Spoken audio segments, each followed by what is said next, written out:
I know. And he had always known. Asterisk asterisk asterisk left square bracket 2002 enter right square bracket asterisk asterisk asterisk. It was strange, being a monk and all. He did nothing that related to the things he had done in high school and college. His short time as a monk resembled his previous life none at all. It had been quite the humbling experience for him, to be stripped of all that made him the Blue Thunder.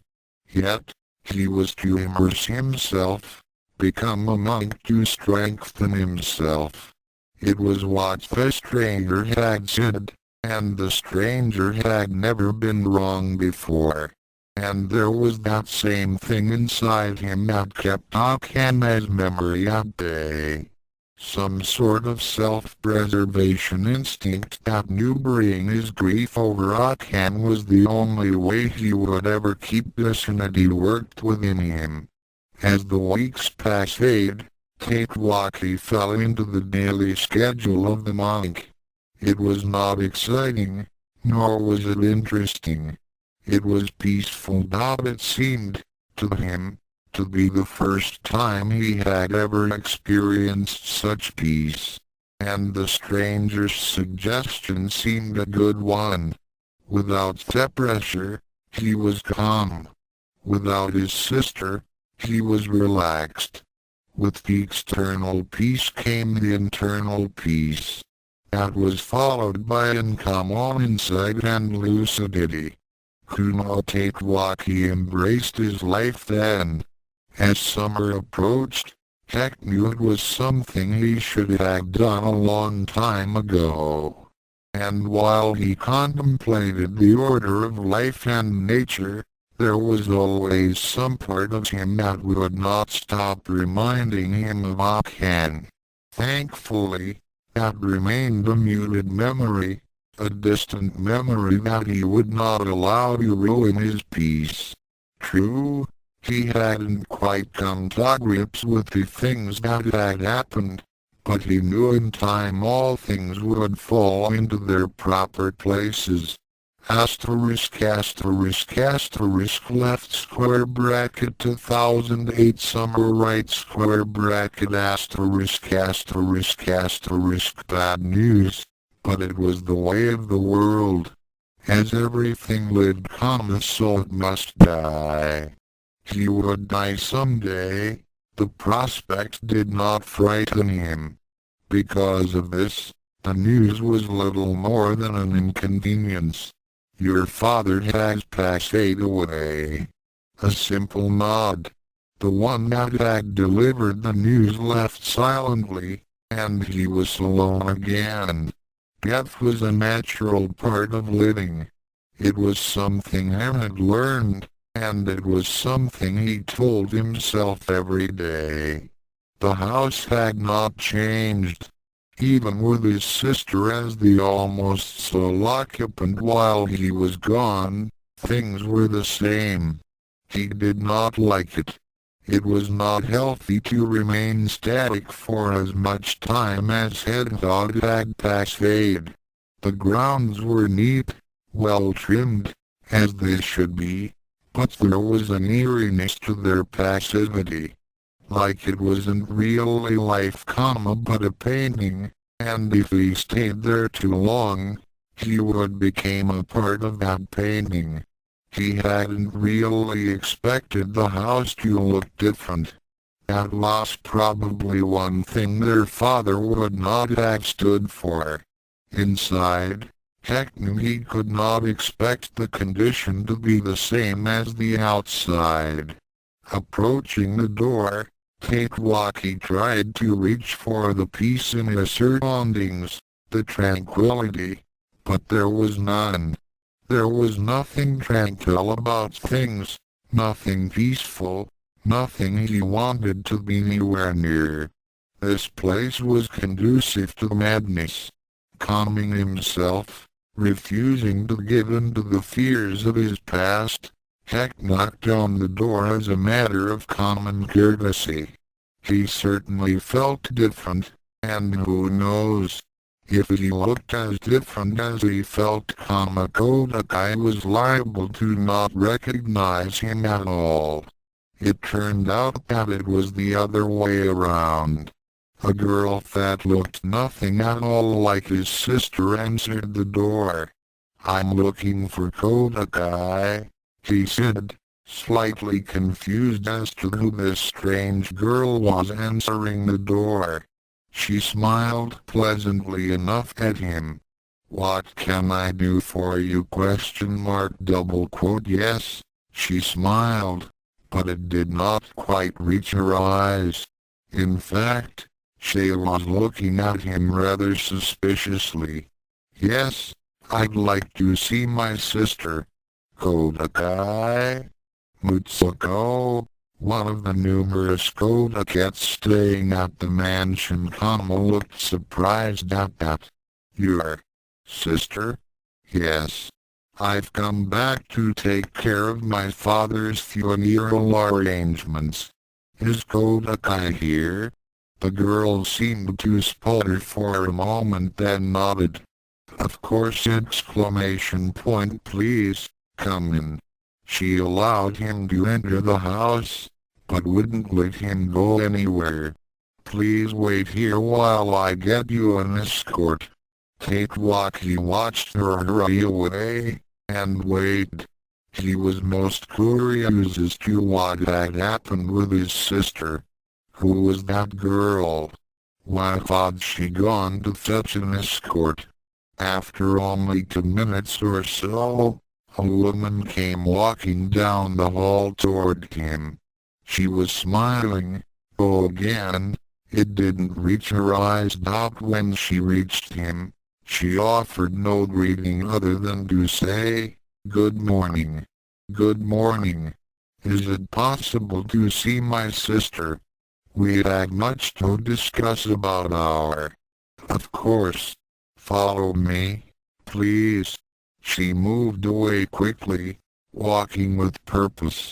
She knew exactly where she was going, an indication that she had been dwelling in the house for quite some time. "I'm sure she'll be quite pleased to see you," the woman said. Though it was obvious that wasn't what she thought at all. "As I will be to see her.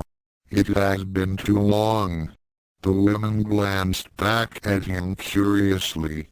He wasn't anything like what Kodakai had described him as. Yet, it was not wise to question Kodakai. The meeting with his sister had been quite interesting. There was no other way to describe it.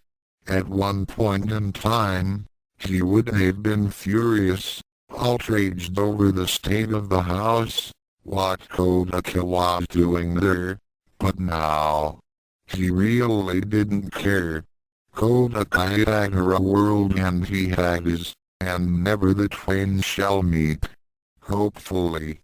But their agreement had been quite simple. He had no desire to return to the house he had grown up in. That sweet Kodakai, because Ash was unwilling to cease her eccentric activities. The finances were in the capable hands of a prestigious firm, yet they were under his control. Kodakai received an allowance every month, which she had seemed perfectly content with. She had control of the house and the grounds, and would retain it until she no longer wanted it. All in all, they were both pleased with the way things had gone. Kodakai, seeming more stable than she had in all the time he had known her, had insisted that there was no problem and it was all fine with her. Besides, she hadn't exactly been idle all these years and had her own holdings and funds to draw off of. That was what she had told him, and that was what he had believed. He returned to the monastery feeling much better about things. If there was one thing he had learned, it was that he loved Eddie's sister and that accommodating her was something he could do happily. Asterisk asterisk asterisk left square bracket 2010 fall right square bracket asterisk asterisk asterisk none of them had known. None of them could have known. When a person knew, but he was in no position to be revealing anything. The wind blew lightly, stirring the leaves that covered the stone walkway. They skittered across the stone, making the only noise in the open courtyard of the abandoned monastery. The group of monks looked at the modest structure, crumbling with age, but still intimidating. They didn't speak, instead awed at the power of the damned location. That was the worst thing. It wasn't some giant glowing demon or a pack of ghosts. It was just an extremely creepy old building. Gosankuji Hikaru was not in awe the same way the monks were. He walked back and forth, taking pictures of the structure, the grounds, the physical layout of the place. It seemed fairly typical to him. An old, abandoned monastery with stories of ghosts and monks. Hikaru wasn't a monk or psychically sensitive or even the magician he once aspired to be, but he was sensitive enough to see there wasn't anything there. Frankly, he wasn't even sure why he was there. It seemed like a giant waste of time. But what harm could it do? They wanted him to get evidence of the thing they were about to do, and they had specifically called him, so it was impossible to refuse. His ego wouldn't allow him to. They had tried to explain, as a way of convincing him, that the monastery had originally been built on some sort of nexus or other left parenthesis, not that Hikaru was paying that much attention to what was being said, and the activity of the monks had been disturbing. Something bloody hell had broken loose during one lunar eclipse. There had been screams and strange lights and something that felt like an earthquake. And now, the monastery was abandoned, avoided by everyone.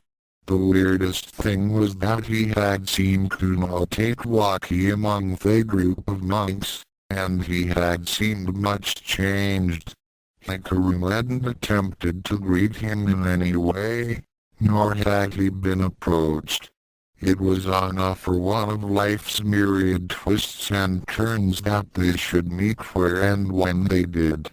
Without a sound, the monks moved forward to enter the stone building, the door having long rotted off.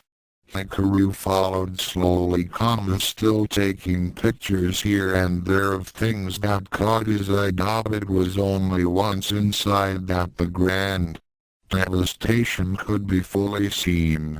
Outside, there was nothing special, but inside, it looked like a bomb had gone off. The place was destroyed, with the walls visibly crumbling, and the ceiling looking like it might cave in upon them at any moment. Still, Hikaru didn't sense anything, but he was experiencing an extremely strong urge to leave the building and never come back. Ego, once again, took hold of him.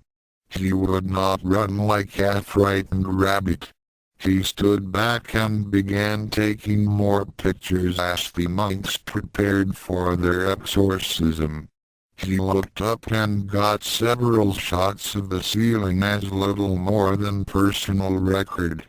There was no doubt that something had happened, something large and violent had taken place in the old monastery at some time or another. He could almost see the blood stains on the floor, still fresh after all that time. Hikaru closed his eyes for a moment, counting backwards from 100. When he opened them again, at around 74, the monks were about to start and the visions of massacred bodies had disappeared. Quickly taking several pictures of the monks, he moved around to stand on a set of crumbling stairs.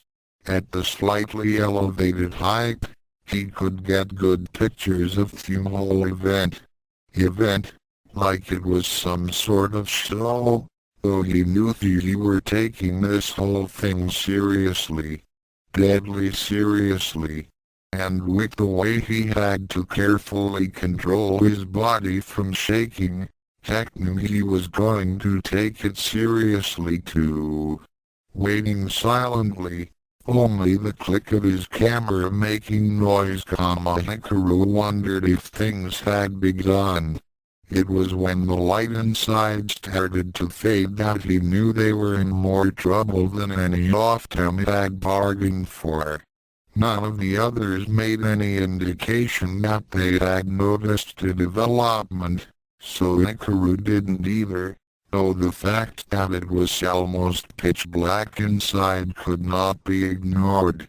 Trying to get control of his shaking hands, he counted backwards from 100 again, only reaching 90 when the noise started.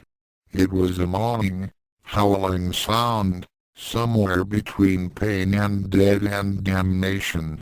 Hikaru dropped the camera then. The noise was almost deafening to his ears. Looking around, blind in the darkness, these sounds seemed to come from everywhere. This was not something he could handle. Moving slowly, trying not to make any sound or trip over anything, he moved around the edge of the gathering of monks. The pictures weren't worth it, the camera wasn't worth it. This was something bigger than he wanted to deal with. Walking closer to the door, he gave a final, silent goodbye and made the move to leave. They didn't need a visual record anyway, not from him. His life was more important than a bunch of pictures. The lives of his wife and son were more important than anything, and he so desperately wanted to see them again. First it had been the sound that made him run, and now it was the light that made him stop. The walls seemed to glow with ghostly light, casting blue shadows around the room. Hikaru could not recall a time when he had ever been so scared. Until the next moment, a figure emerged from one wall, from the strange light, and these sounds of torture grew louder. Without warning, without fanfare, Thinwa stopped, and an unsettling silence descended. Hikaru was staring at the figure, unable to tear his eyes away, unable to run.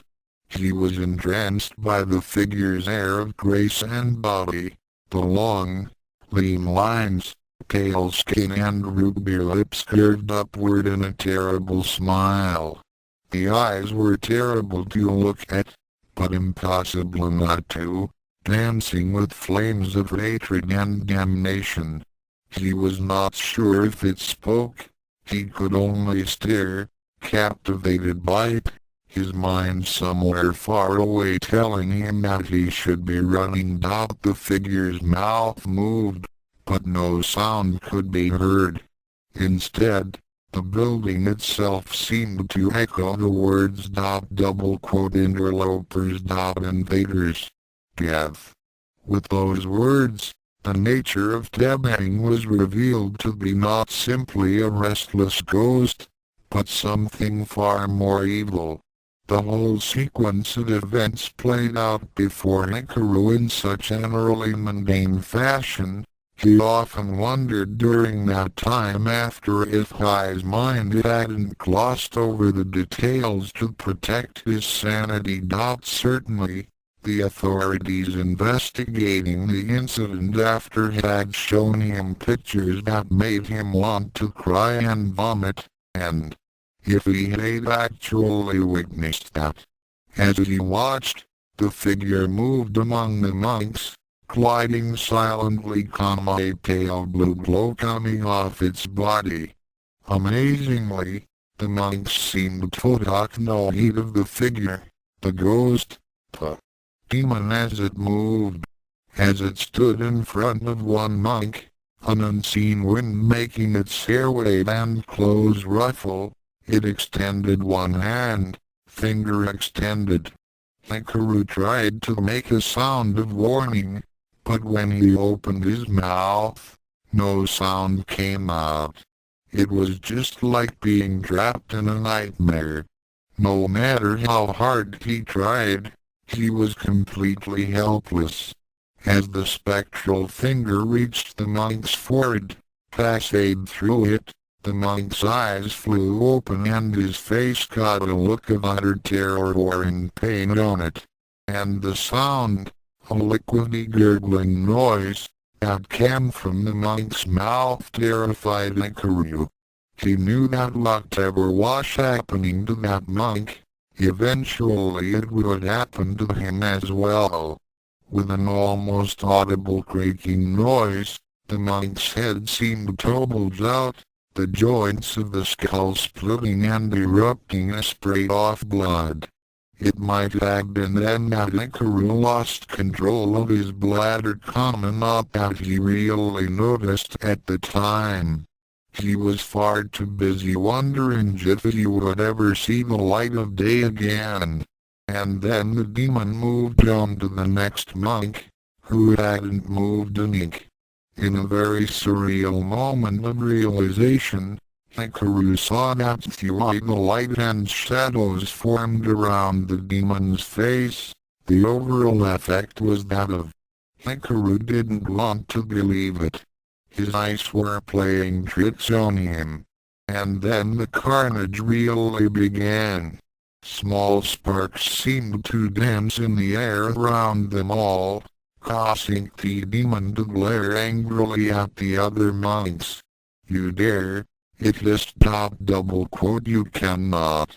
A crimson globe of fury formed in the demon's hand and quickly shot forward to impact against one unfortunate monk's head. It impacted and seemed to break, bathing the monk in the same crimson glow. Still unmoving, the monk did not even cry out at his horrible fate. At least, Hikaru thought it was pretty horrible, the monk's body wasting away before his very eyes until it was little more than ashen gray skin stretched over bones, dressed in robes.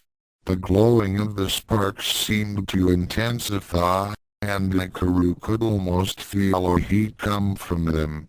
If this was the best the monks could do, he had a sinking feeling it would not be enough. Yet, the demon was enraged. It did not like the fairy lights, glowing with golden heat, and it did the only thing it knew would make them go away. Arcs of red lightning shot from his body in all directions, striking several hapless monks. One exploded in a cloud of blood, another was simply burned to cinder, and yet another was blown in half. There were screams now, screams coming from the walls, from the demon, from everything. The lights intensified in their glow, even with only the few remaining monks, ripping control away from whatever had been holding him. Hikaru covered his ears with his hands and began to scream as well. The blue light around everything began to slowly fade, and the demon became more insubstantial. One monk simply fell over, dead, no sign of violence on him. Red mist began to form in the air as the demon faded. It was then that Hikaru closed his eyes tightly, trying to shut out everything that was happening in the wretched old monastery. He couldn't see it, but he could still hear the screaming, and he could still feel it, clinging to him, begging him to open his eyes, begging him to bear witness. That cold, evil crimson mist chewed at his clothing, trying to penetrate his skin and nestle in his heart and mind. He would not allow it. He could not allow it, could not allow himself to be wounded. He had to return home whole. He had to return sane. He had to return for Akane and Kyuthu. For Akane and Kyuthu. That was what he kept telling himself, over and over. That was what kept him sane. And when he finally opened his eyes, finally got the courage, even long after the screaming had stopped, the sensation of the mist was gone, he wished he had gone insane. This time, the blood was not a hallucination. The bodies were no figments of his mind. They were very real. Fortunately, he was as well, though his mind refused to believe it at the moment. It was only when his legs gave out and he fell hard to the stone that he realized his firmness. It was also when he realized there was still another person alive amidst the carnage. He hadn't been so lucky to escape the demonic mist, the mind poison, the soul rot. Eventually, after a few weeks of intensive emotional care and love at his family, Hikaru had recovered. The incident was now a very ugly memory, but he was healthy. The other survivor had not been so lucky. Asterisk left square bracket 2011 spring right square bracket asterisk get out. You are nothing more than a madman.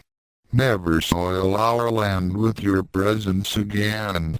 You dare speak to me that way. Know that you shall find yourself burning in the flames of the righteous for your treatment of Tibu. The door was slammed rather unceremoniously in his face, shutting him out in the cold spring rain. Snarling, Kuno Tatewaki walked away from the place that had once been his home. His home in a more peaceful and pleasant time, when he had known of light in the world. The monks did not want him, would not take him back. It had been their fault. They were the ones that had sent him along with the others, and they shut him out, like a stray dog. They called him a madman, accused him of soiling their land. They would find that he was not someone to simply shut away. They had offered him hope and life at one time, and now they pulled it away. They were not worthy of being spiritual envoys. They were little more than charlatans, preying on those that needed guidance, sending them on demonic quests. He was not the madman. They with their ideals and quests for inner peace. A peace that they now denied him. Spiritually corrupt. Disciples of demons and hellspawn, corrupting others. They had tried to do the same to him. They had lulled him into a sense of security. Then they had sent him as sacrifice to their masters. But he had survived, and he would rid Japan of the many softies, foul people who consorted with demons. Tatewaki left the grounds then. He had no business there until he was prepared to take care of them once and for all. He went to the only place he knew. It was the one place burned into his mind that he could remember with any clarity. It had been cleansed by him, and would be the start of his mission. It would be where it all began. In the future, it would be a shrine to him and all the good he would do. Because he would be the one to return the country, no, the entire world to true enlightenment. As he returned to the grounds of the old monastery, with no door, the stone crumbling, the stink of blood still in the air, he couldn't help but wonder. The other survivor, the one that was unharmed, how had he done it? How had someone survived the encounter unscathed, unless, like the others, he had something to do with it? Gosankuji Hikaru, Theptail, sorcerer's person he had known in high school. Still delved into the black arts, no doubt. Maybe it had been him that had done it. Maybe something else. Maybe the whole world was just a festering pit of corruption. It was definitely time to clean it up. Asterisk left square bracket 2011 summer right square bracket asterisk it hadn't been hard, really. There were lots of people willing to listen, willing to follow. They just needed to hear the right message. They needed the right motivation, and then they would do almost anything. Pt3b wasn't sure why they had started following him, wasn't sure quite how they had found out what he was planning on doing, but he had, and they considered themselves his followers. Never did he see their imbalance, how they were drawn to him, a celestial flame, overwhelmed by his personality. But that did not matter. It only mattered that they took his word as law, did everything he asked of them, saw him as nearly a god. And maybe, he saw himself kind of as a god. Or at least, a minority. But that was the thing. The people, the ones that he actively recruited on his quest, were the ones that looked for something more. They were the ones that needed something in their lives, something more than a dreary existence. He was not a heavenly beacon, but he was a place they could focus their attention. Either way, it made no difference to Kuno Pt3b. All thought mattered was that he brought more people under his wing. The more people he had, the easier it was to rid first the city, then the country, then the world of demons and their kind. And indeed, things started slowly, simply, without fanfare. There was nothing to be done about that. Such a delicate operation had to be built carefully from the ground up to avoid internal corruption. He couldn't afford to have any of his supporters turn against him. So he worked slowly, and slowly, his group began to cleanse the city. Shizumu led his customer to the darkened alley. It was the area he usually used for quickies like this. It was secluded and all the others knew it was his spot, so he had relative privacy there as well. What'll it be? He asked in his false girly voice, sounding more like he had just been kicked in the crow's nest than a real woman. Unfri's night, he was anxious to finish. The high heels were killing his feet and the stockings itched like a son of a bitch. He had picked the wrong outfit. Usual, baby, the man answered huskily. Every Wednesday, Saturday and Sunday, and on Mondays he showed up, wanting Shizumu services. And he always got the same thing. You know how much?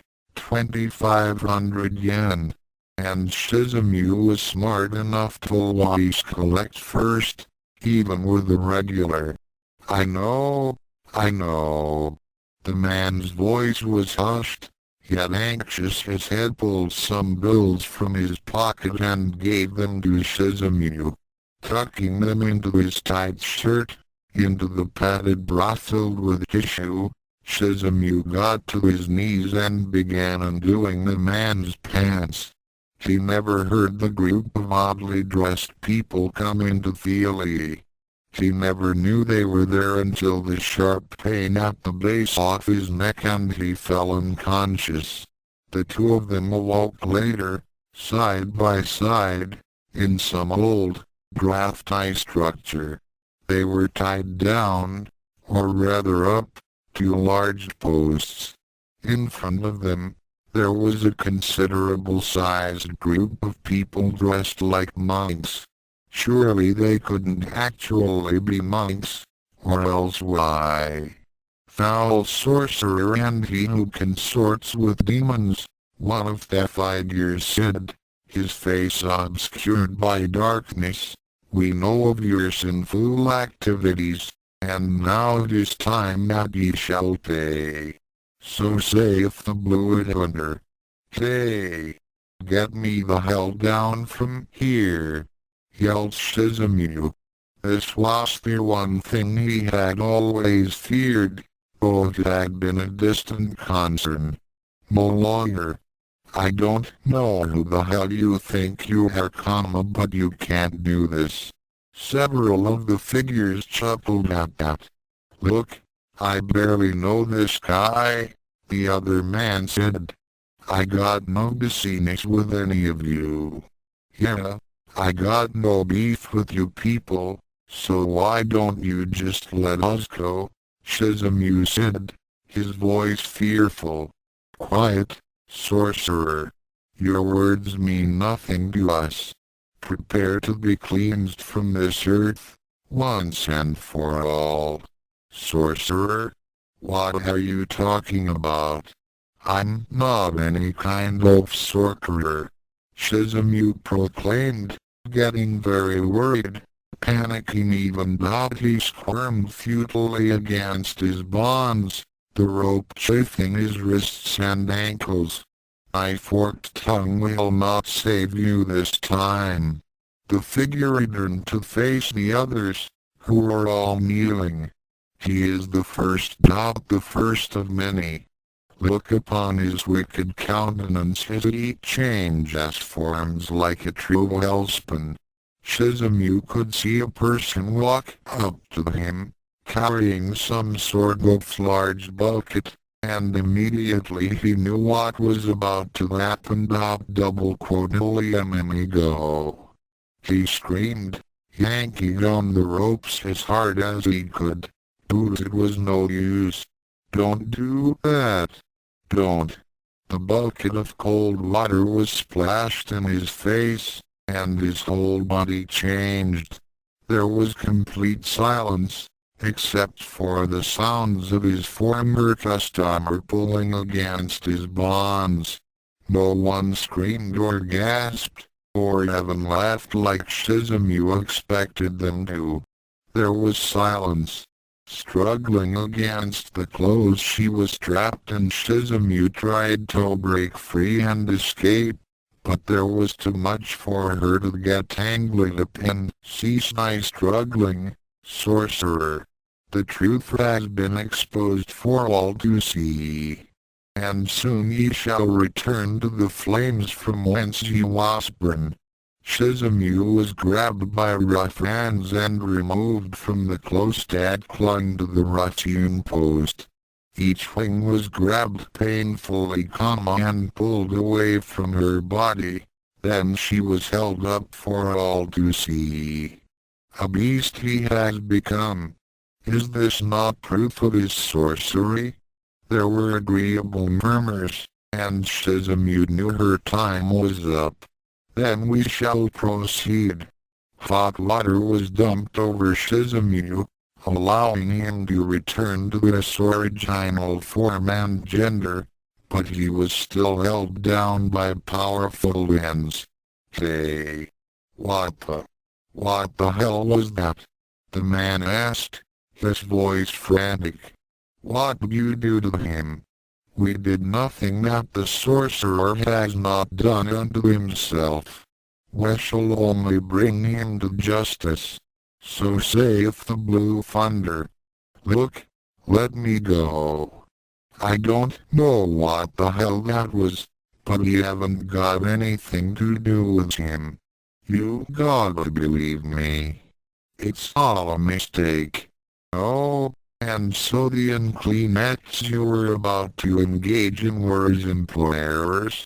Kuno, still shrouded in shadow, asked. Yeah. Now just let me go. I don't know this freak at all. And yet, would not thy lies slide easily off thy tongue if the life were at stake? I don't. Lies! Kuno roared at the man. Puppet! Puppet! The others yelled in response. Whether he felt relief or utter fear for it, the man was being cut down from the post. None of the crazies made any move to harm, only restraining him. He was led over to a large trapdoor set in the floor, and he knew he didn't want to find out what was behind it. One figure opened the trapdoor, revealing only darkness. Throw him and cleanse the earth, the figure hissed, the voice is serpent-like. Cleanse the earth, another figure said, the voice female. Yes. It begins. Remove this foul being from my sight, Kuno commanded. Before the man could protest more, he was shoved forward into the dark hole, screaming the entire way. The trapdoor was allowed to slam shut, cutting off any more noise from below. And now you, Kuno said, turning his attention back to Shizumu. Thy crimes of the blackest sorcery and villainy will truly be punished in the severest manner. It took all of Shizumu's self-control not to cry. It's not my fault. It was China. China? Hold thy tongue. We shall not be swayed by lies. Juzenkyo, Shizumu stuttered. That's where it happened. That's how I got this way. It's a curse. I'm not a sorcerer. He yelled, his voice getting hoarse with hopelessness. It was getting harder to hold back the tears. China. Juzenkyo. There was something familiar about that word. It matters not. Kuno said, snapping back to reality. We have observed thy evil deeds, thy devious shape-changing ways involving water. Yes, we have seen it all, and it has been determined that thy life is forfeit. Thy demonic form as a bat proves thy tainted blood. Thy ability to bewitch and enslave, even men, proves thy sorcery's powers. No, face thy fate, face death, black sorcerer. Kuno held out his hand, and there was an object placed in it. His fingers closed around it slowly. Thy time has come, he said quietly, and raised his arm. The blade he held reflected some light long enough for Shizumu to start screaming.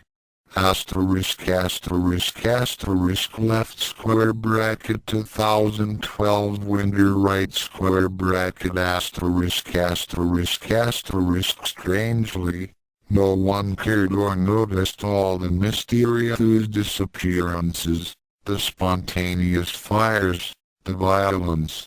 To Kuno Tatewaki, it had nothing to do with luck. It had everything to do with destiny. It was an obvious sign that the people appreciated the things he was doing. They were tired of the filth, the corruption, the spiritual suicide, just like he was. They were supporting him silently with their inaction, and that one little delusion was all he needed. It wasn't the power that he wanted. He didn't care how many people followed him. They were only means to an end. It was all about the cause, the cleansing of the planet. It was the cause that brought them together, and it was the cause that would see them through. They were all means to an end. They all strove for the greater glory. And with him leading them all, that glory would be achieved. He would live to see a new world vision. His new world vision. And nothing would stop him, no matter what it took. The pit in the old monastery became a very popular place. It smelled a little funny, but no one was in the monastery any longer to complain. The pit would stay a very popular place for quite a while. Asterisk left square bracket 2014 summer right square bracket asterisk night in the city is still dark, no matter how many lights there are. The shadows seem to gather in the proper places, to wait for unsuspecting victims to enter. One such victim had stepped out of the light and into the shadows by accident. The wiry man grabbed the woman from behind and slammed her against the wall of a building. Immediately, a knife was being pressed to her throat, and the man was warning her of keeping silent. The woman, while panicking slightly, it couldn't be avoided, kept her eyes on her attacker. She would identify him later, and then he would be in big trouble.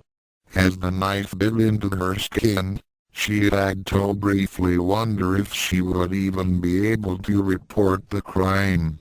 "Whatever you want, just don't kill me," she begged, refusing to cry in front of the piece of street trash. The man looked around quickly, his eyes darting to and fro, the sweat shining on his forehead. "Yeah, whatever I want, bitch." "No," he hissed at her. He applied more pressure on the knife so that it drew blood from the soft skin of her neck. The woman whimpered as she felt the blood ooze from the cut. "Villain." The voice came from the darkness, sounding almost like it was the darkness itself. "Base and foul. Face your punishment." Not from behind the skirts of a woman. The man, a petty crook by trade, turned and looked to where he thought the voice was coming from. "Who's there? Don't get any closer," he warned, waving his knife. "And now he threatens the servants of God. To what depths has the city sunk, that we worked so hard to cleanse? Our work is incomplete. We must double our efforts." There were answering murmurs from the shadows. "I don't know who the hell you are, but I'll stick it if you don't leave me alone." The man was frightened. He might have been a criminal, but he was not crazy. Not crazy like whoever was in the shadows. "Feel our retribution," came the voice again. The shadows seemed to swell, and 4 figures clad in black robes swarmed him with their own weapons. He never had a chance really, as he was summarily thrashed and left to bleed to death on the ground. The woman, looking from the unconscious criminal to the people in the black robes, smiled tentatively. "Thank you," she said. "'Twas our duty." There should not be fear of such villainy. There should not be the corruption that causes such villainy. The front figure spoke. The woman nodded slowly. When it wasn't safe to walk down the streets of the city, even in a good area, that was when things were out of control. You're right. I don't know how to thank you enough. One figure bowed, then they disappeared back into the darkness. At the end of the summer, crime was at an all-time low, and the cases of vigilantism had skyrocketed. There was a new name on Diopo's lips, associated with the reform of the city, the country. That name was of the seemingly mild-mannered reformist named Kuno-Tatewaki. ***** left square bracket 2015 spring right square bracket *****. He shouldn't have been nervous, but he was. He was the Blue Thunder. The Blue Thunder was above being nervous. Sort of. That crowd of people before him was quite large, larger than his group of followers, and they were all waiting for him to speak. They wanted to hear what he had to say because they knew he was right. They knew he was the one that could save them from the evil in the world. Giving himself new confidence, glancing arrogantly at the group of curious photographers and reporters, then looked back at the waiting crowd. He began to speak. He captivated them. He spoke his most sincere beliefs from his heart, with passion and vigor, and they believed him. The notoriety was gaining meant he had to put up a front, but it was a small price to pay when he could see the world changing around him.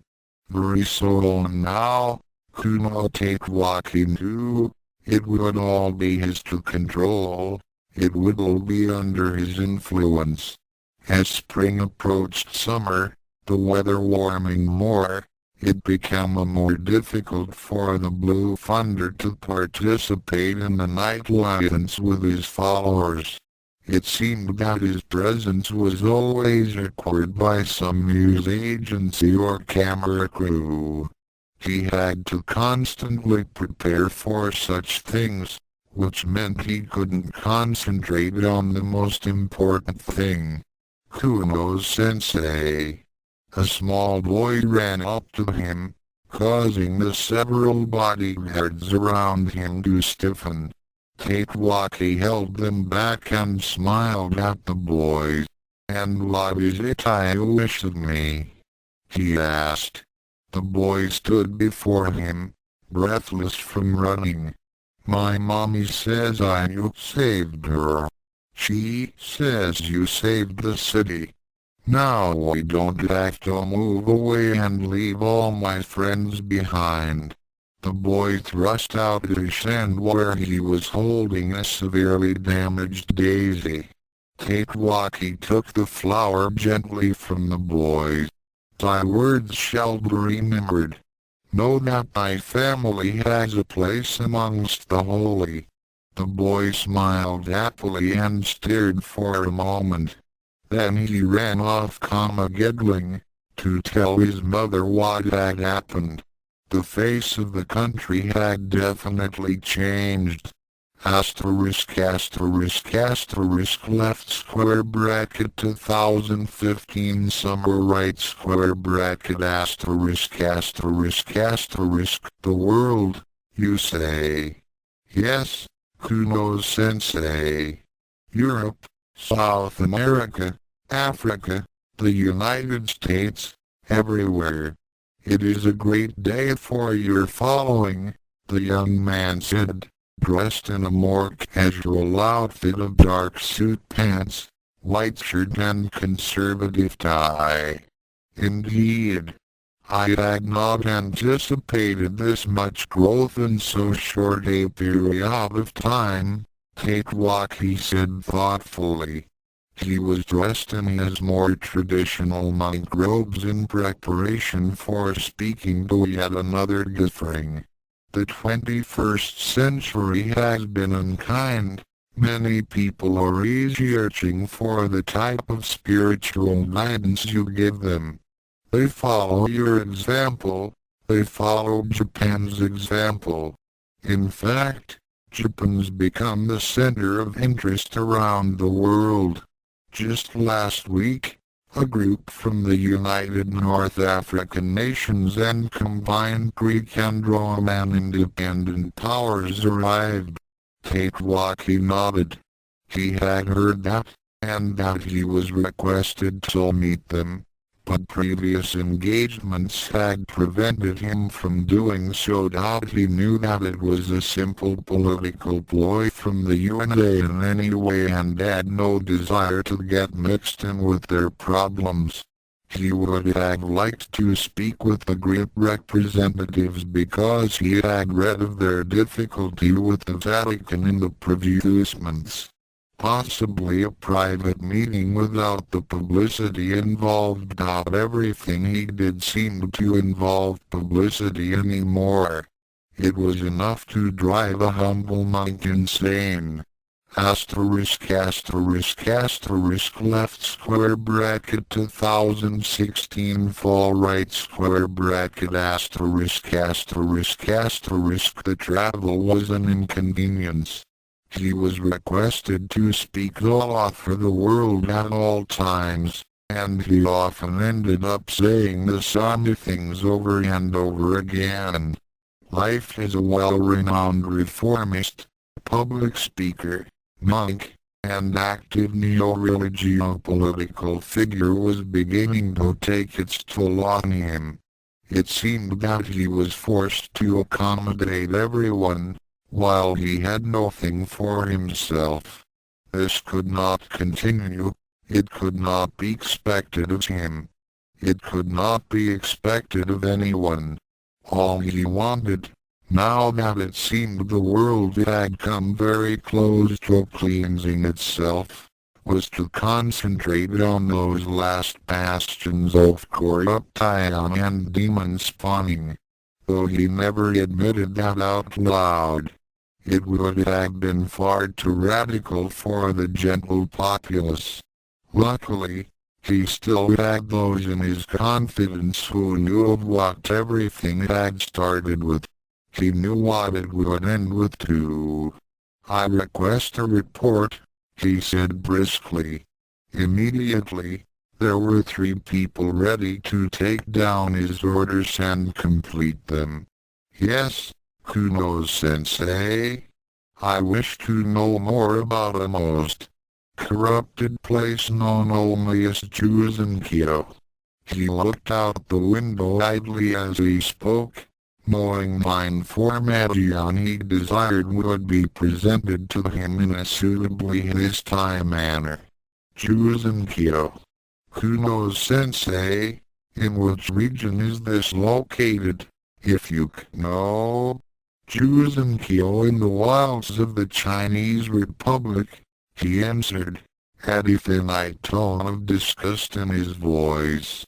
"Chunquo, Kuno-sensei. I no longer wish to be." Silence. "I wish to know everything about Juzenkyo so that I might smite it from the face of the planet." That sent Pt3 away in a hurry, and Kuno Pt3b was left alone with his deliberations. His quest for the destruction of Juzenkyo was never completed. The exact location was never discovered, the Chunquo government not cooperating at all in the quest.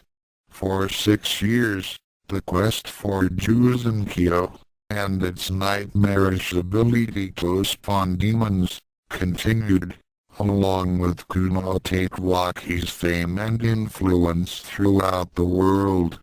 Asterisk asterisk asterisk left square bracket 2020 to summer right square bracket asterisk asterisk asterisk. "I'd like to volunteer."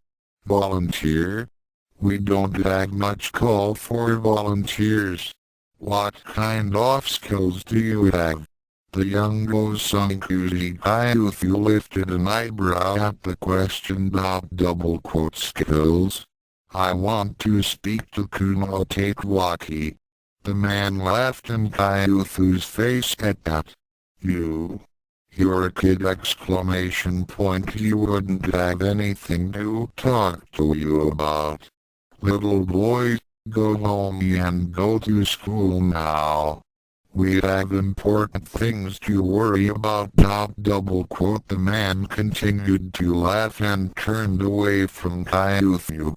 Kaiuthu de-escaped, then walked past the man and to the elevator. The doors opened automatically for him, and he stepped inside, pushing the button for the uppermost floor. The elevator door opened once again, revealing an open room currently devoid of people. Kaiuthu strode forward to the large set of double doors, put a hand on each handle, turned and pushed open the doors, effectively making a grand entrance into Kuno Tatewaki's private rooms. Everyone currently there stopped to look at the brash young man that had just barged in. They all got looks of outrage on their faces except for one. And to what do we owe this visit? Tatewaki asked calmly. The calm in his voice relaxed the others, but not completely. I've seen you, Kaiuthu said confidently, though he was still a touch nervous. I know you. I know you can do bigger things than waste your time as some temple icon. You've changed the world, so why don't you rule it? Kaiuthu mentally berated himself. He sounded like a bad salesman. The young man desires my counsel. Leave us, Tatewaki said simply. The others all glared at Kaiuthu as they walked past him and out the doors. With the doors shut, Kaiuthu managed to relax some. It was obvious that Kuno Tatewaki was a reasonable man, no matter how demented he might have been. He just had to appeal to that reason to get what he wanted. Kuno-sensei, your popularity is unparalleled. Whatever you desire is yours to take. You've changed the world almost on your own. Your influence is boundless. It would be so easy for you to Kaiuthu ground to a halt when he saw the small smile on Tatewaki's face. An interesting idea, indeed. What is thy name, young man? Gosankuji. Gosankuji Kaiuthu, he answered. Tatewaki's face darkened at the mention of the name. Though Phizon seemed to have none of the sorcerer's leanings that his relatives did. And strangely, he looked somewhat familiar. A dark gaze and the eyes like those of a rat, quick and intelligent. Those he could not mistake as the eyes of his mysterious visitor. There was a higher power at work here, and how could he deny the power that seemed determined to bring about his rise to status of semi-deity? Gosankuji Kaiuthu, expound. Kaiuthu felt a shiver of excitement run through him. It was working. Asterisk left square bracket 2022 enter right square bracket asterisk as soon as the name of Kuno Tatewaki was made known to the nth political race, nothing could stop him. It was more than a landslide. The ease with which he had won.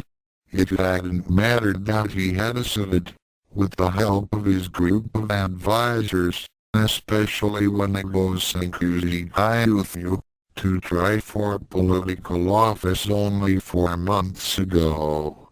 He was too popular, too beloved to be denied. And then he was too powerful to be denied. While he was powerful, his advisors were powerful. And his most trusted, most intelligent, most resourceful advisor shared quite healthily in that power. More so than he should have. Asterisk asterisk asterisk left square bracket 2023 spring right square bracket asterisk asterisk asterisk Kuno sensei. You must prepare for your speaking engagement. John single quote trouble yourself with that. I'll take care of it. Kyutha moved the stack of papers away from Tatewaki and tried to get him to stand up. Double quote You can't let these little things get in the way of the larger picture.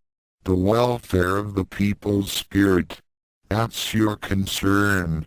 Tatewaki stood up slowly, looking at the papers Kosankuzi had taken away. He was getting a strange feeling about this young man. One he didn't like. And the next week, Kuno-sensei, that's already been taken care of for you. It's no tire concern. You've got a press conference to worry about. You need to get ready. And the next, Kuno-sensei, I'll do it. It's too much of a burden for you. It's single quote as more important that you work on your speech to the young conglomeration.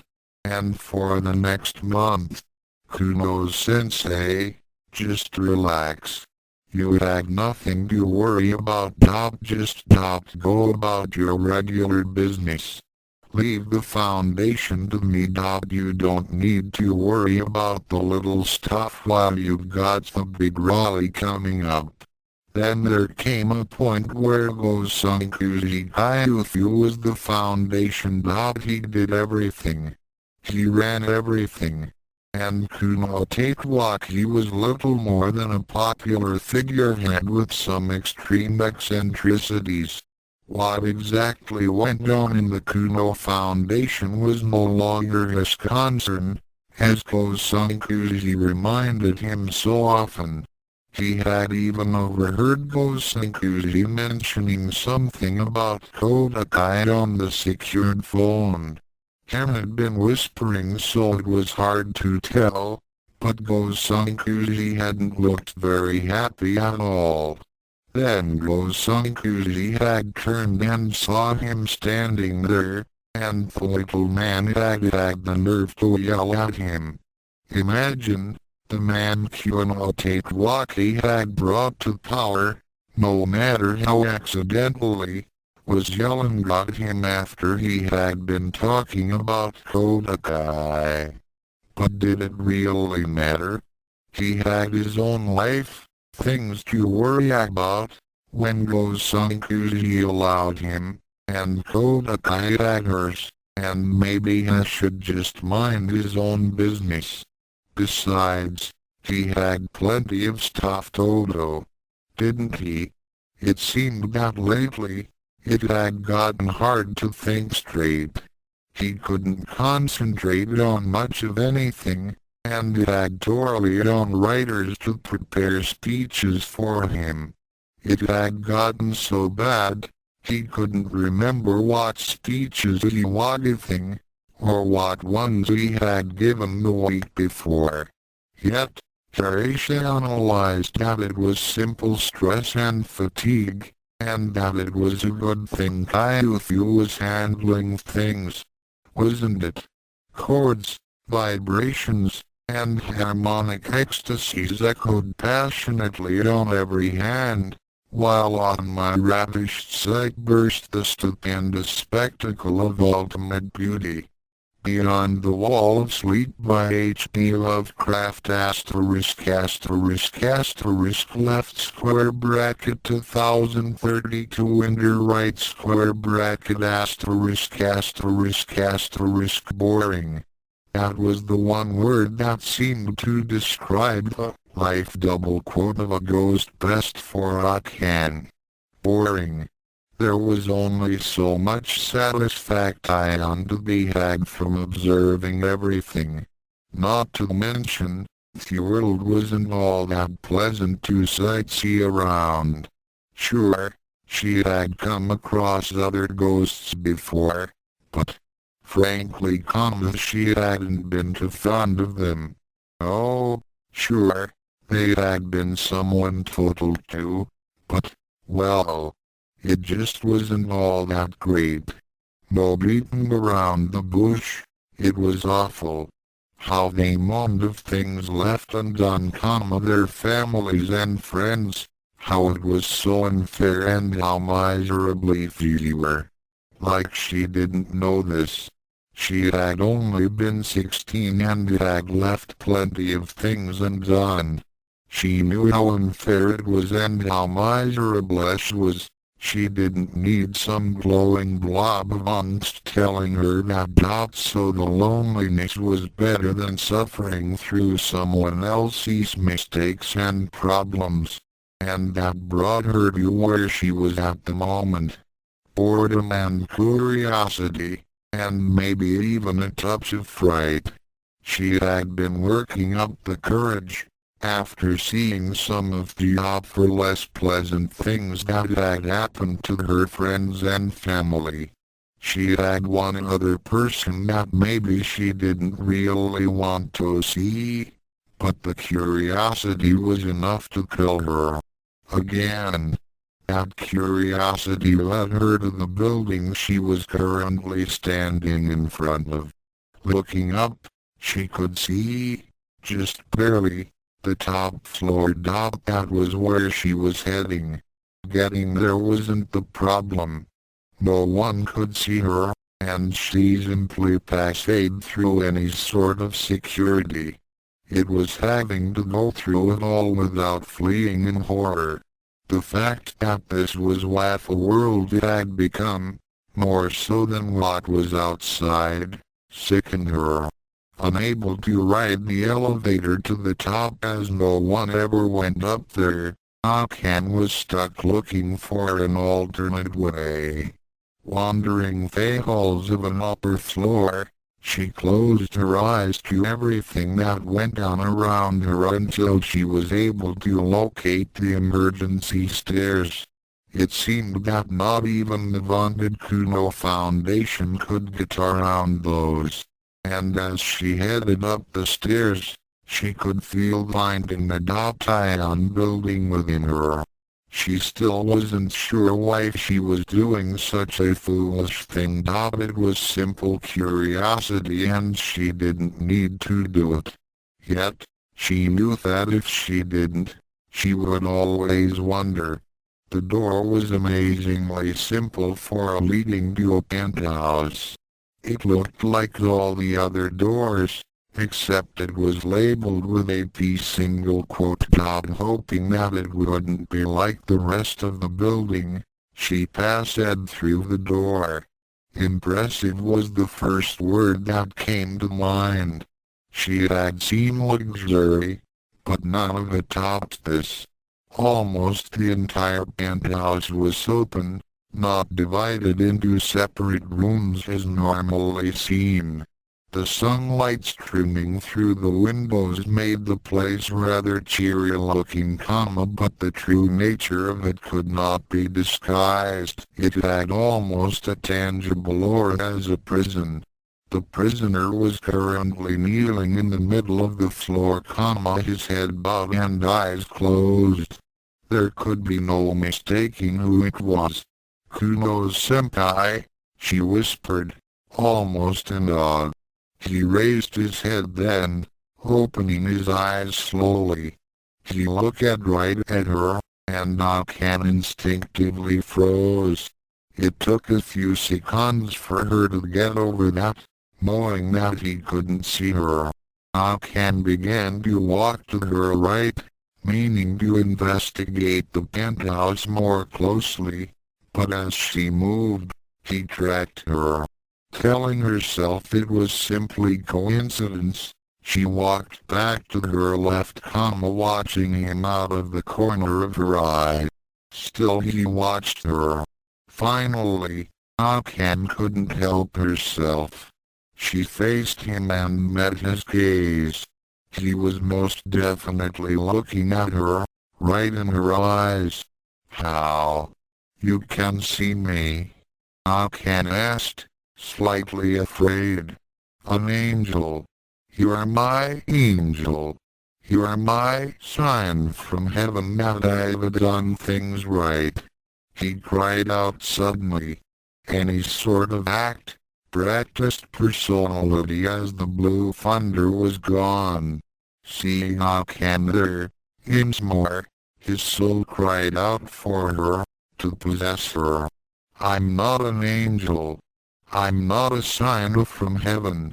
She wanted Torian to leave, but there was something so strangely captivating about the situation, standing there in front of Kunotatewaki, the apparent savior of the world, and she could feel the need within him. By intangible force of his soul touch her incorporeal body. "Don't deny it. Don't deny your purpose for coming here. Tell me that I've done it all for a reason. Tell me that I've done good, and that the world is a better place. Please, tell me that I don't have to do this any longer." He remained on his knees from his meditation, but it looked more like he was begging her. Akane took a step back. The feeling she was getting from him was strange, almost comforting. How badly he needed her, how desperately he did. It was comfort and power and sadness and pity all wrapped together, and it almost brought tears to her eyes. "I don't know what you are talking about," she said quietly. "But it's you. It's you, and you're dead. If you're not an angel, what are you? I can't believe you're a demon. I will not believe it." He got to his feet slowly, as if his strength had left him many years ago. "Tell me why you've come." Getting more and more nervous about the encounter, Akane backed up more. Any farther and she would end up passing through the door. "I don't know. I just wanted." The sudden fury on his face was terrifying to her. "You left Ansi and you took my soul. And now you've returned. Is it to mock me? To make light of the fact that I was never able to have you, even when you were my life?" He took one small step forward, his hand clenching into a fist. "Your fault. Sodom's fault. The monastery. Everything was because of you." He yelled at her, then fell back to his knees, exhausted. His head was down, avoiding looking at the apparition. "It was all because of you. Everything. Because of you. For you, because I needed you and couldn't live without you. Somehow, I managed to. I don't know how. I shouldn't have come. I just wanted to see how things were. I'm sorry." Akane was about to pass through the door and escape the building as quickly as possible. "No," he said sharply. "Please, don't leave again," he pleaded. "You ray the only one. You haven't changed, and everyone else has sunk into the pit of my obsession with me." He hung his head, unable to meet her frightened eyes. Unless this is simply another delusion, another lie I make to try and feel better about the world that I've created. He looked up at her then, his eyes sad and filled with pain. Mumber, you haven't created anything. I've only destroyed, and the others. They used me to shape things the way they wanted them to be. Silence. Akane couldn't believe what she was hearing. Oh, it did stand to reason that after her death, maybe he would have learned, or gotten better, or grown up. Maybe if everyone hadn't died, and I let them, I could have stopped them if I wanted to. I didn't need to give in to their demands, but what else did I have? Paralyzed, Akane listened, was forced to listen to the things thought had happened because the things that were her fault. The things that were Ranma's death's fault. The things that were Happo's fault. The one thing I had lived for was taken away from me, and nothing would bring it back. Nothing would bring you back. And now... He looked up at her and there was a glint of true madness in his eyes. Double quote, do you know what Tofu's done?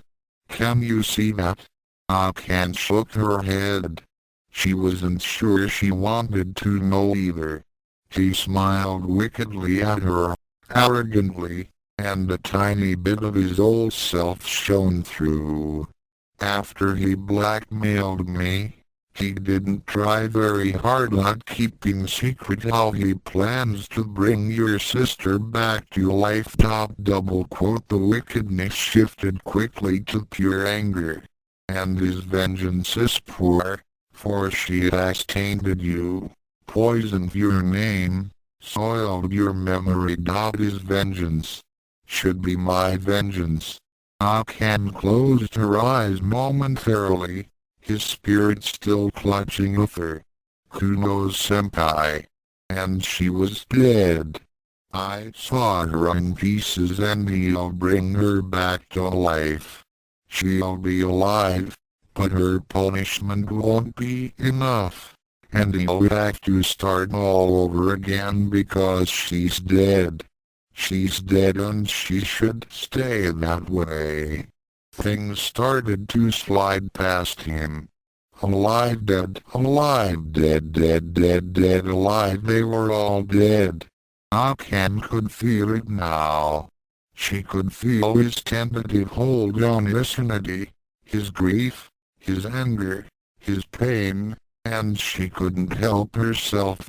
She wanted to run, but she didn't. What happened? How did this happen? Her feet moved her forward. I can't stand it any longer. I can't do it. I've failed. I know we have. The world is a better place for the others.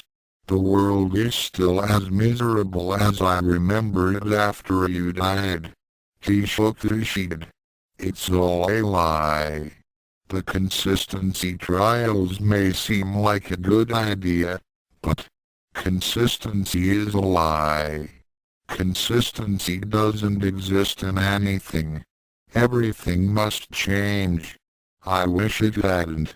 The strange wistful turn his words had taken bolstered Akane up. She walked forward until she stood directly in front of him. I'm sorry, she whispered. He laughed harshly. Sorry. If it were only that easy. If only sorry could take back all the things that had happened. If it could take back what had happened to your sisters, what had happened to double quote all those people he had cleansed in his name. Even now, I wish for. He wished for it, wished for the return to the old days. If it meant he was old and alone, it mattered not, because it would mean things would be different. He wished for it, but he could not say Claude. He wished for Sodom Ranma to be alive once again. He could not say it though. I wish it did. I would tell you he was sorry and then you would stay with me forever. You would stay with me and make me complete because I yearn for you. I have yearned for you for 40 years, though I don't know why. Obsession, Akane said simply, though she knew it wasn't wholly true. If it was that easy to explain, things would not be as you see them now. I am not obsessed with you, Tendo Akane. Quite simply, in view. I have always needed you. I shall always need you. You are my life. Without you, I am nothing. The day you died was the day I was cast into hell, never to return. His eyes fairly glowed with muted fury. Glowed with the fires of hell, the ethereal Flamestad had claimed him in the monastery all those years ago. Kuno-senpai, I don't know what to say. You need not say anything. I know perfectly well how you feel about me. Why else would you come to taunt me? The fire in his gaze seemed to die out at that, and his face grew sad again. I'm not here to taunt you. It is a delusion then. Strange. I thought those had stopped inside it had ceased taking all those vitamins. No doubt, he has other ways of keeping me carefully controlled. A tiny, rueful smile began to show itself on his face as he looked at Akane. It was too much. Akane had never heard this side of things. Somehow, difficult it had been for Tofu with Kasumi's, but drugging Kuno? That seemed insane. I'm not a delusion. I'm a ghost. Kuno's smile grew. It even became somewhat caring. Think you've come to haunt me. It matters not. Even in your current state, your presence soothes me. Had you appeared years earlier, I might have found the strength to stand up to Ono. Alas, it's too late. Too late. Too late for what? This was far more interesting than simply observing, yet Akane had no idea how he could see and hear her. Apparently, he didn't either.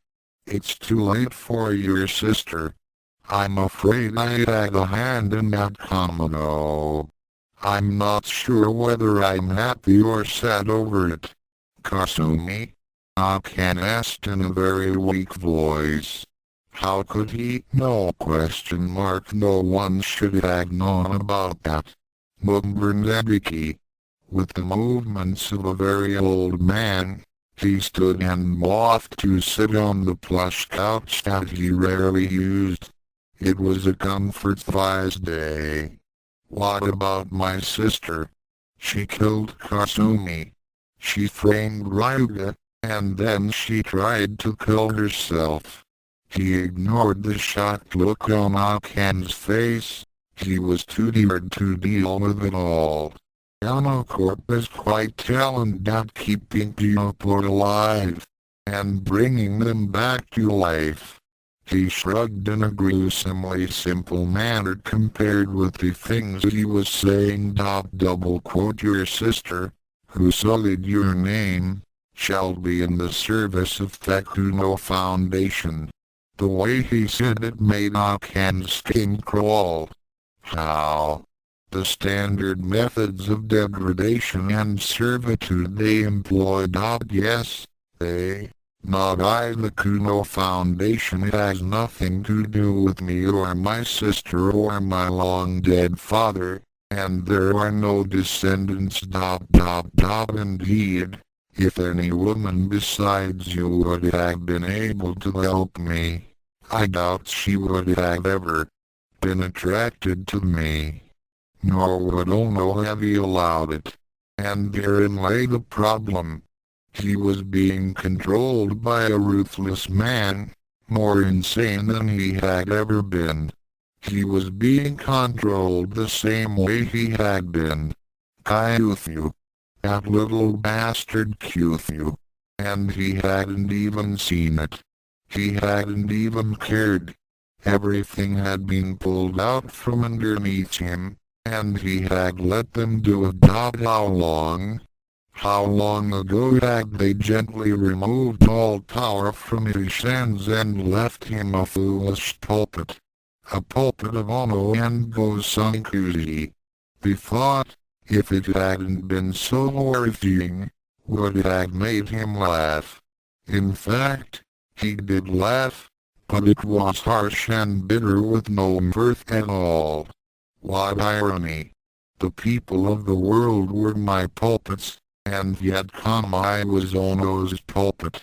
I was Gosankuji's puppet. I had been used, and it's only fitting that I am here now. His eyes slid closed, and he said nothing more. The desperate grabbing had ceased, to Akane's relief, and at last no muted down to a soft stroking sensation. They were the only terms Akane could think of, but they fit. His spirit was stroking her in a manner that made her ache with loneliness, desire the companionship of Ranma. She left then, without another word. She wouldn't be able to stand him begging her to stay. It was strange. It had been a long time since Akane had been able to talk to anyone, and frankly, the conversation with Kuno had been almost refreshing. As warped and weird as it might have been, she had avoided everyone as much as possible in the days following her visit to the Kuno Foundation stronghold, thinking about the things she had heard. But what could she do? She was a ghost and forced to exist with the knowledge, the weight of it all resting on her shoulders. And she was alone. That was the worst part of it all. The process was simpler the second time. She knew right where to go. Now if she could only gather the courage to pass through that door with the letter P on it. Several times she started to, but the thought of the things he had told her held her back. It was like a horrible car accident. She didn't want to, but she did want. She needed to. Nodding firmly once, she passed through the door without a second thought. The sun was much muted this time, but other than that, the scene was the same. Kuno-senpai, Akane called, not approaching his figure kneeling on the floor. I'm back. Lifting his head slowly, Tatewaki looked at the apparition instead of the amazed joy that had been on his face when he had first believed it was her. There was only sadness this time. So you'd returned. How appropriate that it would be a ghost to keep me company in this cage without bars. I am already a ghost, without life, without freedom, without anything. Should I leave? I just wanted. Don't leave. You may stay as long as you like. I shall receive no visitors. I never do. Sometimes, Ono requests my presence, but never comes up here. Tatewaki sighed heavily, breaking from his strictly formal kneeling position to sit with his legs crossed. It was so absurdly normal, Akane almost wanted to laugh. Seeing Hai's lack of emotion, she approached him, her figure becoming even more insubstantial in the sunlight. I have to ask, how can you see me? You haven't met many people that have been able to see me. No one that's actually understood what I was. Smiling, looking like he might fall asleep, dreaming of better things. Take what he said. Who is to say? I saw the demon before, and to see you now. Oh, I refuse to believe it has anything to do with Mednu's connection to my spiritual center. Let us simply say that I am damned, already dead, and that is so, because I truly do not know. He opened his eyes widely for a moment, as if he was trying to wake himself up. And angel or not, know that I am blessed by your presence. Please don't say that.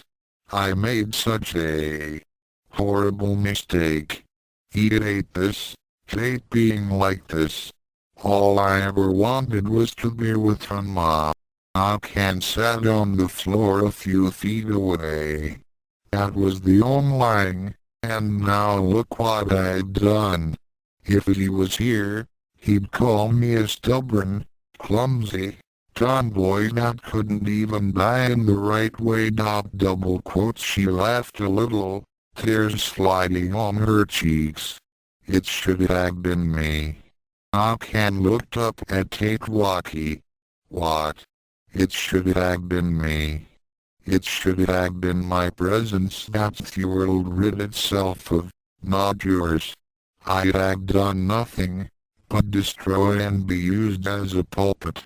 Tatewaki smiled widely then, triumphant on his face. That is my life's destiny. I shall always be some illness puppet. There is no escaping it. For some reason, the situation was enough to break Akane's heart. She had no one, a ghost doomed to walk eternally without anyone. Tatewaki was the living dead, not a person, not alive. They made a strange pair indeed. I grow tired of this existence, Tatewaki continued.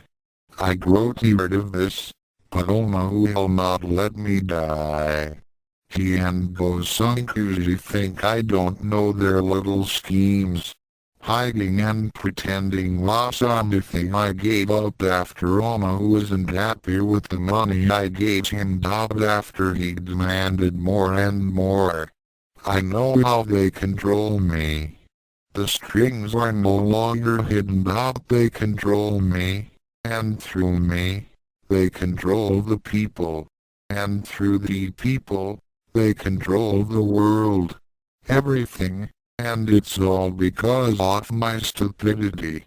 And all I want to do is die now. That was the one unique and special thing about being a ghost for Akane.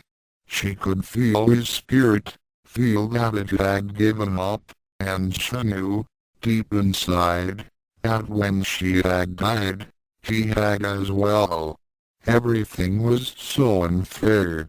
Why did it all have to hinge on the tomato? That one hateful act of Rapo's eyes. Why did it all have to happen that way? And why did she have to be so helpless now? No matter how much she had liked Dr. Tofu, or how much he had loved Kasumi, things had gone too far. In Akane's opinion, after hearing about the things he was planning, he was far worse than Kodakai had ever been. Who knows, senpai? Do you really think that my sister has to be punished for what she did? She asked. Tatewaki looked at her, completely unemotional. I don't care any longer. If she does, it's not in any way that Oma would do it. She attempted to do the honorable thing, and while I have called for vengeance against her in the past, I realize that it is a foolish thing now. What would it accomplish? He sighed heavily, drained from the admission of weakness on his part. Kuno-senpai, Akane said, thinking her words through carefully, double quote, I single quote, seen some of the things Dr. Tofu's done. I saw it all, and it hurt me. I don't like what he's done. Kuno-senpai, maybe it's time you did something about it. This was a big risk on Akane's part. There was no telling what kind of reaction she would get. If I could, I would. His endless blackmailing grows tiresome, but what am I to do? He knows all the secrets about me, about my sister. So what? Does it matter? You said you were tired of it anyway. So who cares if he starts revealing your secrets? What's the worst that will happen? You won't be their puppet? Akane asked. She got the feeling that she might be getting somewhere with this. Their tortures are aplenty, Kendo Akane. You had no idea. So what? Wouldn't it be worth it to have your revenge on them? To get back for all that they've done against you. To leak out all their dirty little secrets? You've got to know some of them. It was strangely exhilarating, talking about revealing someone's most hidden secrets in a malicious manner like this, where no one else would know. That moment, Akane knew what it was that Nebiki had always found so fabulously fun about knowing things others didn't. Powerless as a lone ghost, with someone that could actually see and hear her, she could do almost anything. Kuno-senpai, I want to help you. I want to help you put things right. Akane didn't leave the Kuno Foundation building very often. It was funny how blatant people were when they thought no one was watching, no one could see them. All in all, no one would ever know who or how besides Kuno. But was it the unfairness of death that did this to her, that made her malicious and vindictive? Maybe. But she didn't care. What's the worst thing, the absolute worst thing that's ever been done by Corp? Or the K Foundation? She asked, starting to get quite enthusiastic. Tatewaki looked down at the floor and even chewed his lip a little. I'm not sure. There are many secrets. But as for which would be most damaging, I can't say. Anything that has to do with the public, the people, or maybe, well, it's not common knowledge how intertwined Corp and the found out are. And there has been quite a bit of protest over some of Corp's experimental work. If it got out that Akane's eyes lit up with malicious glee. Yeah, that would be a good place to start. Start? Tatewaki asked. It still felt like some sort of weird dream to him, something induced by Morimono's drugs. Yes. You don't think you can just stop by getting egg on their faces? Something like that would blow over in no time. People would forget about it as soon as the next great discovery was made. Akane had learned a few things wandering. She still looked 16, but she was far from naive, far from innocent. She had a pretty good idea how a place like Corp would operate. I suppose not. But what else? Anything. Whether it's the truth or something we have to make up, it doesn't matter. But don't we see? You have the power offer them. You just need to use it. Tatewaki was looking off into the distance. He began to nod his head slowly. Yes, I do have the power over them, he sighed absently. I do. Akane smiled proudly. Yes, things were going better than she could have expected.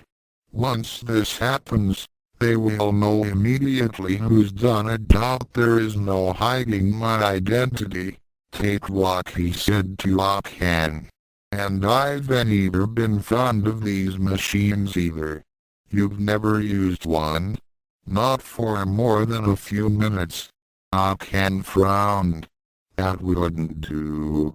They needed to do it quickly, get the information and leave as fast as possible to delay the inevitable. That's the point, she said absently, trying to think of a way around the problem. You want them to know it's you, right? You want to force a confrontation. Tatewaki nodded, his hands resting uncomfortably on the keyboard. Well, why don't we try just looking around the system first? It might be menu-based, and I think we could handle that. Akane offered. It wasn't like she had any more experience on the thing than he did. She just had a clearer mind. Swallowing and taking a quick breath, Tatewaki typed in his username and password. That much he had not forgotten. The cursor blinked at him for a few moments before it acknowledged that he was logged in. His last login date appeared, along with the announcement for new mail. Pressing return to get to the meat of the system, the two looked at the simplistic menu that appeared on the screen. Akane immediately pointed at the option for intelligence/surveillance reports, but Tatewaki shook his head.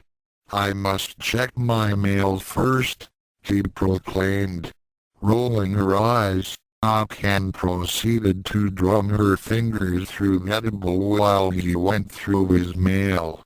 Strangely enough, when he opened it, there were only 2 messages, both from the highly respected chief executive Gosankuji Kayuthu. Akane could see Tatewaki's jaw clench as he looked at the screen. Read them, she said quietly. See what he has to say. The first message came up, and the animosity was almost tangibly in the air. The little worm, Tatewaki whispered, doing Ano's bidding. The message was simple and straightforward, with no pretext of respect or goodwill. Ono wishes your presence. New materials to try out.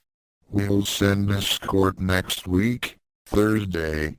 Gosankuji, why did he mail this if you never check it?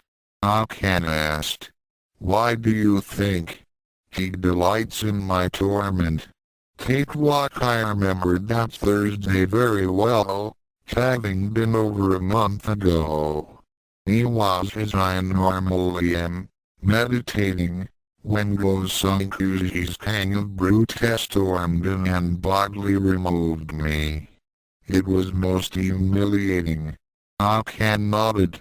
She bet it was probably frightening too, but knew he would never admit to that. What are those new materials he's talking about?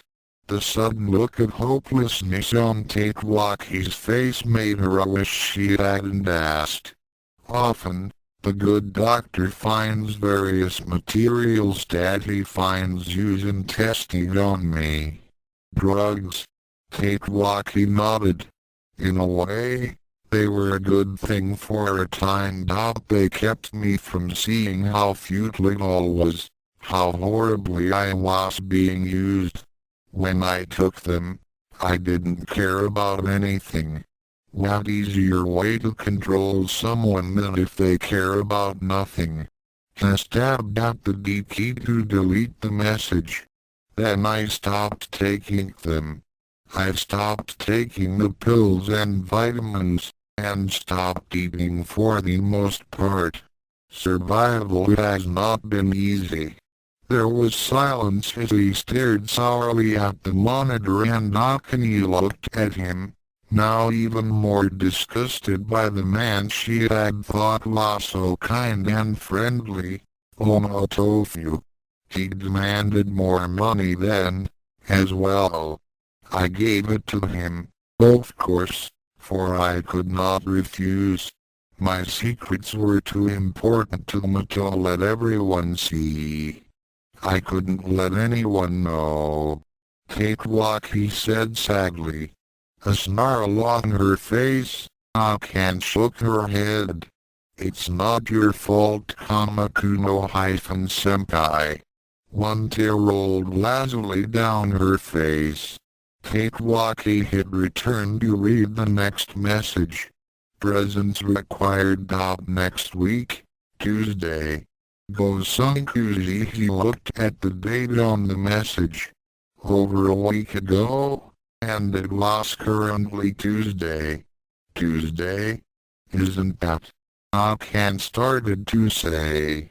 The elevator chimed softly and the door opened, revealing a group of men, looking nothing like the monks that he had used as escorts before. The group of 6 men exited the elevator calmly, walked over to Tatewaki, who looked at them with shock, and grabbed his arms.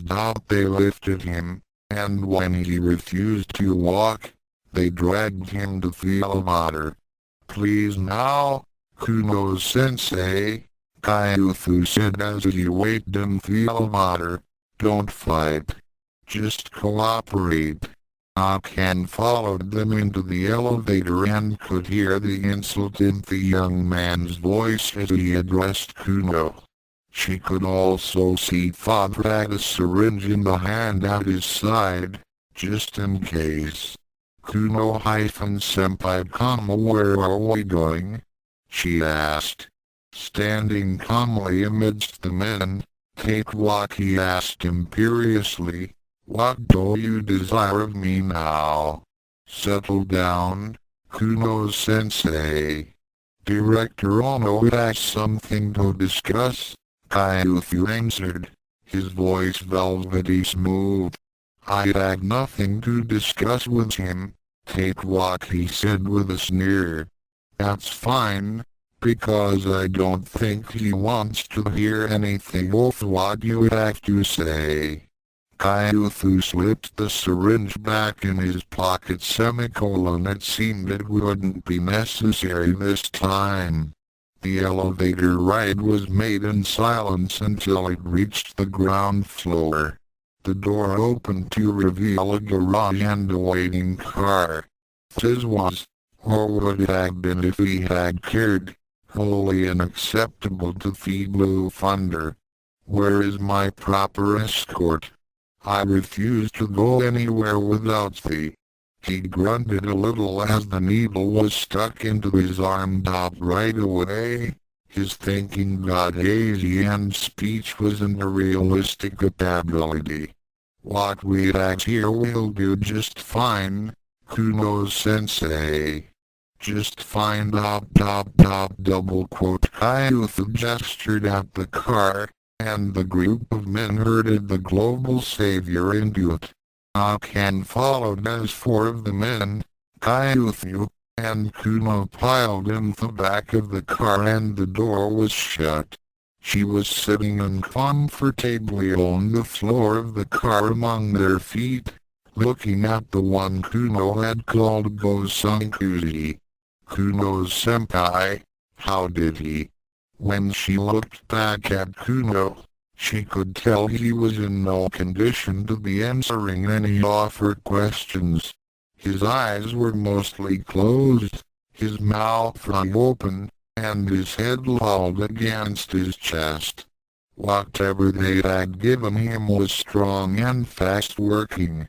That only made her more upset at them all. The fact that they couldn't even control him without drugs, didn't try. It was downright pathetic. That should keep you quiet on the way there, Kyuthu said, disposing of the used syringe, looking distastefully at his double-quote superior. Kyuthu shook his head. Pathetic fool. Akane. Take what he said, his voice horribly slurred. What is it, senpai? She asked quietly, feeling very strange looking amongst all the other people there. Akane, why didn't you ever like me? He asked, drawing stares from the other people in the car. I think you know why, she answered. I needed you. You never showed it. You never showed it the way I needed someone to show it. Not until Ranma. Kuno-sensei, what are you talking about? Kyuthu asked, leaning forward some. Akane glanced at him and glared. Don't talk to him, Kuno-senpai. He single quote as one of the ones who did this to you. Don't tell him. I know. I won't. You won't what, Kuno-sensei? Kyuthu asked. I can see why you don't like him very much. He's the slime, Akane said, shaking her head. He is. I never liked him. Akane chuckled at that. We'll talk later. I want to see where we're going. It won't be a pleasant visit. Don't worry about that. Just keep quiet. It was Anocorp and the Kuno Foundation without the little signs out front. It was large and somber and quite clinical looking. It was just about what Akane expected it to look like. The car pulled down the long, winding drive and approached the somber, windowless building. Akane found herself getting rather anxious, wanting to know exactly what was so horrible, but after what Kono had said about Nadeki, the car pulled around the back of the building into a well-secured garage.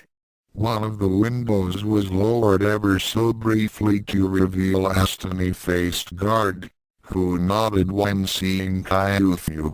Good day, Chief Executor, he said, then stepped away from the vehicle. The car continued onward until the only light came from the power lights hanging overhead and there was no sign of the way they had come in. With the car coming to a gentle stop in front of a simple-looking door, the car door was opened from the outside. The man sitting next to Kyuthu was first to exit, with Kyuthu following him closely. Please assist the Blue Thunder. He has an appointment to keep. Kyuthu adjusted his tie as he watched the men pull Kuno from the car. Don't shake him too much. We wouldn't want him making any messes on the carpet, Kyuthu added with a smirk. Yes, sir. We'll be careful. Yes. That unfortunate side effect hasn't been eliminated yet. Double quote. Kyuthu patted Tatewaki on the shoulder. Don't worry, Kuno-sensei. With your help, I'm sure that puzzle will be solved in no time. Akane followed close behind. Kuno-senpai, how long do you think Fies will take? She asked. Tatewaki managed to answer, though he looked a little green and was obviously trying very hard not to be ill. He didn't know what they used on him, but it was far stronger than anything his sister had ever dreamed about. While she had been a wannabe, if skillful, chemist, she had nothing on the scientists at the Foundation and Corp. They were dead serious about their drugs. Kuno-sensei, what are these little mysteries you keep opening up to us? Kyuthu asked him. And please walk. These men aren't paid to be your babysitters. Akane wanted to look around some, but she wanted to get a good look at Tofu before she left. She wanted to see the monster he had become. She wanted to see the man beneath the charming, silly exterior that her sister had married. She so desperately wanted to really feel something again, even if it was hatred and loathing. The group rode up an elevator in silence except for the hitching sounds Tatewaki was making. Kyuthu stood as far away from him as possible. I must remember to lower the dosage next time, commented on to himself. It's never been this bad before. He stepped only as close as necessary, and lifted Tatewaki's head up using his thumb. He pulled open each eyelid to reveal very dilated pupils. Letting Tatewaki's head fall, Kyuthu nodded. Definitely too much. The potency has increased, it seems. Wishing for some sudden, painful death to befall the head of the Kuno Foundation, Akane stood back. She wanted nothing to do with this group of people and their lies and deceptions and blackmail, but it was like she was forced to do it. She couldn't just leave. Instead of being totally consumed by her negative emotions, she tried something a little different. She had been able to feel Kuno's spirit trying to possess her. That meant she could influence him in some tangible way, no doubt. Even if she couldn't, she would try. She extended herself, a small fragment of herself out to him and felt him immediately grab onto it. The next thing she did was the hardest she had ever done, besides giving up on Ranma. She gave a piece of herself to him. He gobbled it up greedily, but Akane could feel the change. She could feel the change in herself, and in him, like he was also a part of her now, or she was a part of him. It was a little scary, and very strange, and she knew that it was how it would have felt if she and Ranma would have been ever able to continue their relationship past the point of insults and into the area of actual love. Nothing could have made her sadder than that grim realization that she had never hated herself more than in that moment. But before she had time to dwell on it extensively, the elevator arrived at its destination, and the door opened silently. The men removed Tatewaki from the elevator with Kyuthu following glassily. He was not in any rush. These little get-togethers were invariably long and drawn out, boring for him really. He never offered to sit in on them, though he was welcome to. It was far more relaxing to sit with a cup of coffee and chat with the pretty girl that was Tofu's administrative assistant. Kyuthu nodded and smiled at her as Tatewaki was removed from their sight into Tofu's office. He just knew it would be longer than usual for his time. Ah, it's about time you got here, Wakey. I didn't want to have to send a second summons. I do so dislike repeating myself. Ono fused from behind his desk as the men deposited Tatewaki on the floor and exited the room. Tatewaki could only sit on the floor, his head alternating between a loud buzzing and inky darkness, and slowly rocked himself. Tofu sighed and shook his head. When will you learn to cooperate? It would be so much simpler if you didn't resist. Kaiufu wouldn't be forced to subdue you.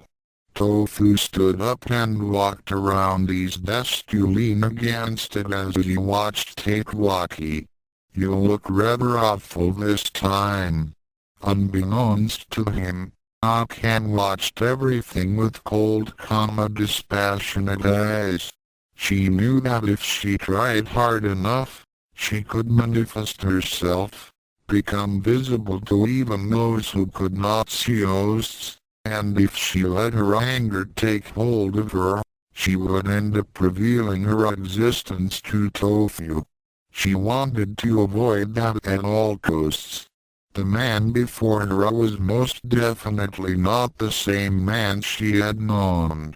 This man was cold and cruel, without compassion, without mercy.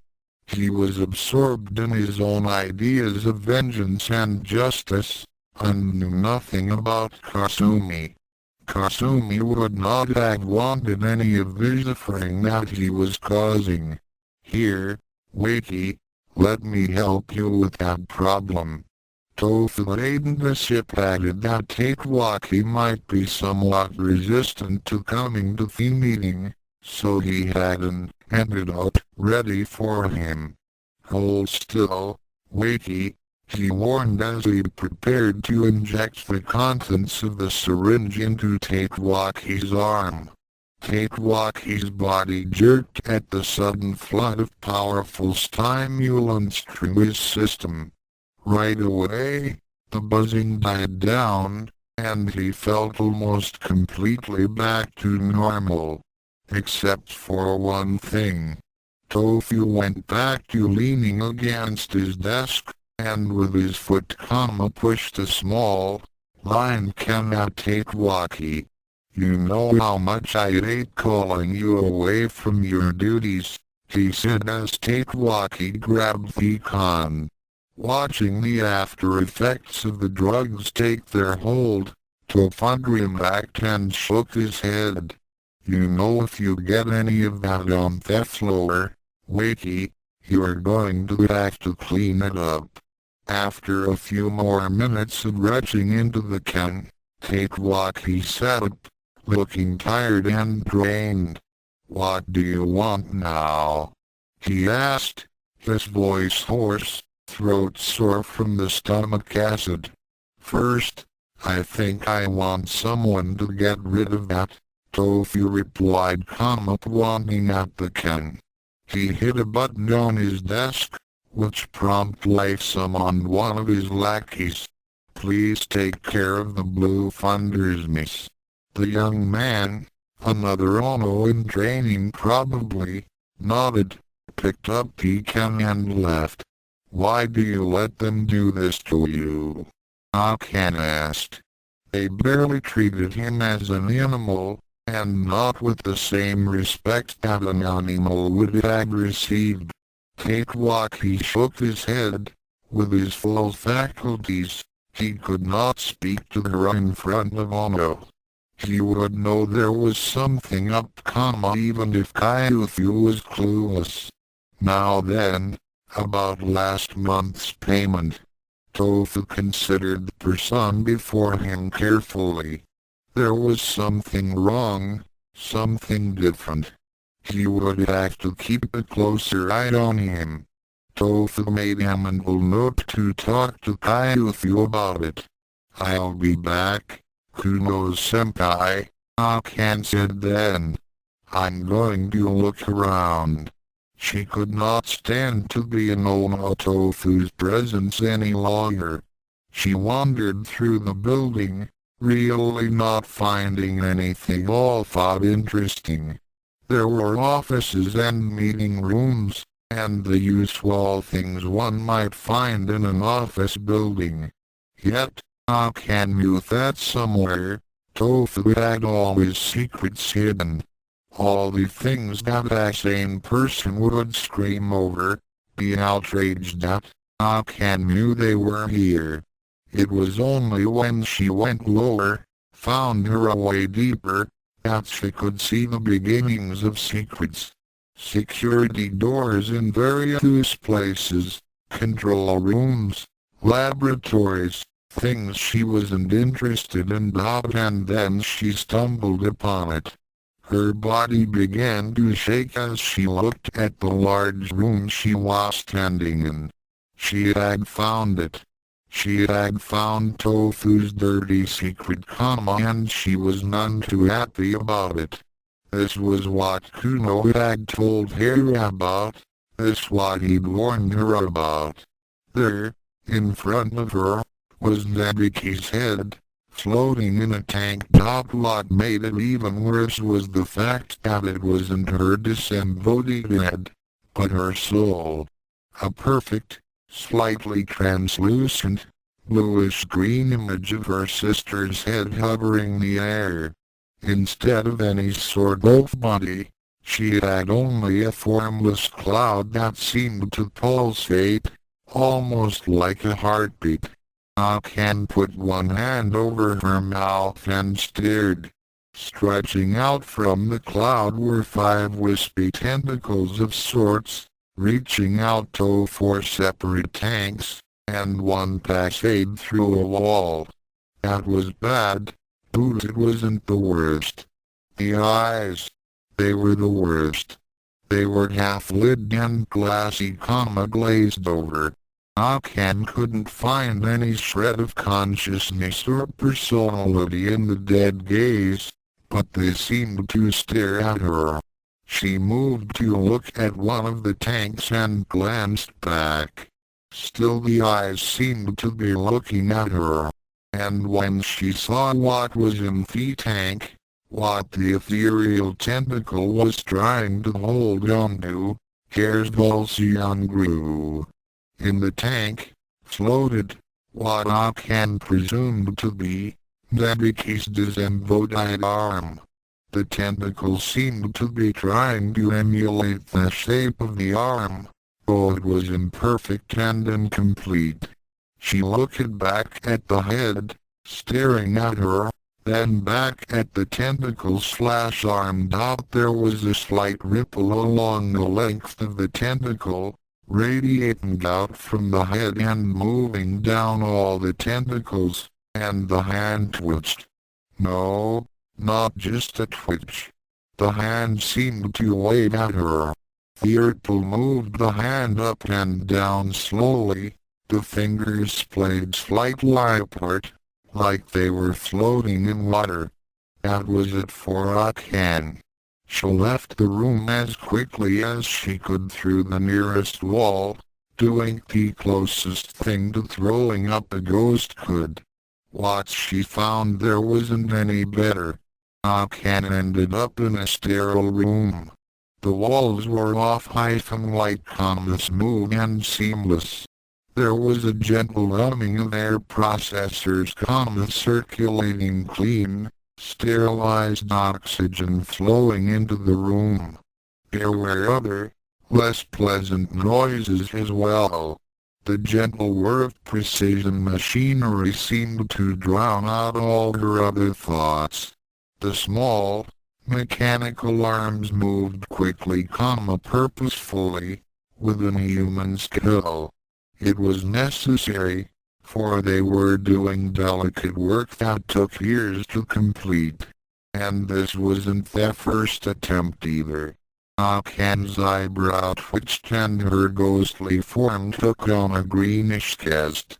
All she could hear was the whirring. The whirring punctuated by the wet slapping sound. She watched, fascinated and horrified as the arms went about their gruesome task. There were about 10 of the arms, working in pairs, sorting through what could only be described as a pile of guts. Nabiki's guts.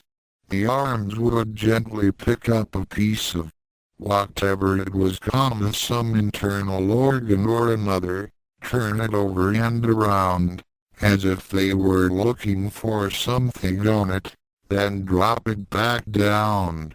At last, because of the splattering noise, once the arms found something Akane could not fathom at all what was going on, they began to move very quickly, almost to the point of becoming a blur, picking at the tissue. The whirring sound.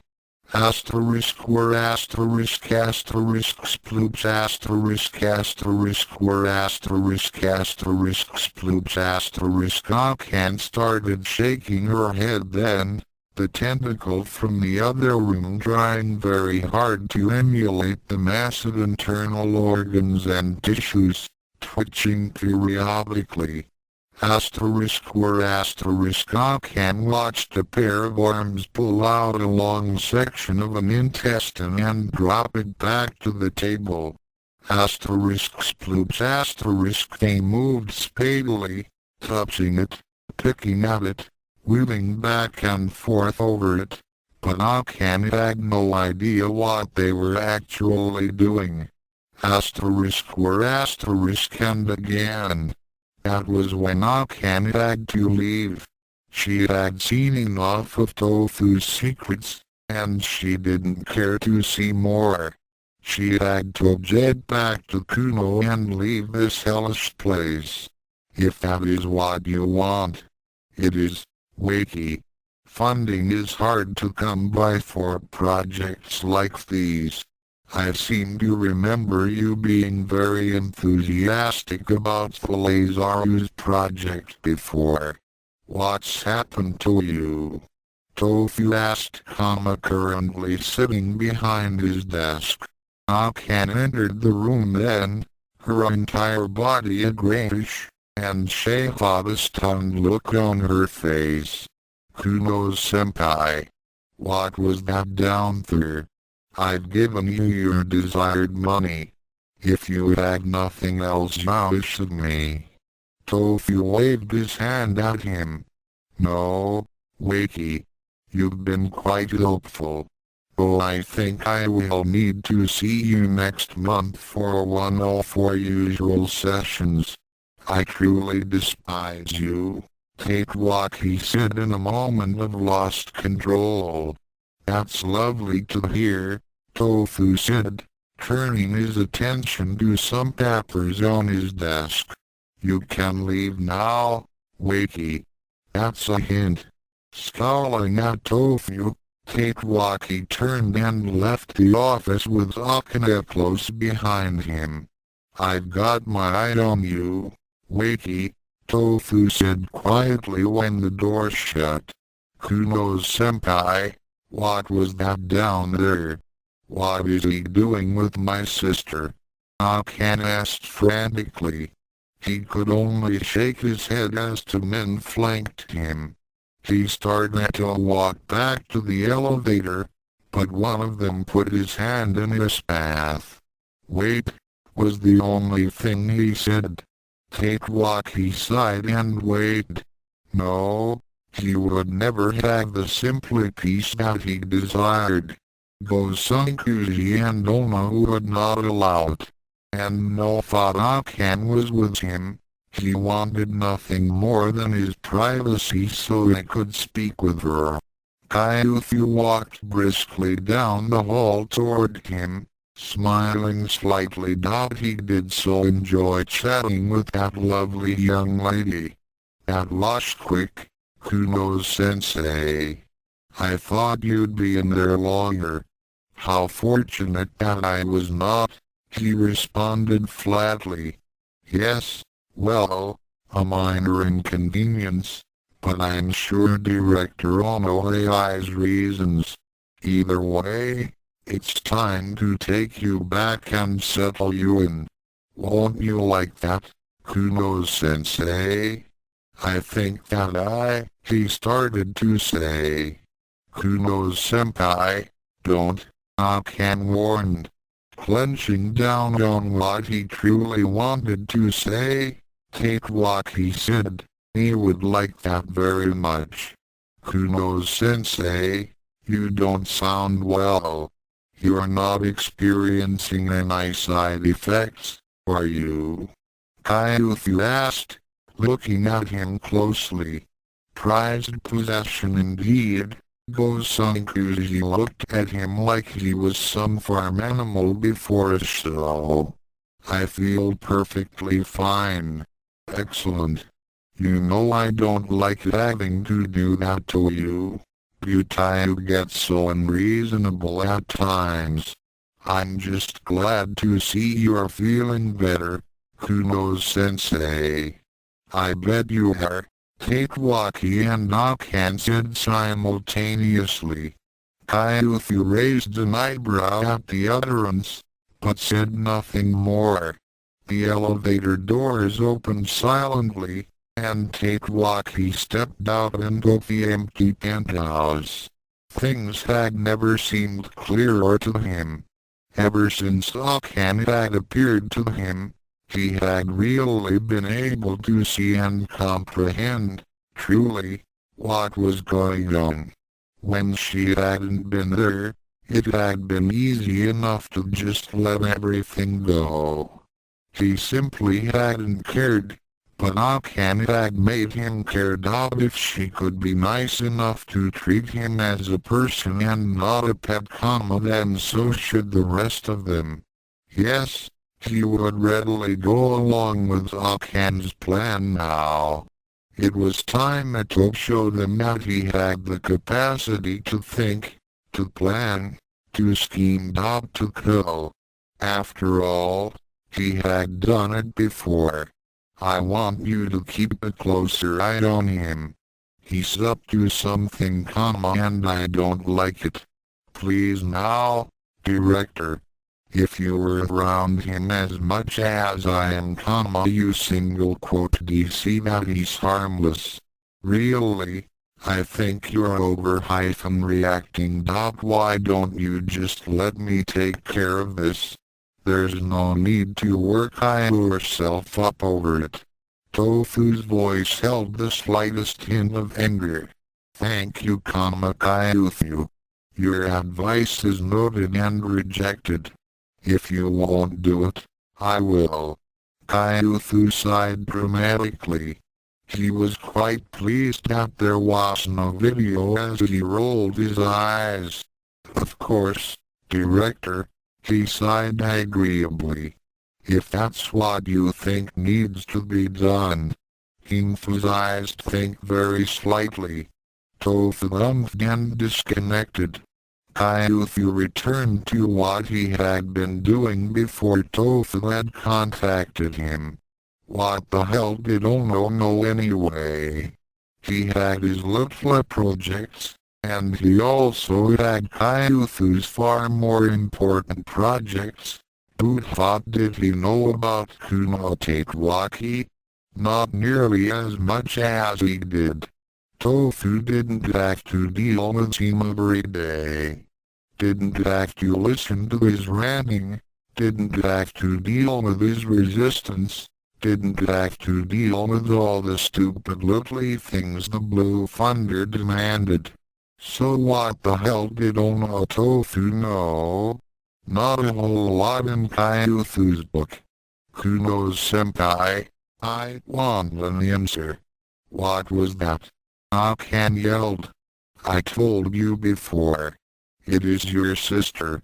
It is Ono's process of revenge, Tatewaki answered, sitting down on the single piece of furniture on the penthouse.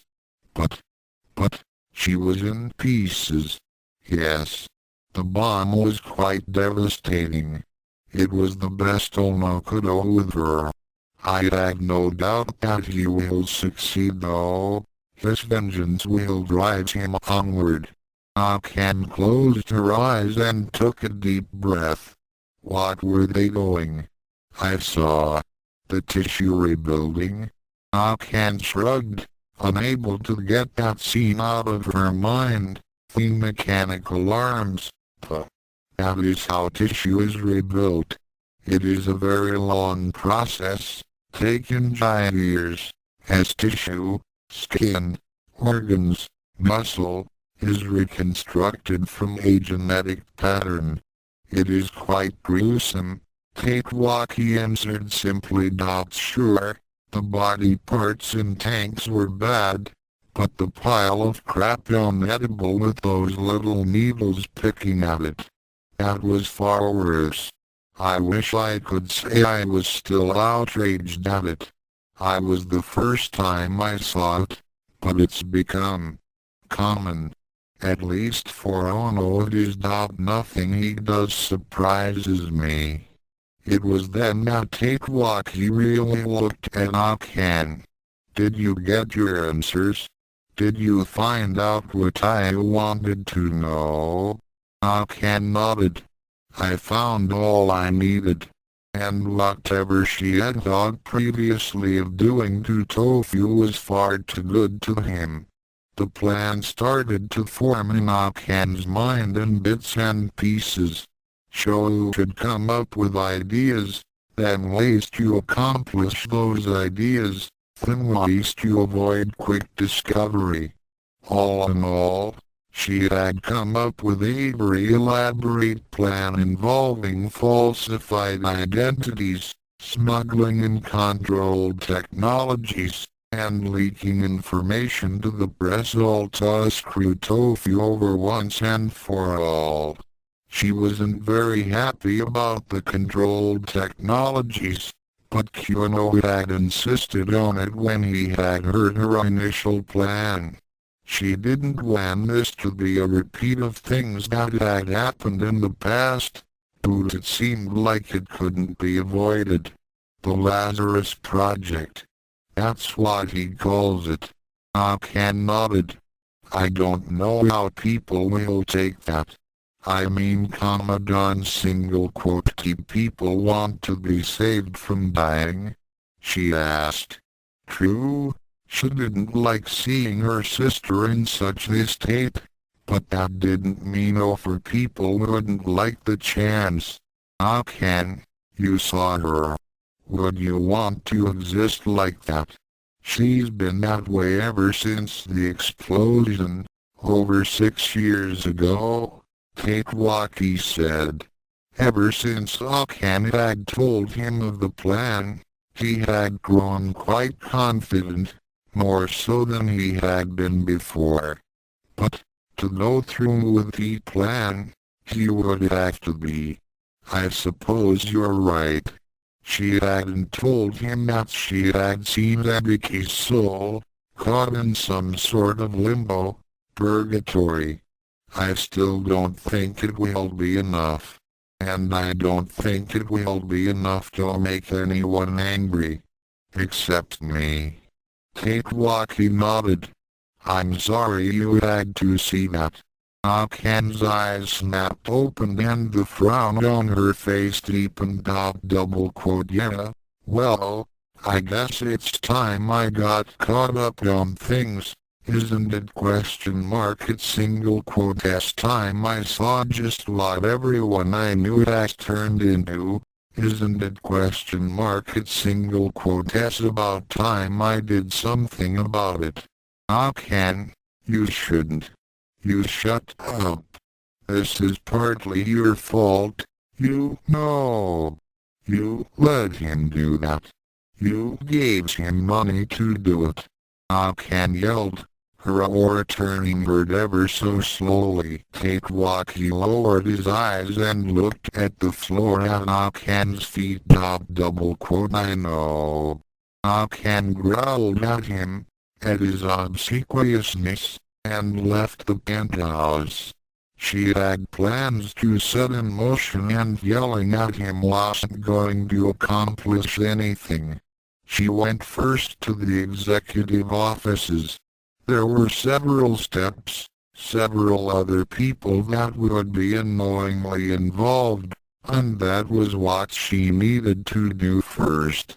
She went into an office at random to find the occupant already working on his terminal. That wasn't any good, so she went to the next office. The executive was just sitting down at his terminal, preparing to log in. Perfect.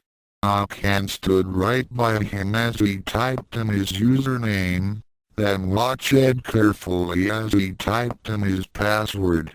Keeping careful mental note of that, she went off to observe Kyuthu's administrative assistant. Akane doubted anyone would even question a request from Gosunkuji Kyuthu, no matter how strange it might sound. So she waited and watched the woman do all of Gosunkuji's busy work. The things she was most interested in were the little memos and requests the assistant made on behalf of Gosunkuji. That was what she needed to do. The next morning, she would have to wait for the secretary to log in to get her a username and password too. A small, satisfied smile on her face, Akane headed back up to the penthouse. Night settled on the city. Akane paced the penthouse, unable to settle down. The things she was planning to do were illegal, but that was the least of her worries. What she was truly concerned about was what would happen to her. In life, if you murder, you are punished. In death, if you murder, what happens? She wandered around aimlessly, almost doing laps, lost in thought, glancing quickly at Kuno, who was asleep sitting up against the couch. However he managed that, Akane had to wonder if he'd be able to do it. Would he be able to help her get back at Tofu? He was her only option, so he would have to. Akane continued her pacing through most of the night. Sometimes she plotted, sometimes she pondered, sometimes she simply paced, but she didn't stop moving. During one of her trips around the penthouse, she absently passed through Kuno and stopped when he heard his moan. When she looked back at him, it was obvious he was still asleep and dreaming. Whatever he had felt of her presence had affected him. "I'm sorry, Akane," he mumbled, then was silent. Akane sighed and continued her pacing. He woke up the next morning after having the strangest dream. He had been in Ono's office, with Gosunkuji, and he was caught. His body wouldn't move, and the two simply stood there and stared at him, making silent accusations. Mysteriously, Akane appeared, and she had Nebiki with her, both of them looking as they did when they were teenagers, and the entire room was consumed in flames. Gosunkuji and Ono both melted, their faces masks of terror and anguish, while Akane and Nebiki watched. Then they had looked at them, and they were accusing him as well. He had apologized over and over again. "I'm sorry, Akane. I'm sorry, Nebiki." And then the dream simply faded away. Clearing his head of the cobwebs of sleep, Tatewaki noticed that Akane was gone. He knew she would be back, but her plans made him very nervous. What if they were discovered? What if someone else could see her and trouble started? What if Ono surprised him with those truth drugs again? That simply meant things had to be right along. The sooner things were in motion, the more comfortable he'd feel, and the more confident he'd feel about the success of the plan. He went to the compact washroom, surprisingly small for where it was located, and splashed some cold water in his face from the faucet. He avoided looking in the mirror, knowing fully that he looked like all. The bath had already filled itself automatically for him, through the designated temperature. It was about the only moment of privacy he felt he got, and even then he wasn't sure. Cakewalk ironed off the heavy robes that he had inadvertently fallen asleep in and tossed them away. Someone would collect them eventually. He washed himself quickly with cold water and a sweet-smelling soap that probably had some other drug in it that assimilated itself through the skin to keep him docile, then rinsed. His immersion in the slightly hot water was about the only relaxation he got in the day, so he relished it. For the most part, he had nothing to do the entire day, so his baths tended to last for more than an hour as he attempted to put everything behind him. This day, it did not work. Kuno-san. Akane quickly turned and covered her eyes when she saw that she had wandered into the bath where Kuno was currently in the water. Kuno-senpai, she continued again, I got it. We can get started as soon as you're ready to. Very well, he replied half-heartedly from the bath. Akane heard the water as Kuno rose from it, and quickly said, I single quote, I'll just wait in the other room for you. She left quickly, her aura tinged pink. Cakewalk exited the bath a few moments later, a towel wrapped around his waist, with him drying his hair. You got their names and passwords? He asked. Akane looked at him, then looked away again. Yeah, she said hesitantly. Cakewalk looked at her confusedly for a moment, then realized luck was wrong. Forgive me. I'm not used to having to worry about maintaining my modesty for guests. Akane nodded curtly, keeping her eyes averted. Cakewalk opened a small closet and pulled out a robe that faded from black at the bottom to royal blue at the top. He dropped the towel and slipped the robe on, tying it securely in the front. What is the first thing we do? He asked, turning back around. Akane peeked at him, then seeing he was covered, nodded and relaxed. Okay, first. A series of official-looking papers began to settle into the basket there for the express purpose of catching them. When no more fell into the basket, the inventory control officer pulled out the stack and leafed through them. Technically, the only thing he needed to see was the from address to stamp it urgent, but he checked them over anyway. His eyes widened as he saw the order. Chief Executive Gosankuji was really pulling out all the stops.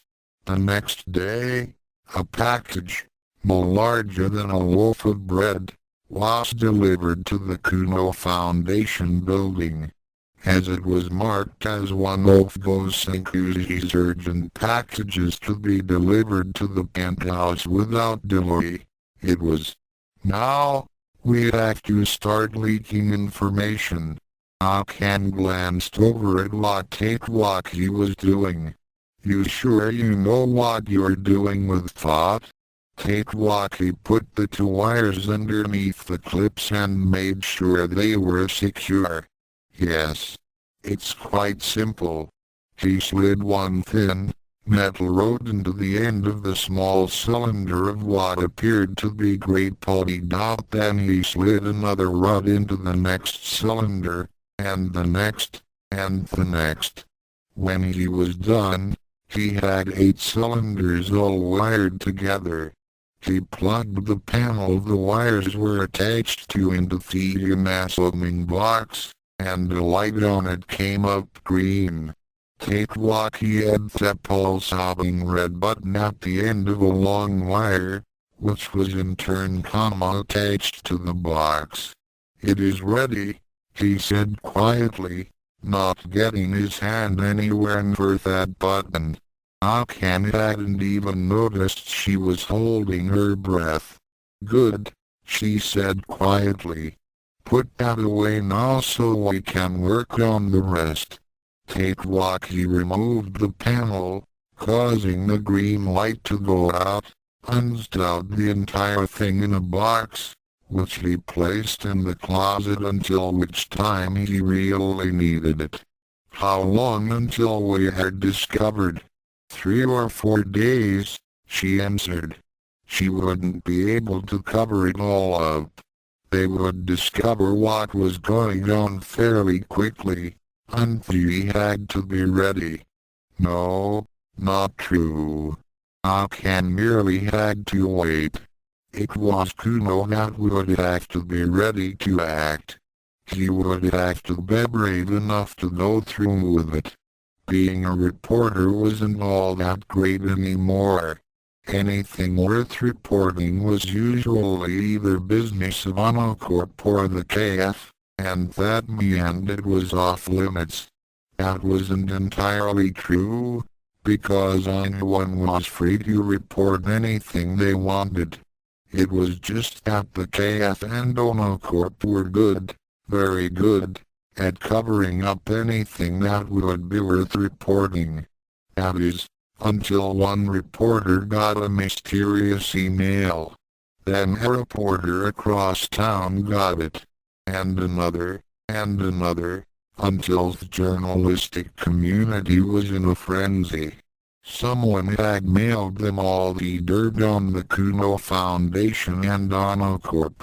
True, it wasn't anything that would end the world, but it was enough so that it was the special report that interrupted all television and radio.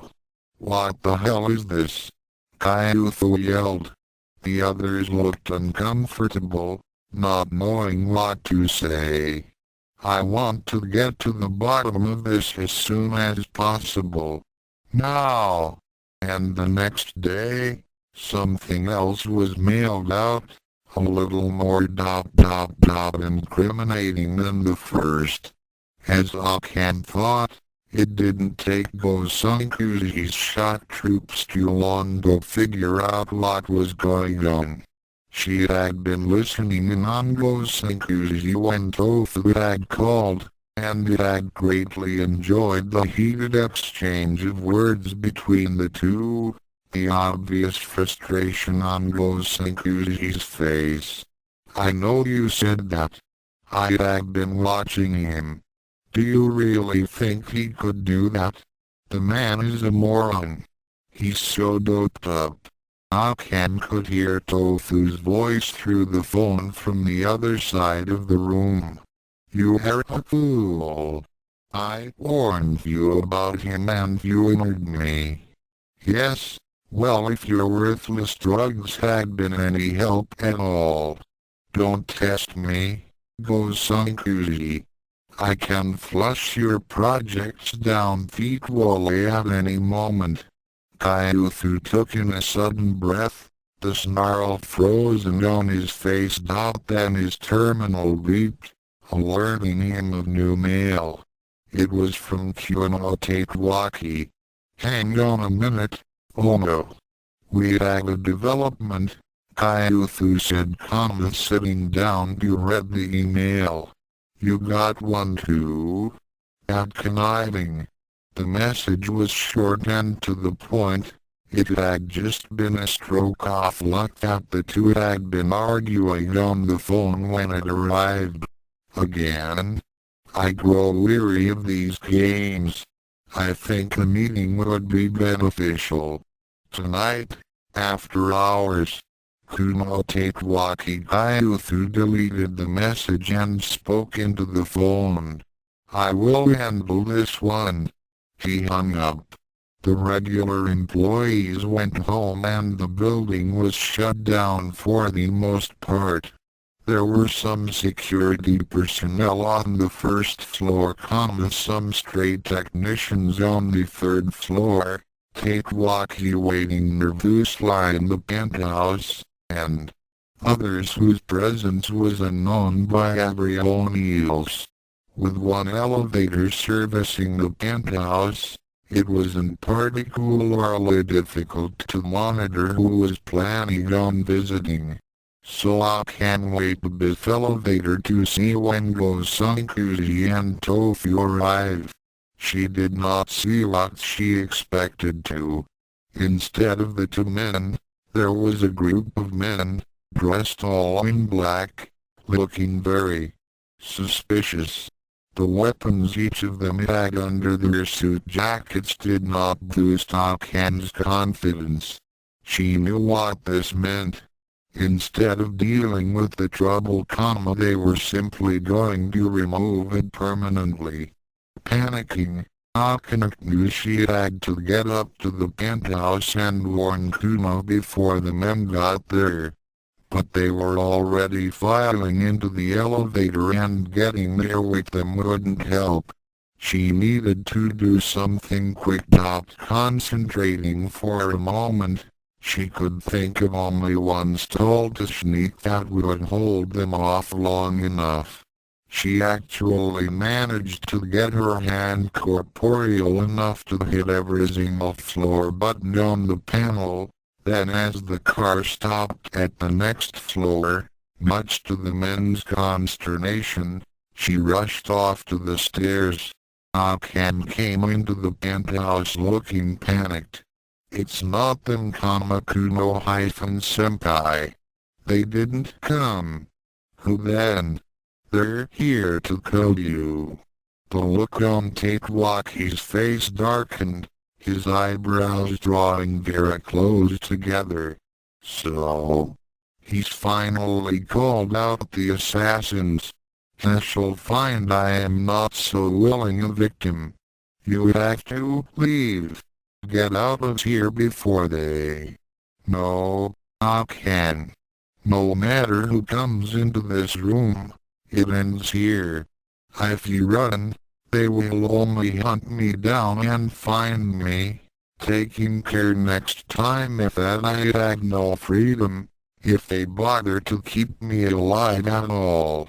After all, is that not what you would do with your most prized possession? Takewalkie looked at the elevator door and shook his head. I refuse to take part in their schemes and games any longer. Here it ends, for him. No. You have to. I'm sorry. It's futile. I can't put into words how I've enjoyed your presence. I'm sorry things have to end this way, but I finally realized the truth. He organized himself amongst the explosives. There would be no repeat of Nebike here. There were enough explosives sitting around him. Behind the couch, Toad strode the Tendo home 5 times over with explosions to spare. Here is Ono's next payment. Take what he said quietly as Akane watched him in horror. I don't think he shall appreciate it, but I don't think he'll mind one more death on his hands either.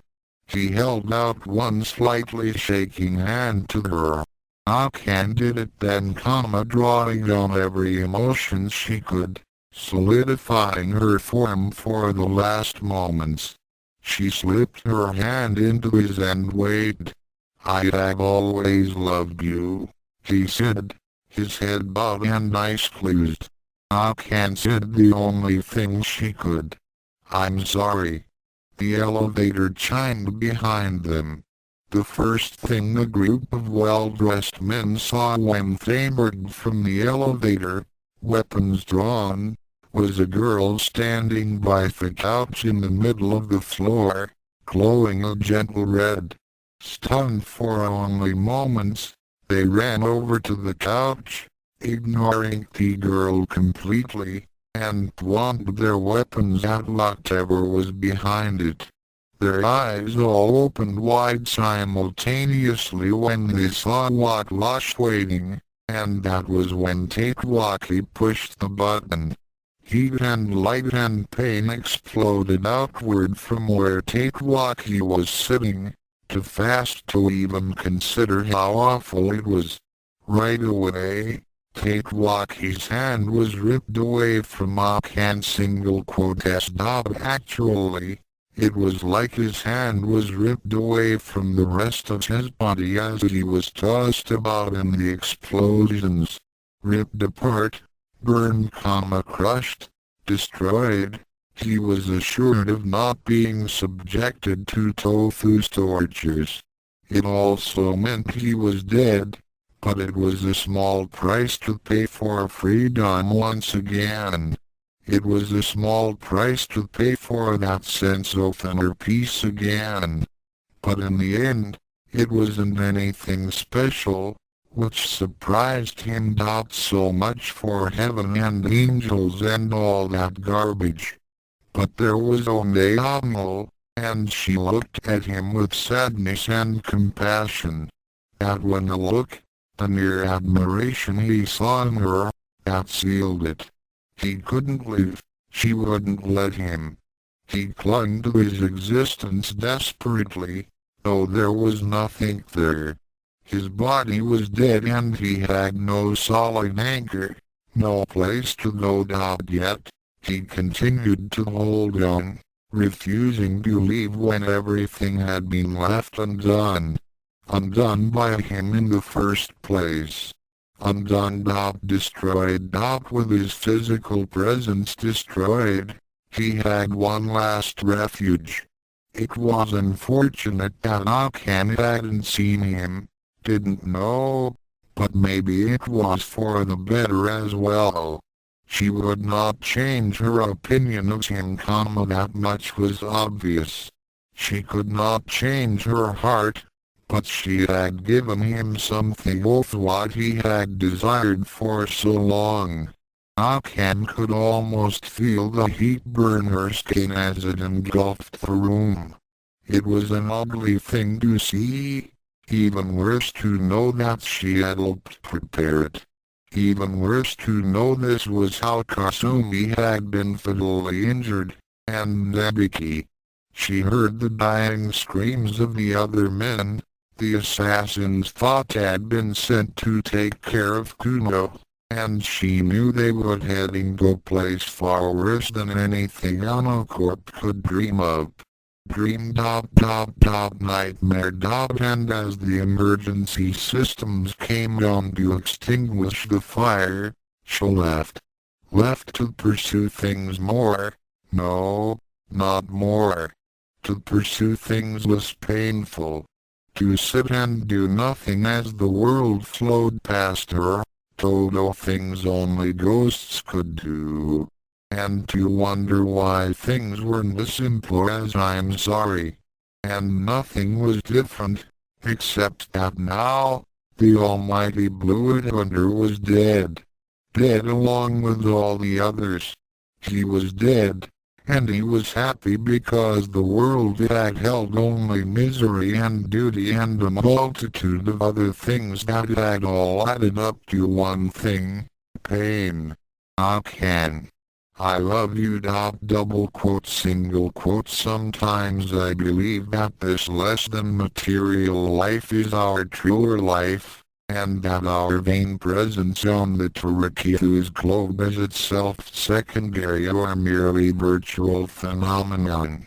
Beyond the Wall of Sleep by H.P. Lovecraft Epilogue 2096 Tendo Perdita sat up in her bed suddenly. Her labored breathing was very loud in the confines of her small room, and the abnormal rate of her heart was sending her systems into full alert. She inhaled deeply, trying to get herself under control while she underwent a full diagnostic. Dreams. She wasn't really supposed to have them, But she had a don't. Wouldn't Corp love to hear that? Well, she wouldn't give them the satisfaction of knowing. And when her diagnostic came back green, she couldn't even really be sure she had even had a dream. There had just been a weird sensation in her sleep, and she had found herself sitting up, the word "egg" on her lips. Shuddering, she laid back down and tried to return to sleep. It wouldn't do to waste her personal time on some silly internal glitch. But, had it been a glitch? There was such a feeling of loss and sadness and yearning associated with the words she had spoken, how could it be simply a glitch?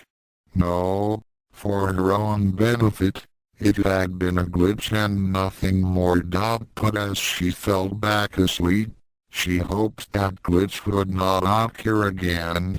It had been quite emotional. She hoped she wouldn't have to hear that word again, not in that way, not haunting her sleep. Akane double quote equals fade to black equals notes. That's about the fastest I could possibly finish a complete work of 120 to K9 days. It was fun, but I'm glad it's over with.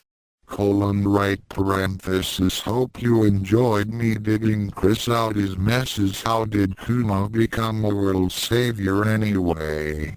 Thanks to the peeps on Kawaii, pt3b for putting up with my questions, and whoever else I'm forgetting. Lore have emunix.emic.edwinos at weber.edu Aaron Mills /________//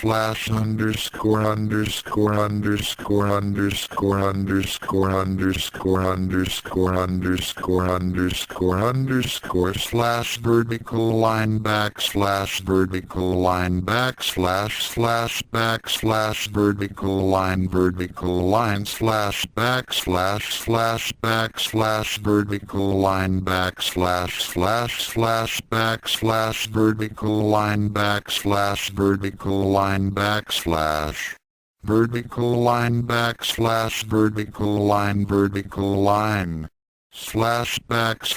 underscore vertical line vertical line underscore vertical line underscore vertical line vertical line vertical line vertical line vertical line vertical line vertical line underscore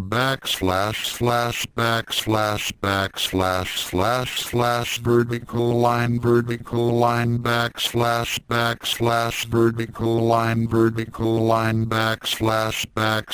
dot vertical line vertical line vertical line vertical line dot vertical line vertical line vertical line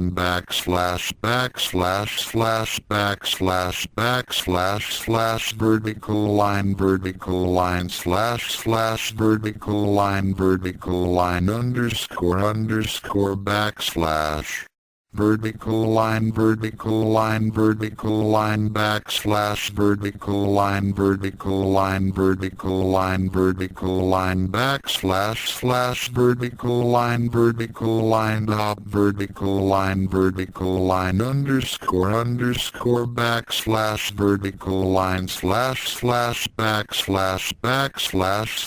vertical line vertical line vertical line vertical line vertical line vertical line vertical line vertical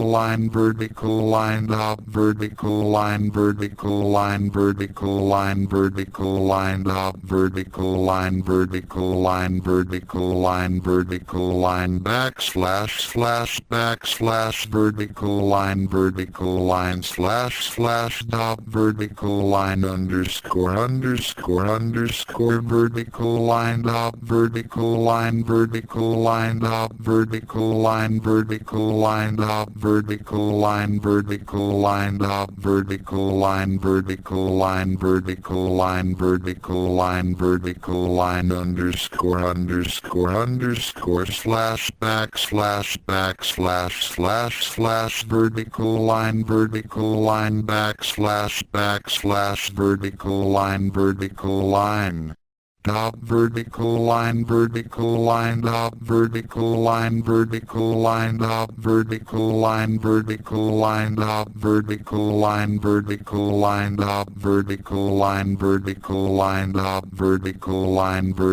line dot vertical line dot slash vertical line backslash slash vertical line backslash backslash dot vertical line vertical line dot vertical line dot backslash vertical line dot vertical line dot vertical line dot vertical line slash vertical line backslash vertical line underscore vertical line backslash underscore backslash vertical line underscore vertical line dot vertical line underscore vertical line dot vertical line underscore vertical line dot backslash slash dot vertical line underscore vertical line dot vertical line underscore vertical line dot vertical line underscore vertical line dot vertical line underscore vertical line backslash vertical line underscore vertical line backslash slash backslash backslash slash written by Christopher Wilmore slash backslash backslash slash 4cw6 at clink dot queenshoe dot slash slash backslash slash based on a story by Rumiko Takahashi and slash developed by C. Michael Schumacher slash left square bracket Kansu Schumacher at londopsnet.com backslash slash art 2096 pages http:// clink.queenshoe.co/ tilde 4cw6 / left parenthesis logo : Armakuni right parenthesis == vendetta == yet another offering from the Anything Goes school of indiscriminate fanfic writing written by Aaron Mills, edited by Christopher Wilmore, art 2096 characters and situations used with permission. Takahashi's art. Once upon a time I was falling in love, now I'm only falling apart. Nothing I can say, a total eclipse of the heart, single quote total eclipse of the heart. Written by Jim Steinman, performed by Bonnie Tyler Tokyo Institute for the Criminally Insane. October 15, 2038, 3:14 a.m. Yukaitu sat on her bunk, her knees drawn up under her chin, her arms clasped around them. It was a comfortable position after so many years of being confined in a straitjacket. She had tried to sleep, but couldn't. Her mind was racing with bitter, fateful thoughts. No one had come to see her. No one. Obviously, neither Ranma nor Akane would be showing up. But the authors Kasumi, Debiki ... hell, even shampoo would have been a welcome sight. But there was no one. Even her own husband hadn't bothered to show up with their son. That was the ultimate insult. She hadn't even been allowed to see Kyoku on her birthday. Oh, no, not her. For Hibiki Yukayo it was just on over 24 hours of diagnoses and examinations. How many more tests could they take? There were only so many muscles in the human body, only so many vertebrae and types of spinal fluid. She was cured. Couldn't the damn doctors see that? The last outburst she had was when she broke an orderly's nose. 5 years ago. Or waist 6? Kind of hard to tell when the only way you have of telling time is by the LCD clocks in the halls.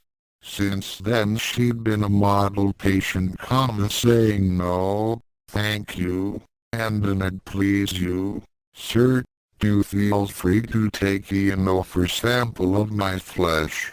It made her sick. That whole charade. That whole disgusting facade of complacency. All of that had been so she'd eventually be allowed to see her son, to see the one she'd birthed on her _on_ birthday, and told once again together with her husband. Her husband. For that, she'd put up with torments and suffered incalculable degradation. And now, this.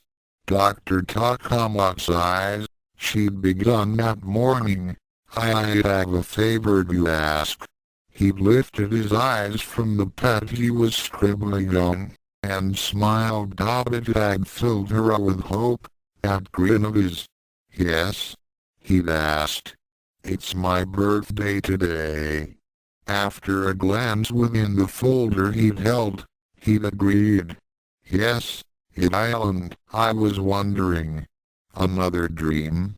"No. Just a favor." What kind of favor?" "I've told you before, your cell is far too small to fit an okonomiyaki gridland, and the fire hazard, even for just one day, is not that." "What, then?" "I would like to see my son." He'd frozen, then, and looked her straight in the eye, his face an unreadable mask. "Your son." No emotion. "Yes. My son. Kyoku. Hibiki Kyoku." He'd smiled again. Dr. Takama's eyes had. And the smile had grown, and burst into a laugh, a vile sound which still rang in her ears hours afterward. Yukayo was starting to get angry again. All right, so maybe it wasn't all Ryuga's fault. With Takamatsu keeping her at bay like that, it was almost impossible for anyone to get to her. But it wasn't anyone that she needed, that she wanted to see. It was Ryuga, her husband. Why didn't he just blast his way in and rescue her, or use that company of his to pull some weight? Yukayo fingered an imaginary spatula as her fury swelled, and she felt an urge to shout, to scream at those who'd kept her in, who'd caged her then abandoned her, figuring it was easier to forget about her than to hate her. She thought it down. It wouldn't do any good to rant out loud. That would only alert the orderlies and prompt another rousing game of deathly sedative. She had to make do with her thoughts, her silent thoughts, just as seen audible in her mind as when she spoke them out loud. Less than a single quote as official then, isn't it? Nobody cares anymore. Nobody gives a damn. They don't want anything to do with me. Why should they? Less than double quote. "Oh no," they say, "we can't see her. We can't bear to look at her in such torment. It must be awful living like that day after day." God knows it. I can't stand this place anymore. I'm sick of staring at the same four walls every day! Exclamation point greater than oh, that was her darling husband all over. He'd go on and on about how something made him depressed, and start that blue-green glow off his. But when it came time to do something about, she found it better to sulk in the sidelines than to get involved. He probably felt so noble, following his sacred Bushido. Yeah, right. Just an excuse for him to stay away and feel good about not doing anything, while she rotted in a padded cell. And it was no use for her to try to get herself out of this mess. She could talk to the doctors, tell them her every problem, tell them she was fine now, but all they had to do was open that file and read the words destroyed half of the Nirima district unassisted. To make them decide to slap her back in here and do more tests. Where had her life gone? Once upon a time, she'd had Ronshan, and even though she might not have admitted it then, Akane. Then along came a fat ghost, and suddenly they were gone. Taken from her. Everything that had filled her had been removed. Then, she'd found Ryuga, who'd made her whole for a time, and she, too, had sealed the void in his life, or so she'd thought. Or so she'd been foolish enough to think. He'd seemed so kind, so gentle as he grinned, and noseballed. She never forget the laundry bill for the wedding night, and yes, he held her and whispered to her how much she meant to her. And of course, she believed him. When he left for days at a time, she pegged it on his lack of direction. Now, she was beginning to doubt it. Less than damn you, Ryuga! Exclamation point greater than he'd made himself a part of her, and now thought was gone. No. Now that he refused to be here, she was only half herself. Only partially here, and she felt it.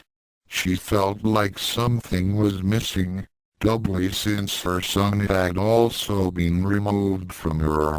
Kyoku was truly of her flesh, more than what weighs in the little test tubes they removed from her daily. And why didn't he feel likewise?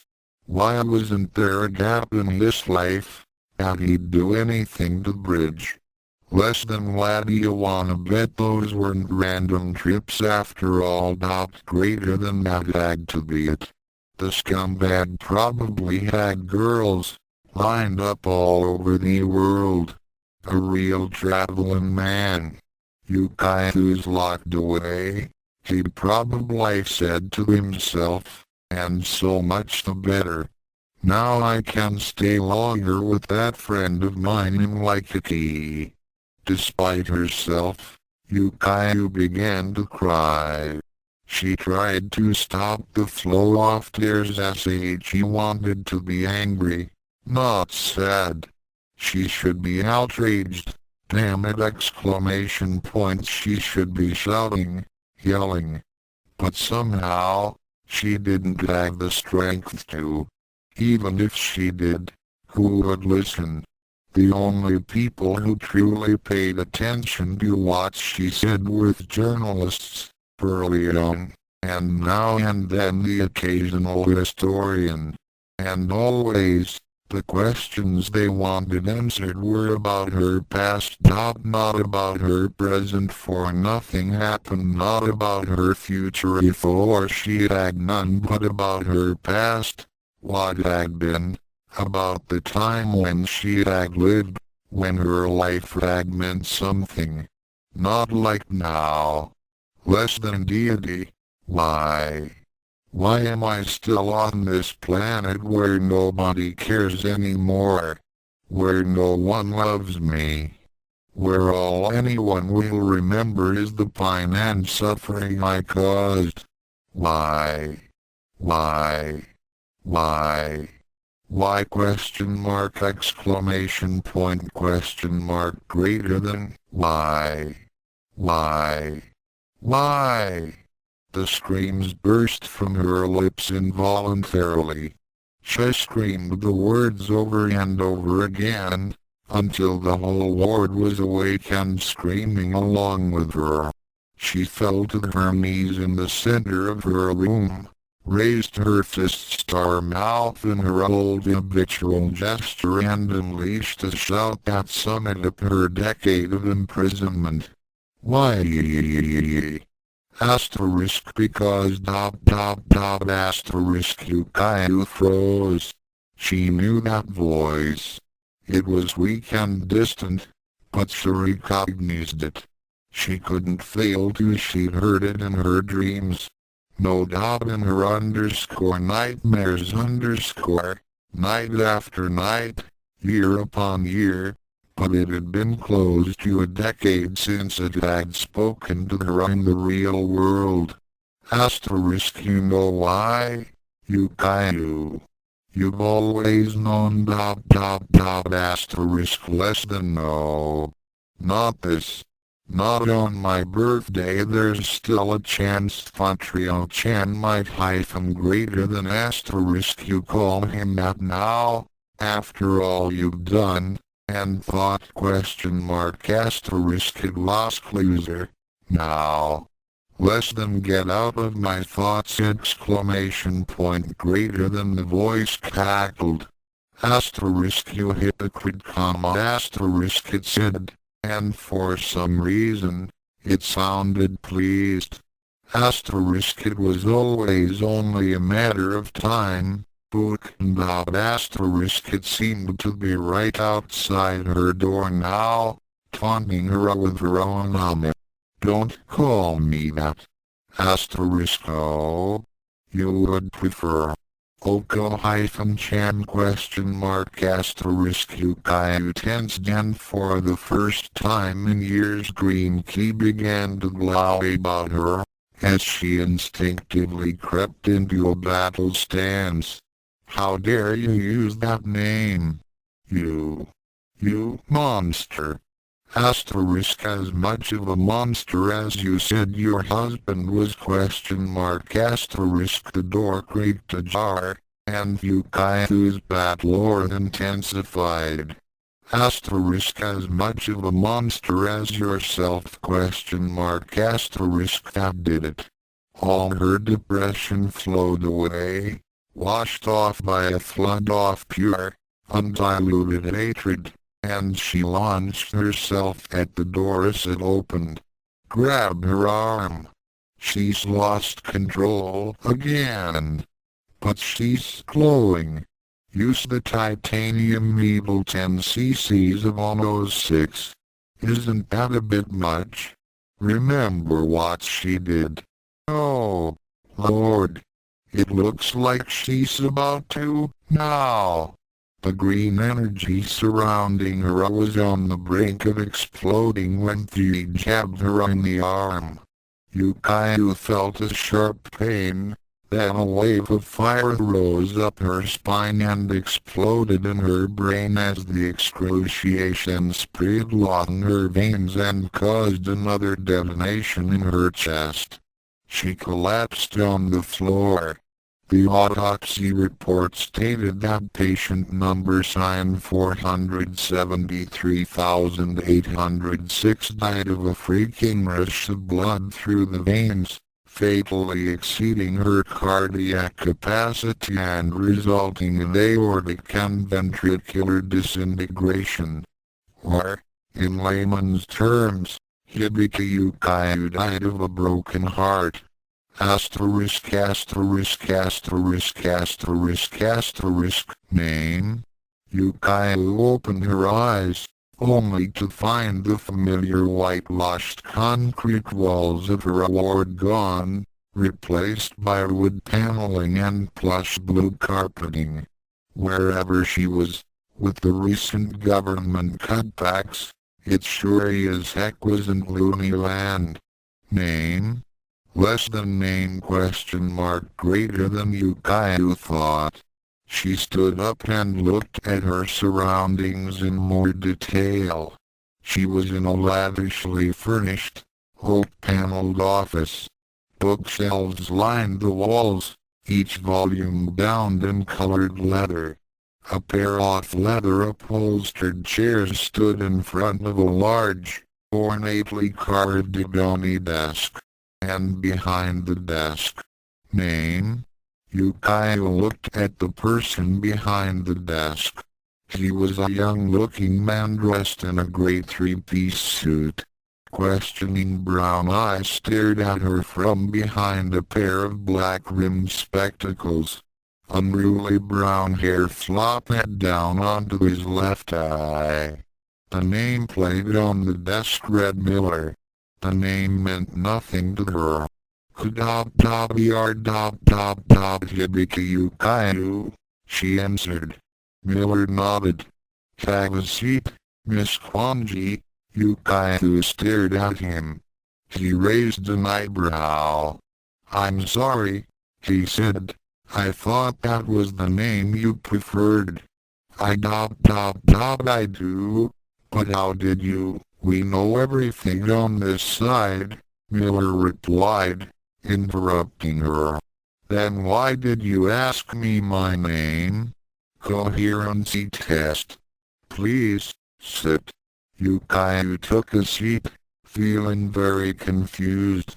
Miller walked over to a shelf, took down a book bound in purple leather, and returned to his seat. To begin with, Miss Kwanji, you're dead. Dead? Dead. You died of a fatal cardiac hemorrhage. Then this is a way station to determine exactly where you'll fit into Afterlife Associated. Right. Less than sorry to tell you, Buster, but I don't quite feel dead. Greater than the woman looked around. No doors or windows anywhere, not even a ventilation shaft to serve as an exit. That left her with several options. She had been drugged, and this was just another, particularly damned, particularly vivid hallucination. She thought she could remember being poked with a needle just before passing out, so that was a definite alternative. Bitakamatsu was up to his old tricks again, and was trying to prove she was unbalanced by placing her in a staged situation so absurd that acceptance of it would imply that she was out of her Ayaki flipping mind. See? This Miller was telling the truth. Yukayu thought for a second, instantly discarded C, pondered A, and finally decided upon B as the most likely, since her thoughts were quite clear, and no little horned devils seemed to be crawling out of the woodwork, as they would be in one of her drug dreams. Pending further information, she decided to play along. Just until she got onto Takamatsu's game. So, she asked, this is the big judgment? Just you, me and that book? Anticlimactic. I know, that's exactly what I thought when I came offer. Anyway, this book details the major events in your life. It tallies up the good deeds and sins you performed in your life. Whichever totals higher, after cancels are figured in, good deeds and sins cancel each other out on a one-to-one basis. Larger sins or good deeds take out more than one of the other. I see, said Yukayu, putting it together. You count up the number of good deeds I've performed and the sins I've committed, and whatever's left over decides where I go. In a nutshell. Seems like a stupid system to me. Sugar. Miller nodded. I know, but the three consider it the most fair way. The three. Let's see. There was Takamak's eyes, Gosankuzi, and, oh no, you'll find out more about them later. Now, then. Miller opened the book and began paging through it, his eyes scanning each page at incredible speed. While she waited, Yukio amused herself by imagining exactly what would happen if the numbers didn't come out in her favor. Less than suppose it's like the Christian hell. Flames, pitchforks, men running around naked pushing rocks up hills. That could be interesting. HM if it's personalist. Giant okonomiyaki trying to pound me flat with spatulas. Could I stand the torment? Greater than Yukio's hurt. Less than fa. What am I saying? I've lost Ranma and spent most of my adult life in an insane asylum. Could any hell be worse? Greater than, yes, actually. Miller said, not taking his eyes off the page he was scanning. Yukio's eyes went wide. I told you, we know everything on this side. For an instant, a flash of uncertainty crossed her mind. Maybe he was telling the truth. Then common sense kicked in, and she decided that she must have either spoken aloud or imagined the response. While she was still puzzling it out, a look of confusion crossed Miller's face. He backtracked a few pages and reread, then stopped in the same place. What's wrong? Asked Yukio, a hint of fear creeping into her voice. Miller looked up at her. Well, he was interrupted by the ringing of the phone on the desk. He frowned. It's supposed to be paradise, he said, picking up the receiver. You single quote. Do you think that there wouldn't be phones? Yes, millimeters hyphen HM yes, she's just arrived. She single quote s balanced out. Yes. Yes, I'm sure. What but are you sure that yes? Ma single quote and yes. I'll give her the briefing. Yes. I'll see to everything, Mitsuko. Thank you. Goodbye. Millard hung up the phone, scowled, regained his composure and looked at Yukio. Problem? She asked. Of a sort.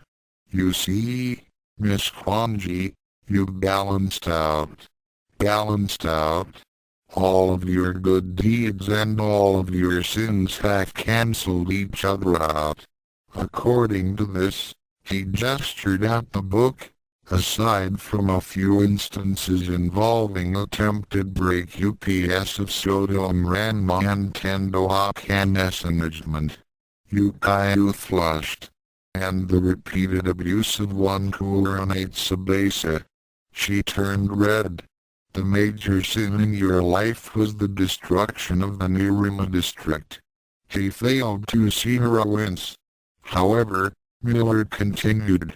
Your admittance of the fact that you did psychiatric treatment, plus the other good deeds you've performed, plus other information that has come to our attention, has resulted in that sin being cancelled, but there are no good deeds left either.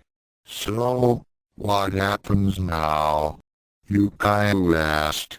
She could guess. Oh. All five psyching up. All this preparation. They were going to try to get a confession out of her.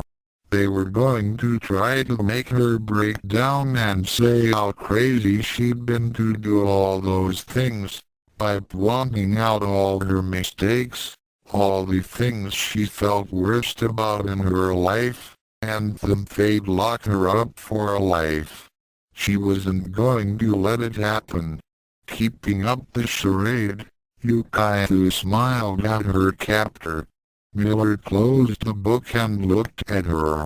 How would you like to see what the end results of all those tests in the hospital were? Nanai? This was unexpected, to say the least. Less than careful, quo. Hibai. Yukaiu. You know how tricky the doctors can be. Don't take anything they say at face value. Greater than you were used, Miss Kwanji. Yukaiu chose her words carefully. I was not aware of that. Do you remember those tests? Which tests? A statement, not a question. She'd play it safe and stick to the official sanatorium story. Miller leafed through the book in front of him. Oh, I'm sure you remember them. Skin samples, flesh, hair, nails, blood and...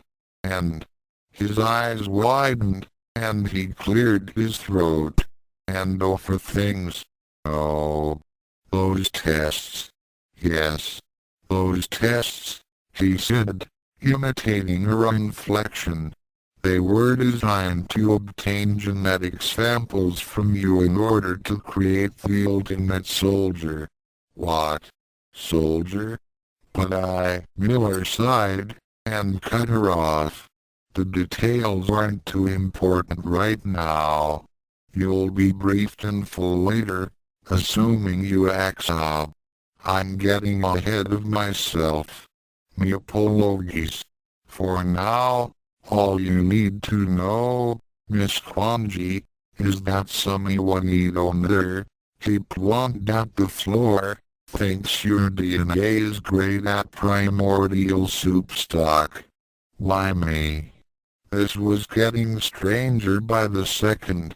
It seems your genes cancel out the bad parts in those of some Eonials who they're very interested in duplicating and improving. The rest is quite simple.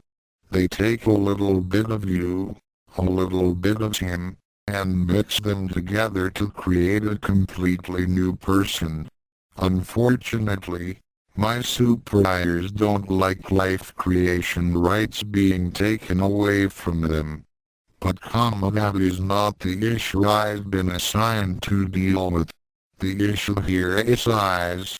Do you want a chance to perform one last good deed? Silence.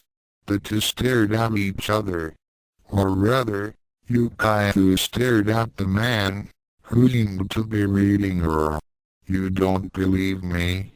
Said Miller at length. No. It didn't take a mind reader to figure that out. And if I could prove it to you. Less than underscore this underscore should be entertaining. Greater than. Go ahead and try. Miller nodded, picked up the phone once again, and dialed. Hello? Sharon? Yeah. I need a little favor. Could you send up 3-A-L-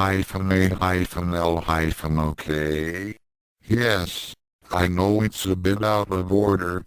But no, listen, that we really want this done, and only for 30 seconds.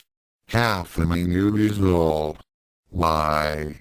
Well, I've got an assignment here that won't believe she's dead. No, don't laugh. Come on. All right. But these exclamation point I single quote I'm not asking you to send her to Earth, It's just too okay. Yes, yes, comma, yes. Thanks. I owe you one. See you at the card game on Thursday, question mark, great. Asterisk click asterisk, I had to pull some strings, but I think this'll do the trick. If everything turns out as planned, one of your friends should knock at the door. Or rather, it would be a knock at the door, if there were any doors in the room. Less than secret passage question mark, greater than as it was just a knock. That should be her right now, said Miller. Come in. Yukai's eyes widened. They seemed to be doing that a lot lately, as a figure coalesced in the space before her. A pale yellow glow gave way to a woman's form, which gradually gained in definition. First a dress filled with silk, lace and pearls, then hair, skin, eyes, and at last, Kwanji Yukayu, Ono Kasumi. Ono Kasumi, Kwanji Yukayu. Kei Kasumi. You were. I thought. The figure in front of her smiled and nodded, looking down at her own feet. Yukayu followed her gaze. Her shoes did not touch the ground. I am, said Kasumi in her usual sweet voice. As are you. Against her will, tears came to Kwanji's eyes. Kasumi, I missed you so. I think about you often. When I'm alone, locked up, I'll remember the wedding, and that day you visited me for. After the spirit shushed her, placing a finger against Yukai's lips. I don't have much time, she said, and took Yukai's hands in her own. Double quote, I must go back, but promise me, yes? Help them, Yukayu. Kwanji's hands were still outstretched before her when the figure disappeared. Miller cleared his throat. So, he asked, about that offer of mine. Would you like a second chance? Yukayu sat and thought. One last good deed. A chance to make everything right.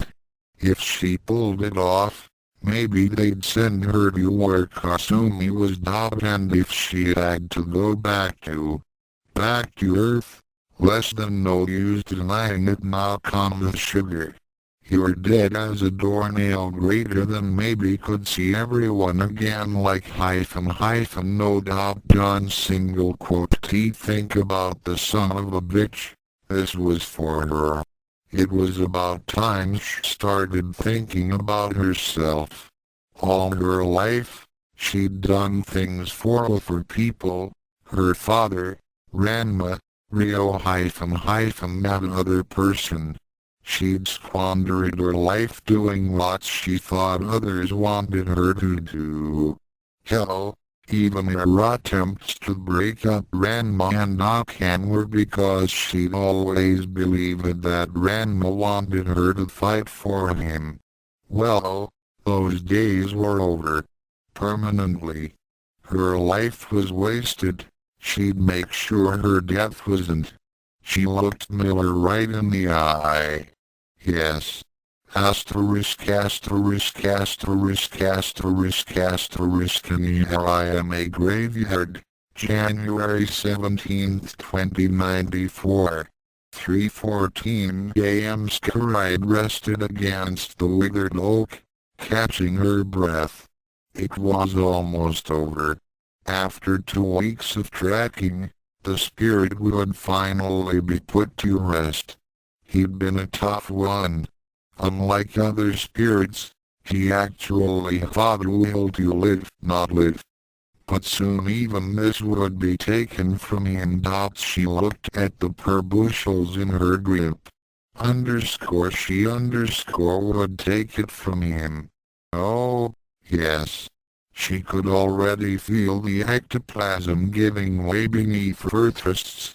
She could almost see his life essence leaking out from glowing rounds. She would enjoy this. The creature was repugnant more than the other bardo who dared try to stay among the living. This one had no unfinished business of his own, not trusting heaven to saddle him with misfortune. He'd taken his recreation upon himself. He had, like herself, studied the magic arts, but, unlike herself, perverted them, twisting them into a mockery of their true beauty, using the powers he gained not to purify, not to increase but to burden himself, to laden his soul with the sins and sorrow of others. It was true, thought the Bosankuji, that she probably out him something. His moral siphon, or whatever he chose to call it, enabled many to go straight to the heavens who would otherwise have been her prey. It took the distillation of the darkness within others and focused it into himself. A simple enough plan. He probably thought he could cheat death that way when he was sure his moral balance was far less than questionable. He killed himself. A brilliant plan. In most respects the blackness within him was not his, but borrowed. No one could propitiate his ghost, no ritual could ever put him to rest. But she did not need ritual. Scaride smirked. He'd taken all things into account, but one fortitude. Thanatos bore another name, and it was printed on her student card. She'd learned of his existence quite by accident. A man who none buffer saw at the shopping mall, who tended to glow blue every now and then. He single quote escaped her, at time, but when she'd returned home, she'd been intrigued, and done her research. His portrait in the National Gallery was quite revealing. As soon as she'd discovered who he was, it had taken all of Mzi's con to decide to pursue this hunt to its conclusion, whatever the cost. This travesty, this deliberate perversion of her art was not to be tolerated. She had vowed to distill the dead from the living, and here was one who actually dared to break that order, to a noise. Scaride stood back up, straightened her school jacket, and began to scan the area. The spirit had encouraged her by leading her into her favorite hunting ground, the cemetery, but there was always danger in on for confidence. She thought she'd give him a gaming head start, since she knew every inch of the terrain, but less than Chitaso. Had I lost him? ? Greater than snow began to fall. Scaride zipped up her jacket and continued her search, in vain. All she could see were obelisks and tomb markers in rows, spreading around in all directions, a veritable jungle of stone. No spirits. They must have seen her coming, and retreated to their graves. Less than wise move.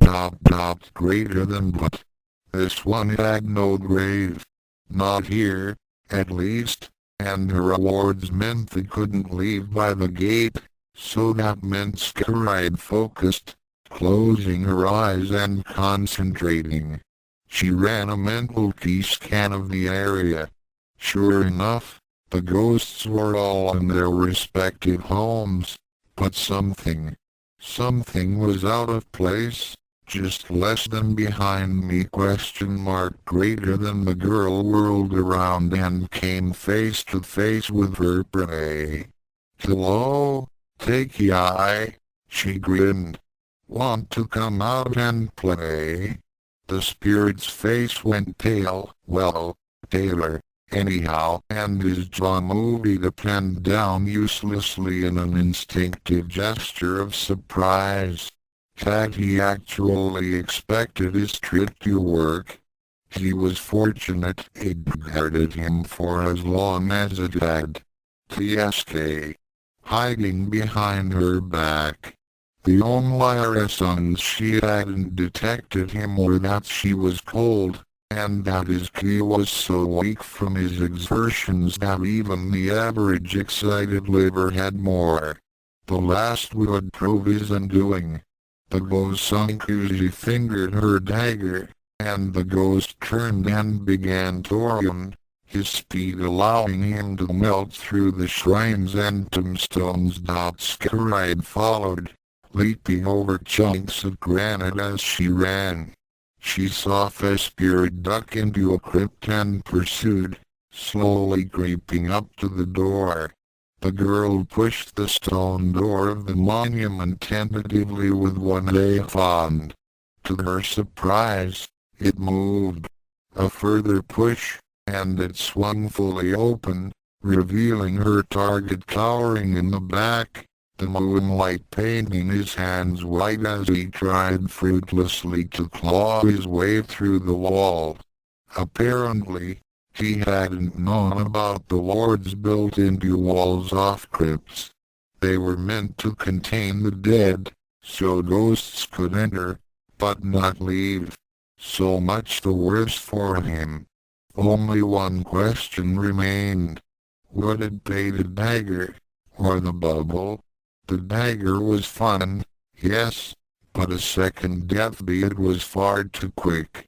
With the Tamasi Iwanawa, the soul was painfully squeezed, compressed in a time-consuming fashion so that it could watch itself disappear into nothingness. Please, the shade begged, I must stay, I must. I've done so much for this. I spent my life and you spent more than your life. I'm here to collect the debt. She reached for the per bushels. A little slice here, a hack or two there. Scaride needed a little cheering up. You're a magician, too. Surely you understand. I can share spells, potions. The girl withdrew her hand from her blade sheath. The dagger was too good for him. You do not belong here. Scaride began to concentrate, generating a violet glow around her hands. Tamashhiwana. She was cut off by a crash of thunder, followed by the sound of an explosion. Scaride's concentration was broken, and as she instinctively turned to investigate, the spirit in the crypt charged across the floor, through her and out into the night. A bolt of lightning had hit a nearby tombstone, shattering it, but it was not of nature's kind. Before Scaride could react or chase after Takei, a key shock wave spread from the site. The force knocked the girl down and she hit her head against the small steps that led to the door off the crypt. The world went black. When she came to, the spirit was long gone. By now, the weak guard she'd placed would have worn off, and he'd be free to roam, free to vaunt his earned second life, free to humiliate her before the dead, telling them how he'd escaped the famed assassin. Less than Chikaso doubt greater than who or whatever was responsible for this _would_day_. That had been no ordinary electrical discharge. Scaride stood up and walked over to the destroyed tombstone. It had buckled under the impact of the force, crumbling into small bits of stone. Singed vegetation peeked out from amidst the rubble. Obviously, The monument had not been cared for. Less than maybe one of the pieces has a name on it. Greater than Scaride reached for a fragment of the stone, but jumped back when the debris began to glow pink. Less than shadow. The owner must be coming to claim his prize. Greater than Scaride ducked behind another tombstone and watched curiously as the pink glow became a haze which flowed upwards. From within it, silhouettes began to form. No features, at first, but then, less than on. So it's a she. Greater than in a few moments the details emerged. A woman, as she'd surmised, probably in her early 40s, in some sort of drab institutional clothing. Less than a janitor, perhaps ? Greater than her hair was a ripe mahogany, accentuated by a streak of gray that ran from her left temple down to her waist. Her eyes were a dark brown, bordering on black, and she was going to die. Again. Very soon. The new arrival spoke one word. Home. Asterisk. Home. Yukio looked out at the enhanced skyline of Tokyo. Here and there a new building was visible, a geodesic dome, or a mirrored skyscraper, but all in all, the sight was a familiar one. Oh, yes, it was home all right. But not the home she left behind. This was a version of her home twisted and perverted by Tofu for his own selfish ends. He had wanted to go against the rule of nature, and keep those who were rightfully dead among the living. For that, he had sacrificed her life and turned that of many others into a veritable hell. And now, all of Japan was threatened. All of Japan was in peril, simply because of his inability to accept that which was written. Tofu was gone, but his descendants carried on his legacy. In lieu of their progenitor, they would pay. They wanted to keep the dead among the living. So be it. They'd killed her themselves. They wanted to build weapons from the dead, to turn them into instruments of vengeance. She was halfway there already.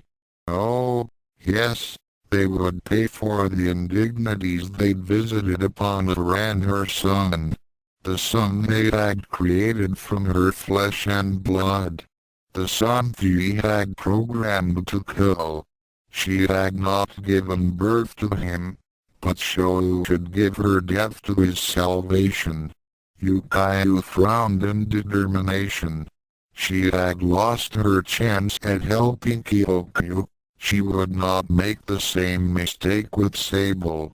She began walking towards the gates of the cemetery, each step bringing a new, instinctive change to her appearance. She lost 25 years of age. The streak in her hair darkened to match the rest on her head. Her institutional uniform became a pair of black tights and shoes with a black tunic with white trim. A replica Burgundier appeared across her chest. She felt a sudden tightness in her hair. She stopped and reached up to find her hair ribbon, done up in its usual bow. She frowned, undid the knot and pulled the ribbon out. She ripped the ribbon in half along the center and wrapped each half around her hands. This was no martial arts challenge. This was war. Scaride stared at the metamorphosis the spirit had just undergone. It had mesmerized her, causing her to forget her purpose for a moment. This newcomer radiated power, and feeling the energy hadn't drank to her no longer. She had caused Skyride to lose her prey. She would not leave the graveyard. Asterisk asterisk asterisk asterisk asterisk Yukayu continued walking towards the gates of the cemetery. "Where do you think you're going?" came a voice. Yukayu looked around, and soon found a girl of about 16 in front of her.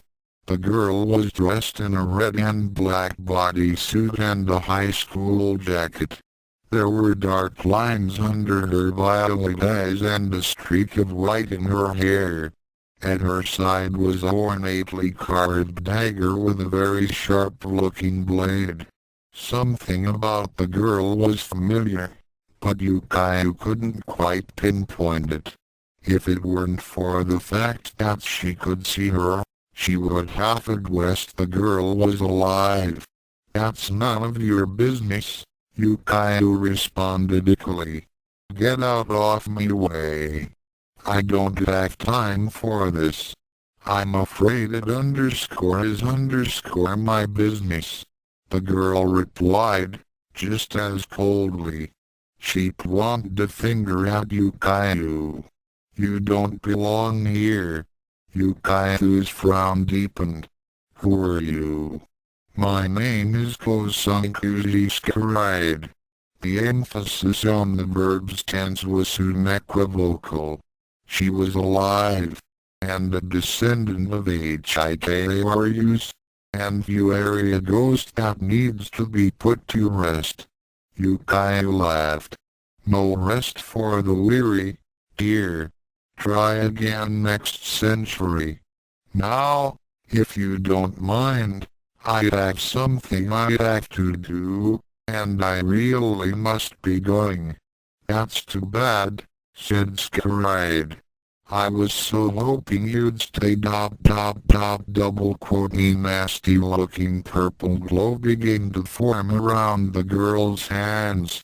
The only other times she'd seen that kind of effect was when Ranma or Ryugu were about to perform one of their ultimate attacks.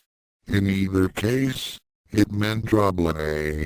Yukayu's danger sense told her to get out of there, and she listened. She spun on her heel and began hightailing it in the opposite direction. Skyride looked up and saw her new target fleeing. The predatory smell returned. Less than this night might yet prove entertaining. Greater than asterisk asterisk asterisk asterisk asterisk. Yukayu risked a glance backwards. The Gosankuji was still behind her. Less than I single quote got to ditch this psycho. Greater than. She allowed herself a grim smile at her choice of words, and touched her fingers instinctively to where the name tag had been on her wardroom garb. She dashed around the corner of a shrine, knelt down and listened carefully to Skyride's footfalls on the snow. After a moment, they stopped. The ex-chef risked a look outside her hiding place. The girl's footprints came up to about 5 feet before the shrine, and then just stopped. Yukayu's frown returned. The last she saw footprints were side by side and seemed to skid somewhat. There were no other prints be seen, which meant Yukayu rolled out of the way just as Skyride's bushels came down and buried itself, blade first, in the ground. Yukayu glared for a moment at the Gosankuji who was crouching on top of the monument, then took off again. "Run all you like," Skyride called. "I'll catch you eventually." Less than. She doesn't have to sound so bloody cheerful about it, greater than thought of Caillou. Less than. But she's right. Miller didn't tell me what I could do to protect myself. Maybe he didn't know about her. Greater than Miller's answer to her question about just preventing Sable from being created came back to her. Asterisk, we can't do that, because we'd have to eliminate the person we're trying to protect from him. Free will's a bitch sometimes. Asterisk, less than no kidding. Pal. Greater than if only she had her combat spatula, then she'd at least have a ghost of a chance. Her right hand went over her shoulder instinctively, all futile knowing that nothing would be there. Which is why she was surprised when a familiar weight flattened on her palm. She pulled and was greeted by the sight of a key-basic replica of her old weapon. She acquired a predatory grin of her own. The tables had turned. Scaride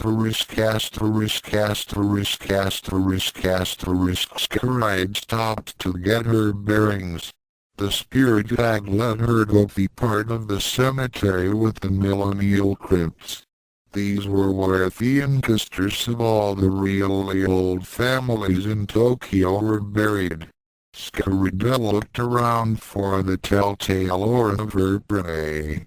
Hey, go Sankuzi.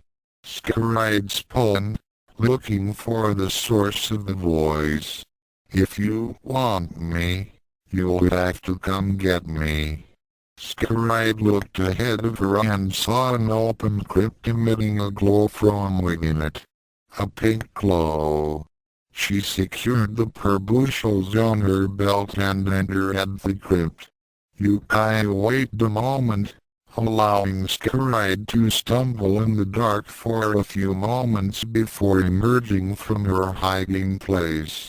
The Gosankuzi jumped back and threw a hand across her eyes as the pink light poured in. Surprise!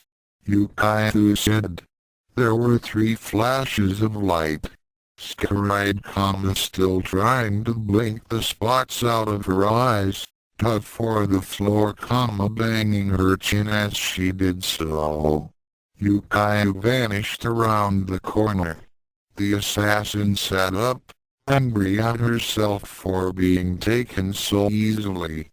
Shuddered to look at the 3 throwing spatulas that were embedded into the wall behind here, glowing with ki. Scaride vaguely remembered hearing something about a spatula in one of her history classes, but couldn't quite remember. Less than snap out of it! Greater than she told herself. She got to her feet and followed the fading light. Nonetheless, she couldn't shake the feeling that this ghost was out of the ordinary. Normally, key objects dissolved as soon as they left their owners. The culinary darts still glowed brightly when she left them. Yukai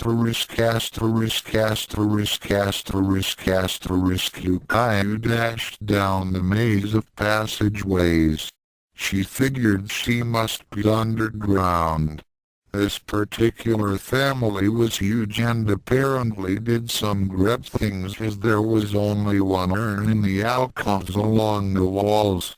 Entering the family member with his or her own wall of luxury and dreamed of in crowded, overpopulated Tokyo.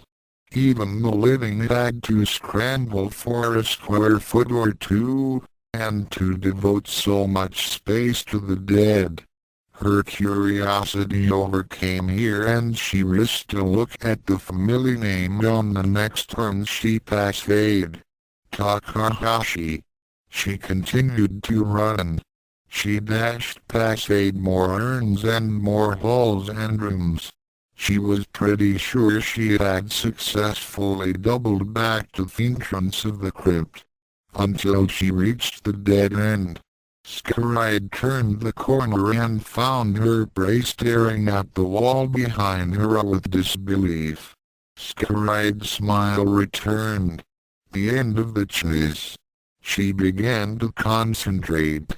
Yukai whirled around, danger sense acting up again, to see Scaride at the other end of the passage. The purple glow was back. Less than well, screw adopt greater than hit Kwanji Yukai wasn't going down without a fight. She raised the combat spatula and charged forward. TAMASHIIWA or 8AWA. Yukai was hit head-on with the force of the attack and was sensiling through the wall at the opposite end of the passage. Scarida dashed back down to an intersection and went down the passage to the errand. She followed it around a few corners and found herself in the room behind the passage they had just been in. Yukai was laying on the floor of the crypt, suffused in the purple field. But instead of shrinking, as Scaride had expected it to do, it appeared to just immobilize the ghost. Less than plan B, then greater than thought the teenager. She pulled the bushels from her belt and knelt beside the prone ghost. Yukai looked at her with unbridled hatred. "Any last words?" asked Scaride, as she raised the dagger for the kill. "Go to hell," said Yukai. Scaride smirked. "It's too late for that. There's neither hell nor heaven for you now."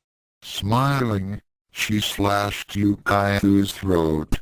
Yukai screamed as the blade bit into her remembered flesh, the pain coursing through the core of her being. It was worse than death. She remembered death. That was agonizing, but surmountable. This was immeasurably worse. It was the pain of being undone, of having her very soul annihilated, so no trace of her would remain. A red light began to pour from the path of the blade. It glowed and pulsed, the red spreading over her body, enveloping her in a suffocating cloud. Yukai's screams were lost as the crimson cloud began to fade. Soon, all that was left in the crypt were the urns and Scaride. The assassin rose to her feet, stuck the bushels back in her belt, dusted off her jacket and began to find her way out of the crypt.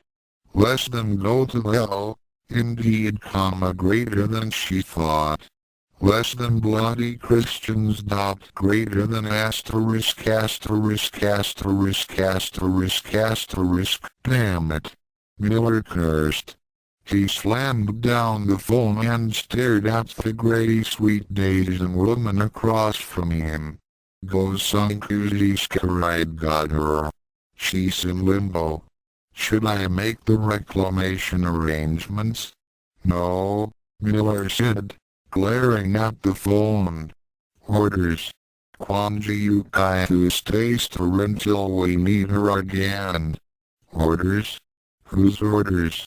pt3. Miller shook his head and fixed his colleague with a cold stare. Higher. You mean? Yes. Then and we. Using her like Corp used her. You betcha. So, what do we do? Miller looked at the book on his desk, picked it up and dropped it into the wastebasket next to his desk. Nothing. Asterisk on her way out of the cemetery, Scaride paused at the ruined gravestone. Her curiosity had not left her, and so she knelt down and began to pick through the rubble. After some time, she found a dusty fragment with the name of the person buried there. The given name was short and unreadable, but the first two characters of the family name revealed themselves with a little polishing. Scaride's eyes widened in shock. By the realization of what she had just done caused her stomach to go queasy. She closed her eyes and began to weep. Raraku, I'm so sorry.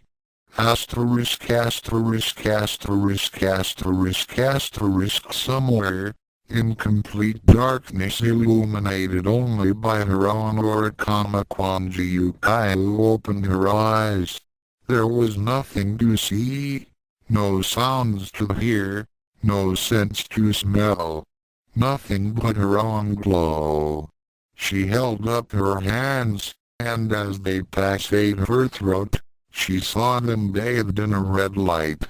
Yukayu unwrapped the ribbons from her hands and held them together. Summoning her will, she fused the two halves together and transformed the ribbon into a delicate white scarf. She wrapped the cloth around her neck, blocking the red glow, then concentrated more until her Kiora faded, leaving her in total darkness. When that was done, she drew her knees up under her chin and clasped her arms around them. And time began seriously to pass. Begin vendetta editor single quote s notes : Aaron never ceases to surprise me. He has a talent for taking unlikely plots that would seem sappy in the hands of other writers, and turning them into something wonderful. This is the second story in his Scaradives Yukayu trilogy. I am assured that the final installment, rematch single quote comma, is in progress, which still surprises me. After all, it was never meant to bring Yukayu into 2096. Monsieur Mills, however, seems to leave a thing for Miss Kwanji. He was the one who prompted the creation of Sable. Hey, Chris. He asked me, how about some guy who's obsessed with Yukayu and fights with a spatula in 2096? I obliged, with a few modifications. Vision wasn't enough for him, apparently, and he asked me if he could write a story bringing Yukayu back as a ghost. Having had previous collaborative experience with him, on the great online crossover From Hell, I agreed. At worst, I'd have to stick an unofficial banner on it. You'll notice that there is no such banner to be found on High's story. Somehow or other, he's managed to make Yukayu an integral part of the series, when she was never even considered in my original plans. Before my notes turn out to be longer than the tale itself, I'll only say that I am proud to have Aaron writing in my continuity, and hope that you, dear reader, enjoyed the story as much as I did. Please feel free nudge to email either him or I at 4cw6@clink.queenshoe.co with any comments or suggestions you may have, either on this story or the series in general.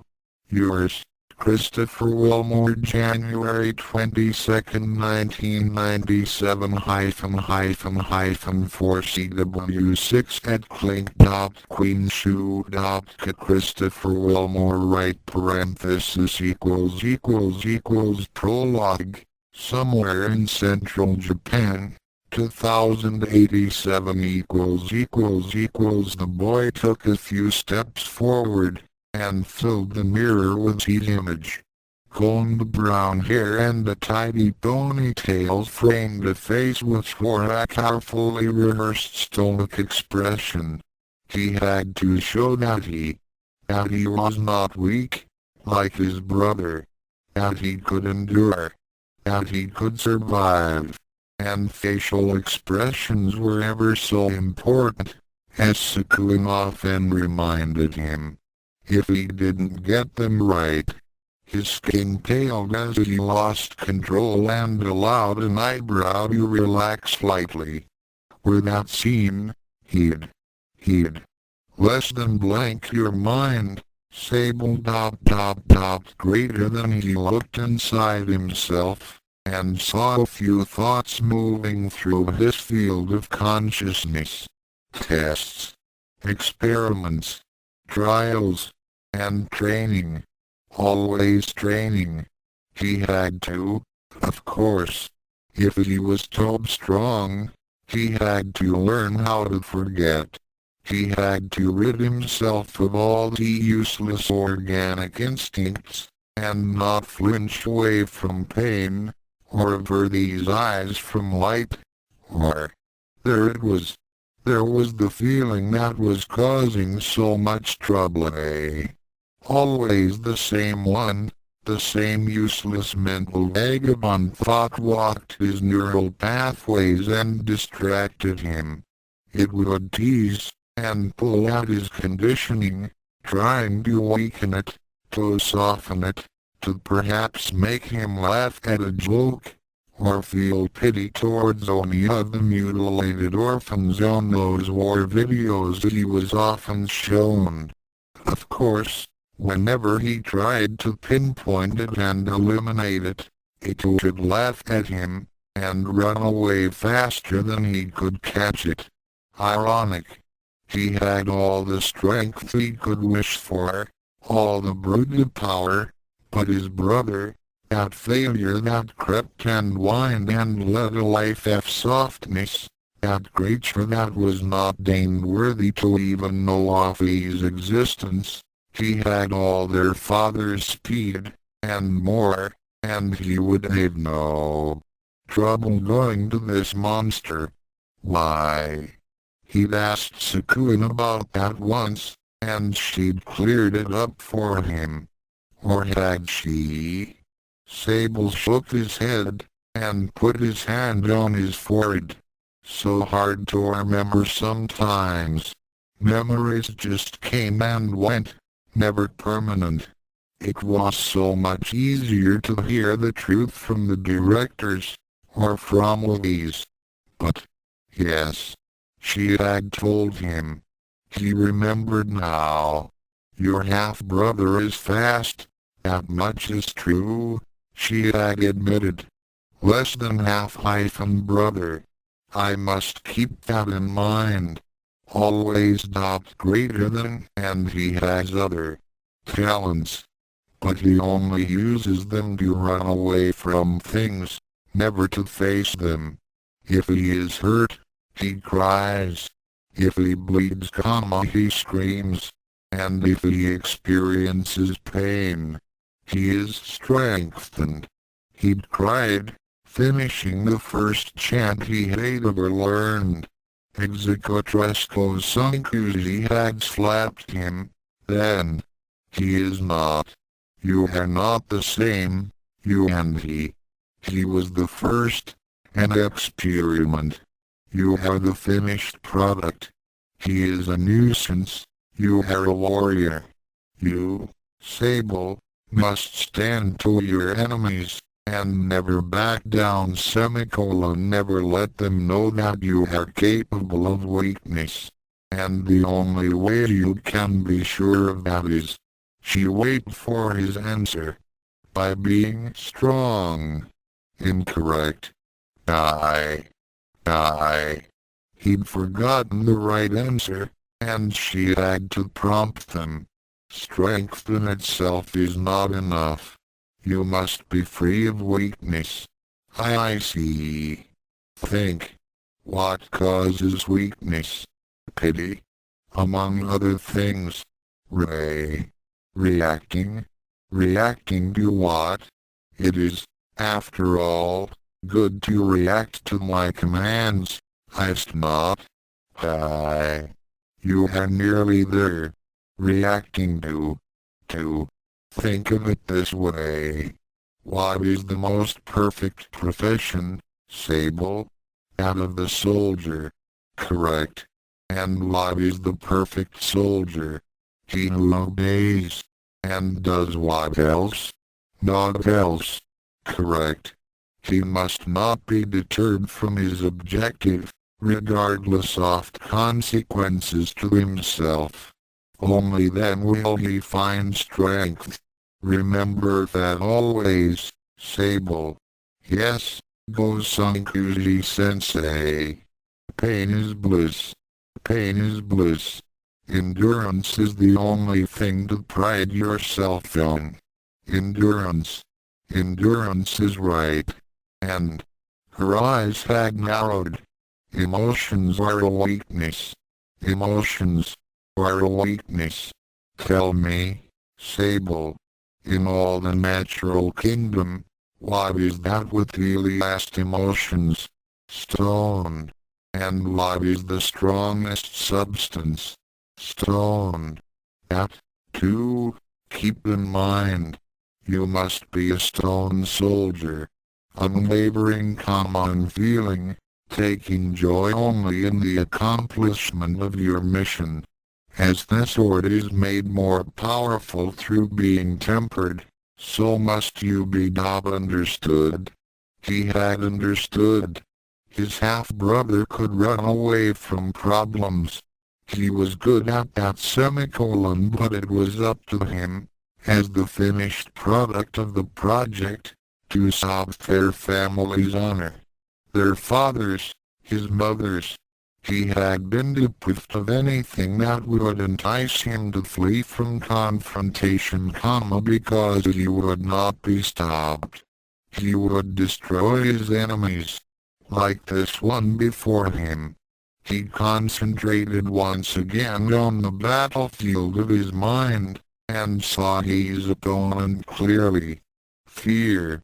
The grinning golem was more bold this time, because it knew what Sybil was about to go through. It knew that today was the decisive testing, and that all of the stone soldier's future depended on the results, and so it didn't run away. That was its fatal mistake. The boy projected an avatar into his inner space, sweet in his mother's uniform. The monster bared its teeth, confident in its triumph as it tugged at his conditioning, straining it, almost to the point of breaking, and just as it was about to snap, the spatula swung down and cleaved it in two, causing it to vanish. Sable smiled, and willed his knight to disappear. He had triumphed. The creature would bother him no longer. Not for Tony, at any rate, and that was what mattered.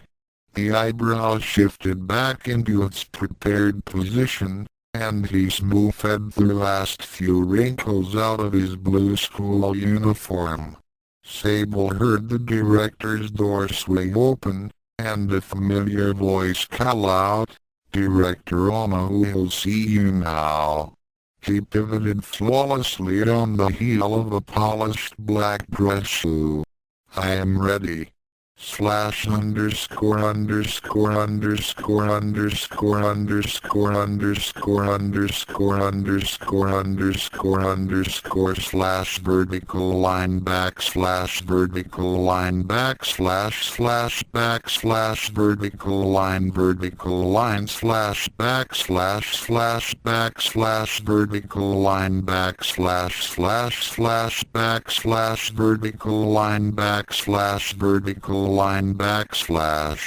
vertical line vertical line vertical line vertical line vertical line vertical line vertical line vertical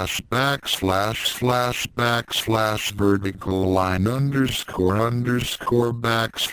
vertical line /_____ vertical line vertical line vertical line vertical line vertical line vertical line vertical line vertical line vertical line vertical line // vertical line backslash vertical line backslash dot vertical line dot vertical line dot vertical line backslash vertical line slash vertical line underscore backslash vertical line backslash vertical line backslash slash vertical line dot vertical line underscore backslash vertical line slash backslash vertical line slash vertical line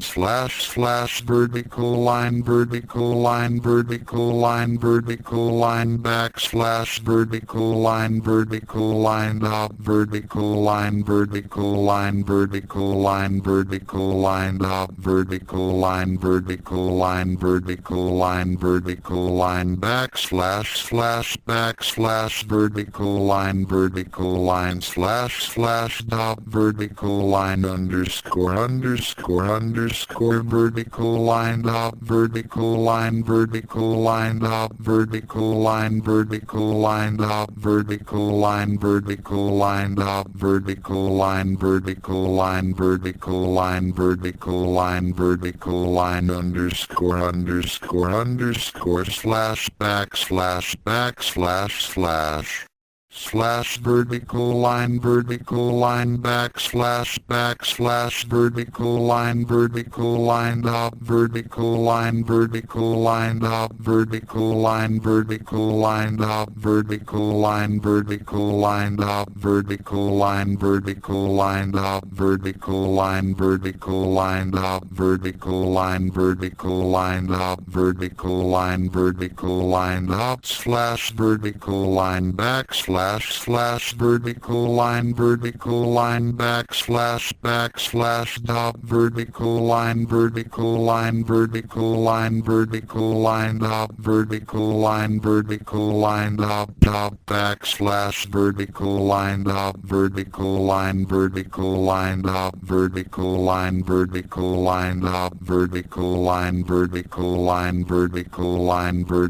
line slash vertical line backslash vertical line underscore vertical line backslash underscore backslash vertical line underscore vertical line dot vertical line underscore vertical line dot vertical line underscore vertical line dot backslash slash dot vertical line underscore vertical line dot vertical line underscore vertical line dot vertical line underscore vertical line dot vertical line underscore vertical line backslash vertical line underscore vertical line backslash slash written by Christopher Radico Wilmore slash 4cw6 at clink.queenshoe.ca slash based on a story by Rumiko Takahashi and slash developed by C. Michael Schumacher slash Kensu Schumacher at one.tsnet.com /art 2096 pages http://clink.queenshoe.ca/4cw6 left parenthesis logo Armakuni right parenthesis =GISION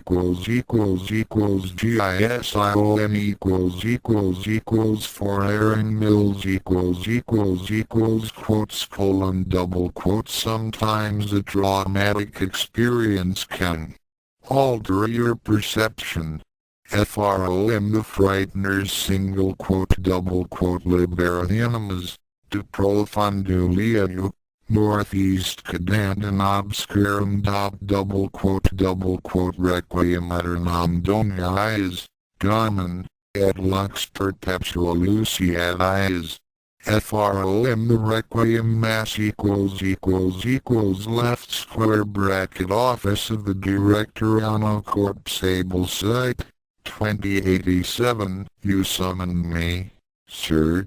Yes. Director Tanner swung on his seat to face the newcomer. It always impressed him to see the boy. Only 10 years old or waist 11, now. And yet so controlled, so imposing. Not like Raraku at all. This one was full of confidence. Every ounce of his body exuded WELO, not certainty, per southeast, but lack of doubt. Not to mention his sofa attributes. His mother's sense of responsibility, his father's endurance. Less than he single quote D better have it, and more, after all we've done to make sure all the greater than but, the obedience. That was all theirs. Gosankuji was very good at indoctrination, and the thick half-Yibiki skull of her subject had been especially receptive. A good thing, too, considering the nature of his abilities, which they were going to test today, fully, for the first time. I am ready, sir. The boy was unreadable. They'd taught him well. Excellent. He gave 2 nods. Hokoriko, Sukun. You may begin. His wife and assistant stepped from his side, and walked a few steps before stopping and pulling out their topsers. Sable looked ahead impassively, and waited left square bracket A-321 Kunyu Hall, 2093 White Moonbeam snuck into the room past the half-open window and onto Childra's face, turning her teary eyes into tailored miniatures of nest hairs outside. A slight breeze ruffled the drapes and brushed a few dark strands across her forehead, but her only reaction to the cold was to bring the comforter up past her shoulders. It had been a busy day. Much was changing. In a short time, she'd gone from lonely and quieto. Well, how could she best describe it? It had probably started with her research trips to cemeteries. She saw in the spirits reflect ions of herself solitary, constantly bemoaning the failures of their past she single quote D felt sorry for them, and resolved that she'd never join them never again. She would help the sorry ghosts, and comfort them, but it would be a stone of the living. That resolution had paid off unexpectedly. She was now respected by the dead, and even had developed valued friendships. Neville, Akane. They, too, had shown her the importance of not hiding within herself. For some things, later was too late. Then, university. It had been quite a surprise to find that she was actually attractive, and even more of one that she'd enjoyed receiving those attentions. Now she found people envying her outwardness, her assertiveness single quote common attributes she'd always seen in others, and never in herself. So many changes. Her companion moaned slightly and, still asleep, tried to pull back some of the blanket. Childra turned her head towards the hibiki, grinning. When they'd met, it seemed like they would never be able to find common ground. One was a quiet student, trying to earn her first degree. the other the swashbuckling head of the department. They'd managed, somehow, and now, her career was going to receive a jump start. Her own projects hadn't been approved yet, true, but just the thought of being able to go a jump before her doctorate. There had been a time where she'd been thrilled even to set foot in a historic town, a time when she had never dreamed that she would ever be anything but meek and studious, and now it was her dreams that took her back there, to where the metamorphosis that now concluded had begun, gently, covering her eyes with the sand of sleep and transporting her back to Shiroteri Central High School. 2087 children looked through the dusty glass of the schoolroom window, taking in the sights of Shiroteri. In the distance, green hills poked lazily out of a cool gray mist, the treetop cover being broken occasionally by the red roof of a temple. Closer to her, she could make out bathers at the riverside, and even a few couples picnicking on the grassy slopes surrounding the main residential area. Here, on the edge of Hakusan National Park, modern civilization had yet to arrive. Neither the cultural nor the technological changes of the last 100 years had seemed to have left much of an impression. Everything was just as it was in the late 20th century. Who knew Sledaki was only visible in the currency, and even that was a partial triumph, since the townsfolk young and old alike always referred to their money as yen. An old man in a nearby alley caught her eye, as he stepped boldly forward on his afternoon promenade. His short and wrinkled frame, thaw-worn, had an ability about it seldom seen these days, and complemented the architecture of the area perfectly. All the buildings were in the traditional style, and even the new ones were no taller than 4 stories, by law.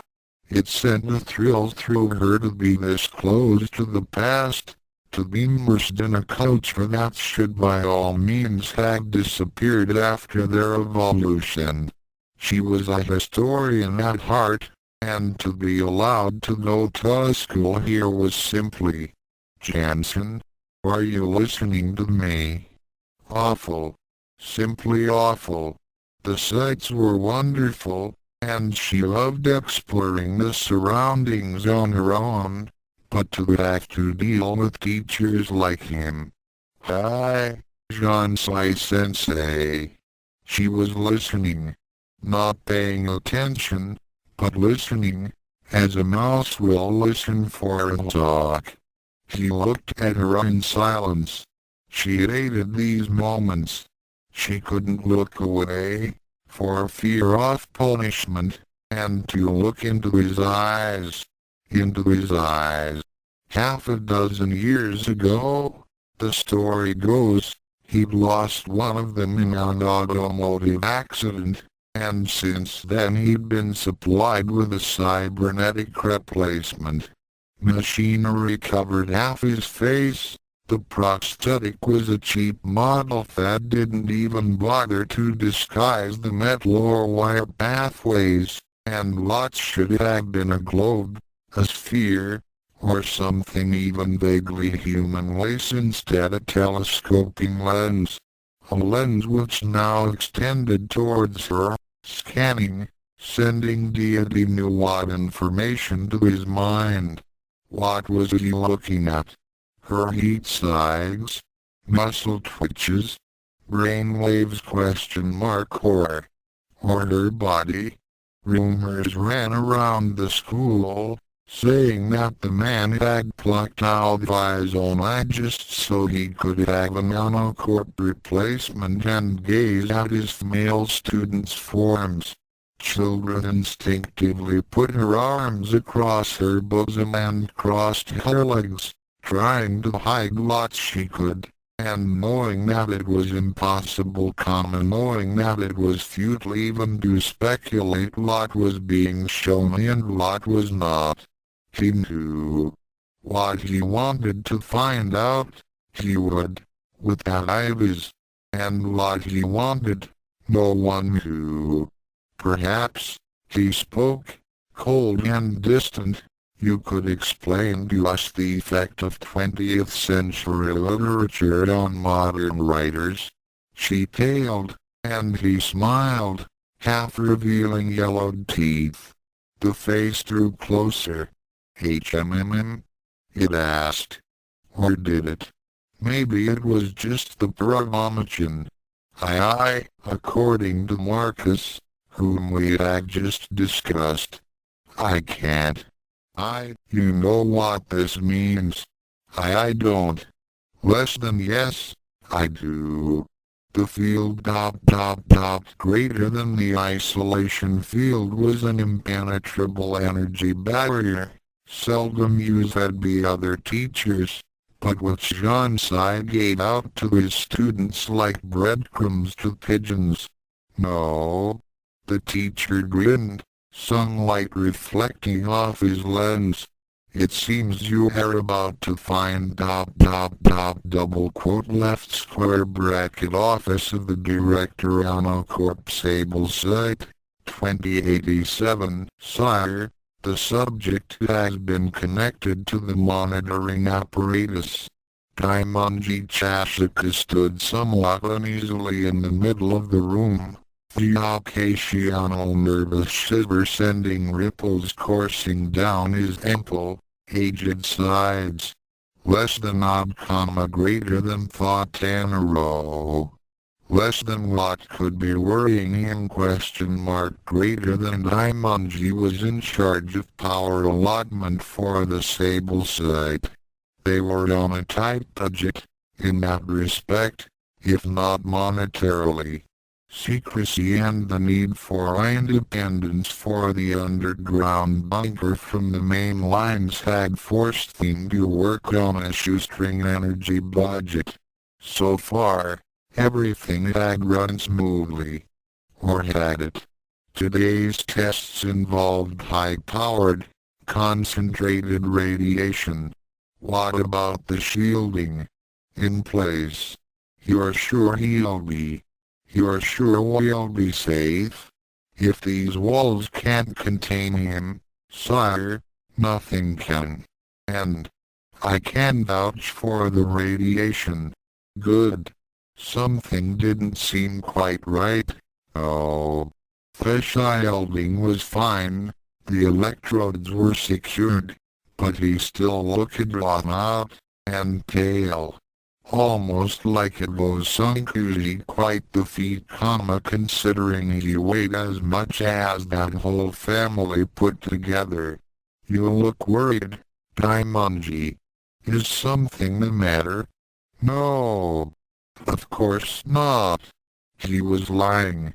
Through his teeth. Tanaro sweetened the tone of his voice and put his arm around the technician. After all, even the bitterest of teas could be made to yield a pleasant flavor, if mixed with enough saccharin. Is something concerns you, engineer? Surely you may tell me. But he swallowed and wet his wrinkled lips, trying to bring moisture to a mouth that had long gone dry. Am I not your friend as well as your employer? The words flowed like corn syrup off his tongue, and every one of them was insincere.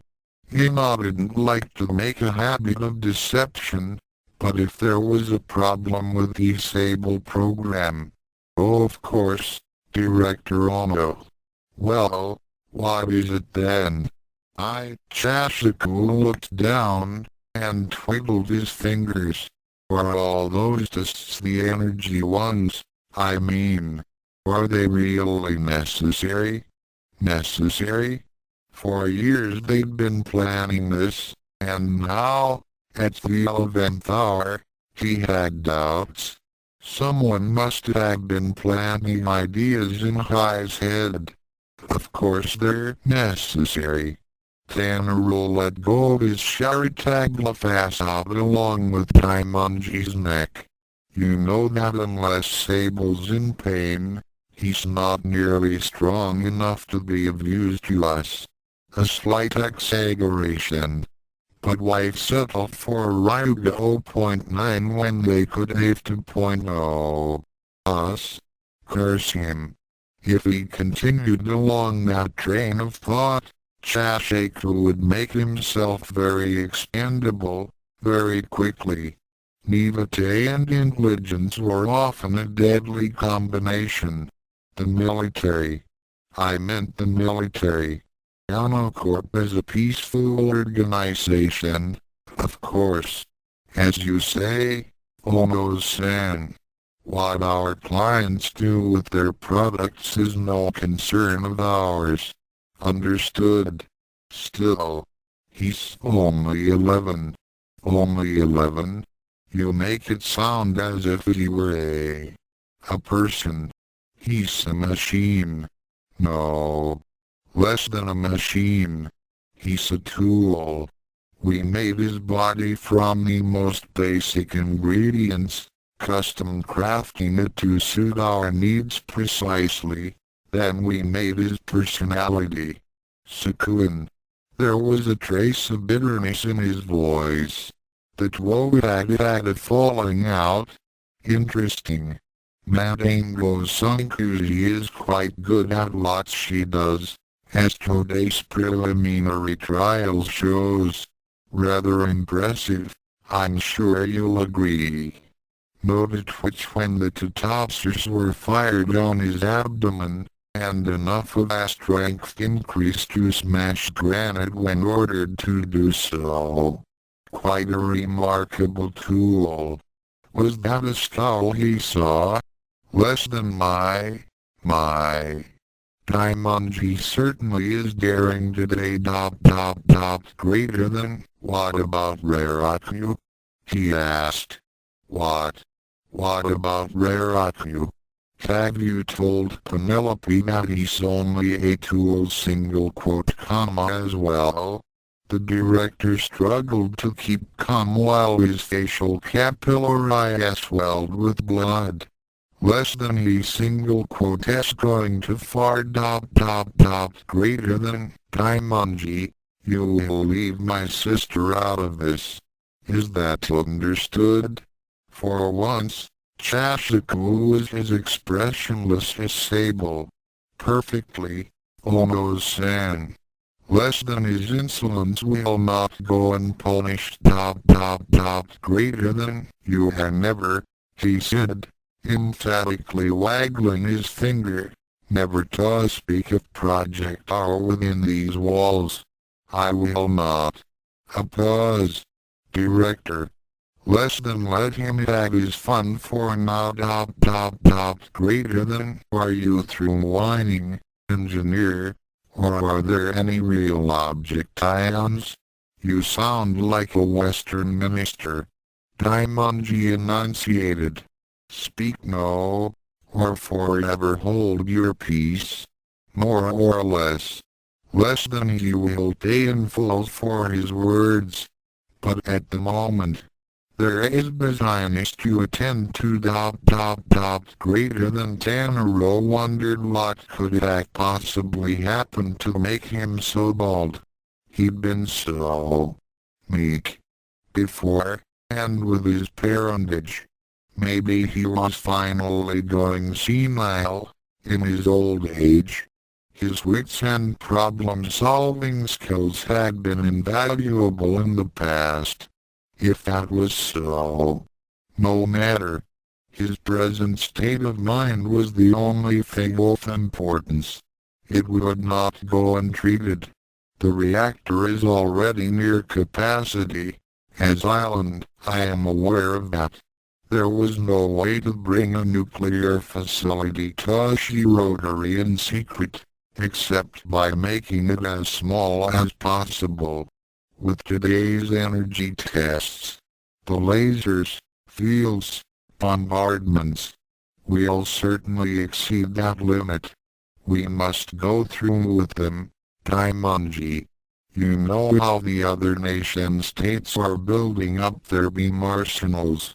And if our product is to be successful as a prototype for the manufactured soldier, we must be certain that he can thrive under such conditions. Is there nothing you can do? Divert power from other activities? Or, you don't seem to realize how much energy you are asking for, Director. We'd need a whole new reactor too. That's it, then. Hook up to the rotary power supply. Sire, connect us to their power grid. Create a plausible explanation for a blackout, just in case, and let us use their energy. We do still have operatives at the power company, is that not so? Hi, Ono-san. But, if it's a busy day, then theoretically we could still. Tanaro laughed. The man's naivete, combined with his cartoonish figure, was almost enough to let him forgive his indiscretions. Almost. A busy day. In SHIRODORI, they're still using fireflies to keep their rooms lit at night. If you are certain, sire. I am. Very well.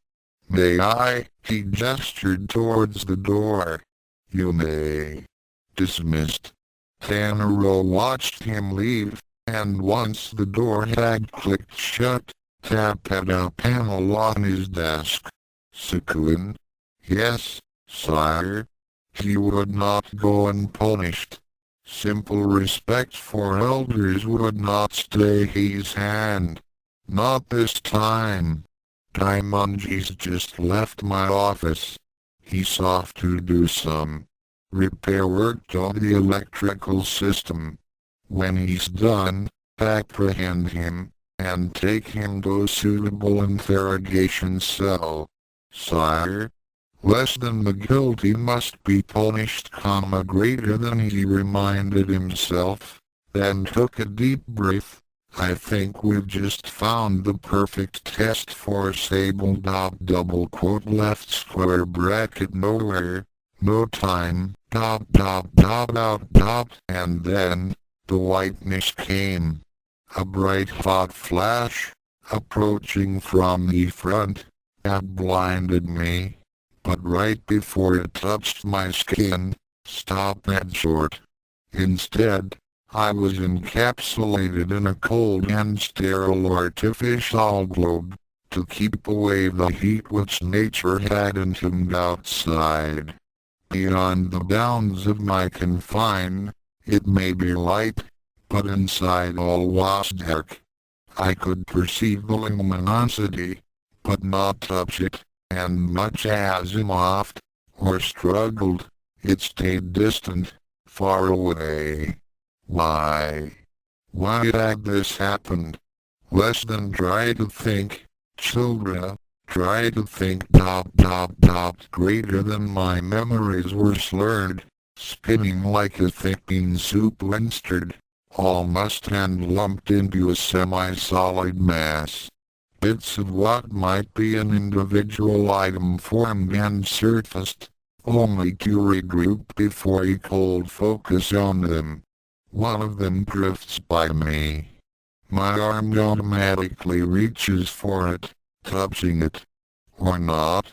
In this muddled state, the constructs of my mind take physical reality or a fair semblance of it. So it would come as no surprise if he cold literally clutch my ideas. Less than woolly. Greater than less than have I gone mad ? Greater than I ask, but no one answers. I cannot, myself, For at the moment I do not remember sanity, and for the others, my friends, they'll know. I remember. I wasn't alone. I was with less than with no one. Greater than they had disappeared. The scene has changed. I am no longer in my world of black and white. I am in less than central Shirogari ? Greater than less than how ... greater than less than my hand. There's something in my hand ... greater than it is that bit of me I'd seen before. That fragment I could not make out when it first passed. I must have grabbed it, after all. I forced myself to release my grip, and look at what was clutched within it. It's a heart-shaped silver locket, old and dented so that its ornate leafwork is reduced to a barely distinguishable relief. Lot single quote as more. It's open, and whatever it once held, it's empty. Or rather, I correct myself as I look around. It seems that what was inside of it has slipped without and filled my surroundings. Is this what it contains? Is it a memory, or a clue? I walk, dazed, holding the strange item to my chest, close to my heart, and try to see what's happened now. Left square bracket on a corpsable site. Pain room 2087. Sakuen stepped into the room, flipping on the light switch and closing the door behind her. Familiar panels of complicated instrumentation lined the walls of the pain room. But one thing was different this time. The occupant of the X-shaped metal cross on theme was not Southeast-1B-Y-L, but Chashiku. He was breathing with difficulty, sweat streaming down his face and pouring down onto his ample chest as he gasped. Apparently, the attendants had already softened him. From there, the water droplet coursed down the rest of his naked body, past the folds of fat around his waist, down along his wide, strong hips and along the sides of his trunk-like legs. He was massive, but his face, it seemed somehow not right. Somewhat emaciated, perhaps. His eyes were jutting from their sockets, burying into her head, blaming her. Sakuen snapped herself out of her reverie. She wouldn't be fooled. He'd brought this on himself. Now, to begin the interrogation. We found an amazing amount of transceiving equipment hidden in your clothes. Care to explain? Nice to see you too, Sakuen. The voice was gruff and the tone unpleasant, the more so because of the memories it held. I asked you a question. Haven't you heard of respect for your elders? Answer me. It was necessary for maintenance work. Tools, she interrupted, tapping the side of her surgical mask as she spoke. Yes, we found tools also. Incredible how much can fit into a suit with no pockets. Very careful seeming. Who's your tailor? No answer. Only a grunt, and a lowering of the head. Never mind. I think I know. The head snapped up, and the face wore a look of alarm. I like you better without your clothes, anyhow. You know. What? The words came slowly, as if he were trying to get past some sort of mental barrier. It would make sense, if he'd been used. Your tailor. I think I know her. You're bluffing. Am I? You always did think you knew everything. Oh, but I do. She moved closer to him and ran her hand across his scalp. Your hair's sagging. Are you sure you don't want something to stick it up? Chashika gasped, and his face straightened into a perfect poker expression. Less than oh, so you did notice. Clever boy.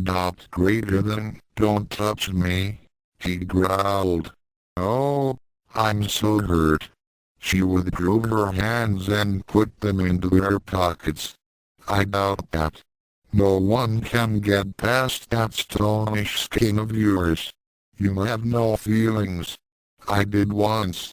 That wasn't feeling, that was an obsession. I only wanted to be with you, to touch you. Not prepared, she took her hands and ran them over his back, feeling the warm, glistening skin, searching, and concentrating as she whispered the words into his ear. Her chest was pressed against his, and he was soon able to move away, while she intertwined her neck with his own, placing her head in a better position to see the glowing dots form on his skin. When they had reached the full extent of their brightness, Sakun buried her iron fingernails into as many as she could, transferring just enough of her energy to cause small eruptions at the centermost points. Chashika screamed, and as she disengaged herself he looked at her with wild eyes. Sakun cackled. At last, I get under your skin. How? She undid her mask with a snap. Once it had fallen to one side, she grinned and licked the excess blood, skin fat and bits of bone from her press-on claws. Studying Ryuga's attacks for decades tends to give one special knowledge. Bakusai Tenketsu. Oh, you know of it? Sakun arched an eyebrow. This was suggestive, to say the least. Rumors, only, and not quite correct ones. She once again bent over him and stroked his chest, feeling, touching, pressing on the fat until she felt the bumps beneath, until she saw the luminescent pinpricks, which she proceeded to jab with clinical accuracy. Specks of bone erupted from the sides, splattering the room with paliskin, globs of fat and drops of blood on their way out of Chashiku. Bithine Daimonji was done screaming. Only a few small red gashes bore witness to the deed. It's the Bakusai Tenketsu, explained Sakun, lifting up her hands in exhibition. The blasting point victory. Quite an improvement, wooden single quote you say? Sakun. How could you? The phrases came with difficulty in between his bouts of hyperventilation. No. How could you? Listen to me, Chashiku. She grabbed him by the shoulders, digging her claws in randomly. This time, I gave myself to you. I offered you all I had, all I was, and you rejected it. I was old enough to be your father. That didn't matter. You were obsessed. Oh, really? She narrowed her eyes and looked at him. He looked back with a mixture of curiosity and fear. Smiling, she took her right index finger and let its metallic nail down his chest, past the sternum, across the smears of blood, to the belly button and lower, until it's no use. No bone there was ever hard enough to fracture. Sakun erupted into maniacal laughter, but was interrupted by a beep from the one-way speaker above the door. Vokoriko's voice. Sable tests in 5 minutes. Finish the interrogation now, Sakun. HMM. That's right. She stroked her chin, recalling a forgotten detail. This is an interrogation. The Bosankuji took Chashaku's face in her hands and pressed it closely against her own. Care to tell me where those transmissions were going? She purred. What transmissions? A statement, not a question, and said with a grim face and firm eyes. It was surprising that he still hadn't betrayed his associates, after all the pain he'd been through.